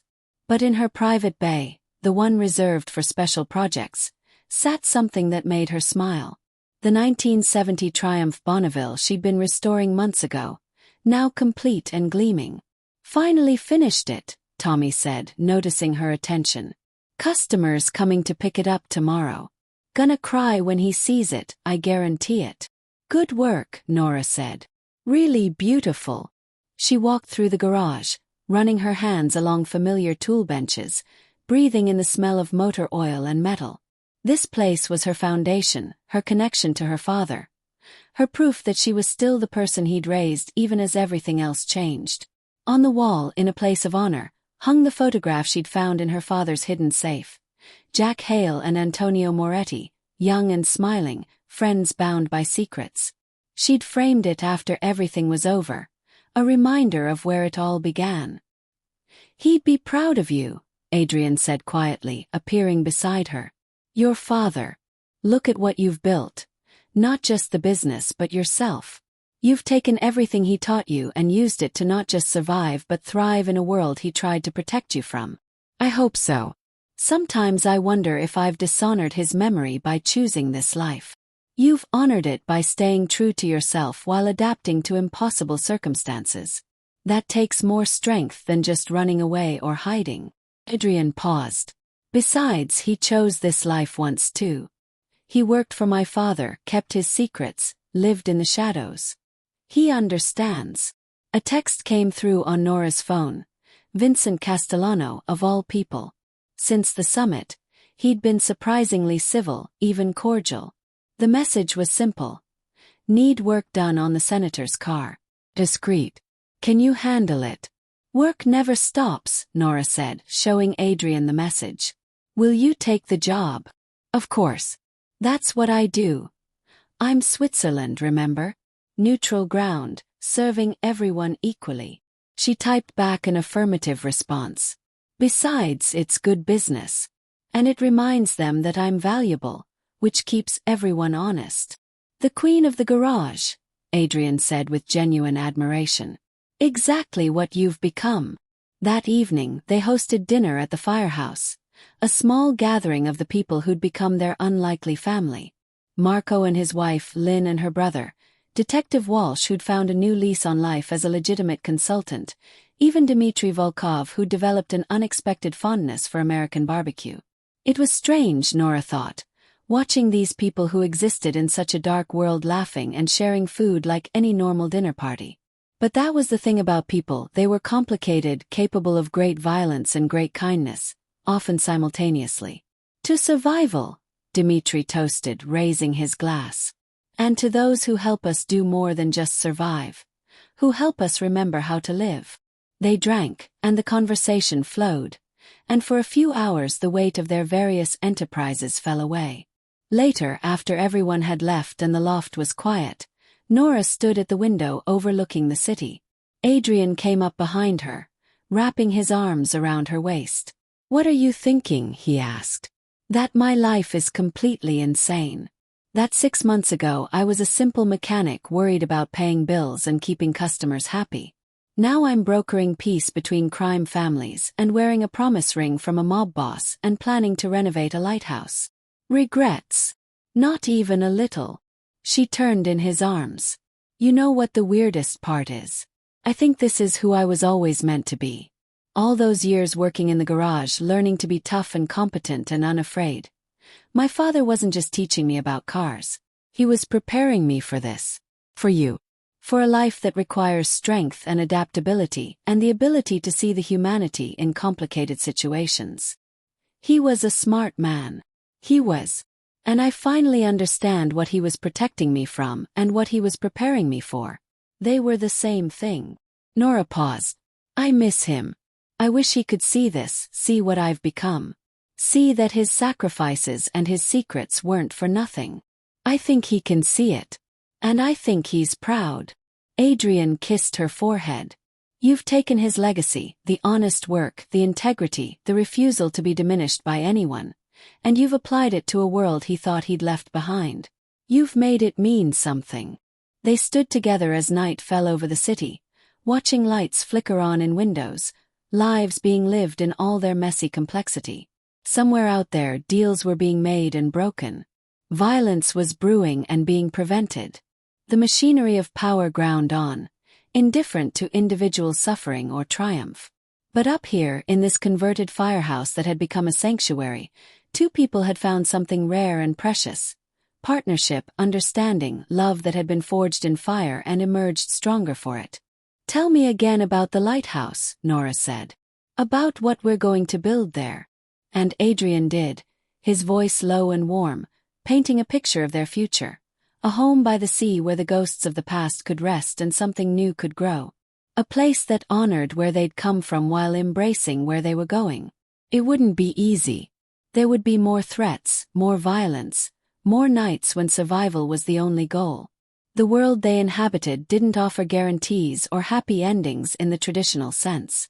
But it offered this, the choice to build something real with someone who understood the cost.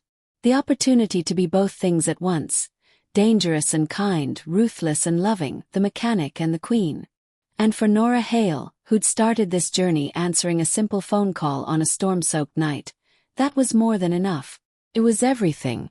3 years later, the lighthouse stood proud against the morning sky, its fresh white paint gleaming, the beacon restored to full working order. The keeper's cottage had been transformed into a modern masterpiece, all glass and steel and warm wood, designed to complement the historic tower rather than compete with it. Nora stood on the newly built deck, coffee in hand, watching boats dot the horizon. Inside, she could hear Adrian moving around the kitchen, probably making breakfast despite her insistence that she could handle it. The past 3 years had brought changes. Some good, some challenging, all of them navigated together. The garage had expanded again, now employing 12 people and handling jobs from clients across the country. Her reputation for discretion and excellence had spread, and Hale's Auto Repair had become the premier destination for anyone needing specialized work, regardless of which side of the law they operated on. Adrian's business had evolved too. He'd gradually shifted more toward legitimate operations, using the connections and capital from his illegal enterprises to build something that could eventually go completely clean. It was a long process, one that would probably take another decade, but the foundation was solid. The families had reached an uneasy but functional equilibrium. There were still conflicts, still violence when negotiations failed, But the all-out wars of the past had been replaced by something more subtle and sustainable. Nora's role as neutral arbiter had become formalized. She was now officially consulted on disputes, her judgment respected because she had no territory to protect and no ambition for power beyond her garage. Vincent Castellano had eventually been forced into semi-retirement by his own family after the coup attempt. Luca had disappeared. Rumor said he was in South America, but no one was certain and no one cared enough to look. The threat had been neutralized, the message sent. And through it all, Nora and Adrian had built something that felt permanent. Not perfect. They still argued about dishes and coffee and Adrian's tendency to be overprotective, but real. Grounded in mutual respect and genuine love, and the understanding that they'd chosen each other when they could have chosen easier paths. "Breakfast is ready," Adrian called from inside. "And before you complain, yes, I made your terrible coffee too. Consider it an act of love." Nora smiled, taking one last look at the ocean before heading inside. The lighthouse keeper's cottage was cozy and bright, filled with a mixture of Adrian's expensive furniture and her garage sale finds. His minimalist aesthetic and her comfortable clutter. It was a perfect representation of their relationship. Different styles that somehow worked together to create something better than either could be alone. Over breakfast, perfectly made omelets because Adrian was annoyingly good at cooking, they discussed plans for the day. A walk on the beach, maybe some work on the vintage Chris Craft boat they'd bought and were restoring together. Dinner at a local seafood place where nobody knew who they were or cared about their complicated lives. Normal things. Peaceful things. The things her father had wanted for her. Achieved through paths he never could have imagined. "I got a call from Marco yesterday," Adrian said, refilling her coffee. "Nothing urgent, just checking in. He wanted to know if we'd be back in the city for the charity gala next month. The one where they're honoring Detective Walsh for his anti-corruption work." "That's the one. Ironic considering where he started, but he's done good work these past few years. Helped bring down some truly corrupt cops. We should go. Support him. Plus, I can never resist an excuse to get dressed up and make you wear a tuxedo. I look good in a tuxedo. You look good in everything. It's annoying." They bantered and planned and simply existed together. Two people who'd found home in each other despite starting in violence and chaos. Eventually, Nora excused herself and walked up to the lighthouse tower. They'd restored it completely, and the climb was worth it for the view from the top. 360 degrees of ocean and coastline, the whole world spread out below. She'd brought her father's old photograph, the one of him and Antonio Moretti. She propped it on the window ledge where he used to bring her to watch sunsets, where he'd taught her to face east and know which way was home. "I did it, Dad," she said quietly. "I found the truth you were protecting. I used it to build something good. And I found someone who loves me for exactly who I am, sharp edges and all. Think you'd approve. I hope you'd approve." The lighthouse beacon, even during daytime, created patterns of light and shadow. In that interplay, Nora could almost see her father's face, could almost hear his voice saying what he'd always said when she did good work. "That's my girl." She wasn't just his girl anymore. She was her own woman, fully formed and dangerous and capable of extraordinary things. But she was still his daughter, still carried his lessons, his integrity, his understanding that the most important things in life couldn't be measured in power or money but in the strength of your character and the quality of your relationships. Footsteps on the stairs announced Adrian's arrival. He emerged into the lamp room, slightly winded from the climb. "Checking in with the old man?" he asked, seeing the photograph. "Something like that. Telling him we're okay. That everything he did, every sacrifice he made, it mattered." Adrian moved to stand beside her, and together they looked out at their kingdom. Not a city of crime and violence, but a stretch of coast where the past could rest and the future could bloom. "I've been thinking," Adrian said, "about that proposal I never quite made 3 years ago." "Oh, the world's not perfect. Probably never will be. But it's safe enough, stable enough. We've built something that can last, something worth making official." He turned to face her. "So I'm asking, Nora Hale, will you marry me? For real this time, papers and ceremony and all the traditional trappings. Nora looked at him. This man who'd dragged her into darkness and then helped her find her own light, who'd challenged her to become more than she thought possible, who'd stood beside her through violence and peace with equal devotion. Yes, she said simply. Yes to marriage, yes to forever, yes to whatever comes next as long as we face it together. They kissed in the lighthouse tower, high above the world, two people who'd started as strangers in a storm and become something that transcended definition. Partners, lovers, friends, allies. The mechanic and the monster, the queen and the king. The wedding, when it happened 6 months later, was small and private. Just the people who mattered, the family they'd chosen rather than the family they'd been born into. Marco stood as best man, Lynn as maid of honor. Dmitry Volkov gave a surprisingly sentimental toast about love conquering all, even criminal empires. They were married at the lighthouse at sunset, with the beacon casting its light across the water, guiding lost souls home. It was perfect. And afterward life went on, not happily ever after in some simplistic way, but richly and complicatedly and fully. There were still challenges, still threats, still nights when darkness pressed close. But there were also mornings with coffee and terrible jokes, afternoons working side by side on engines and strategies, evenings watching sunsets and planning futures.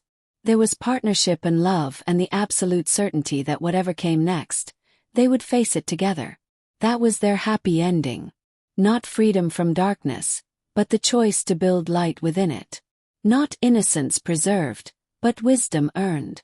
Not perfection, but something infinitely better. Authenticity, hard-won and precious.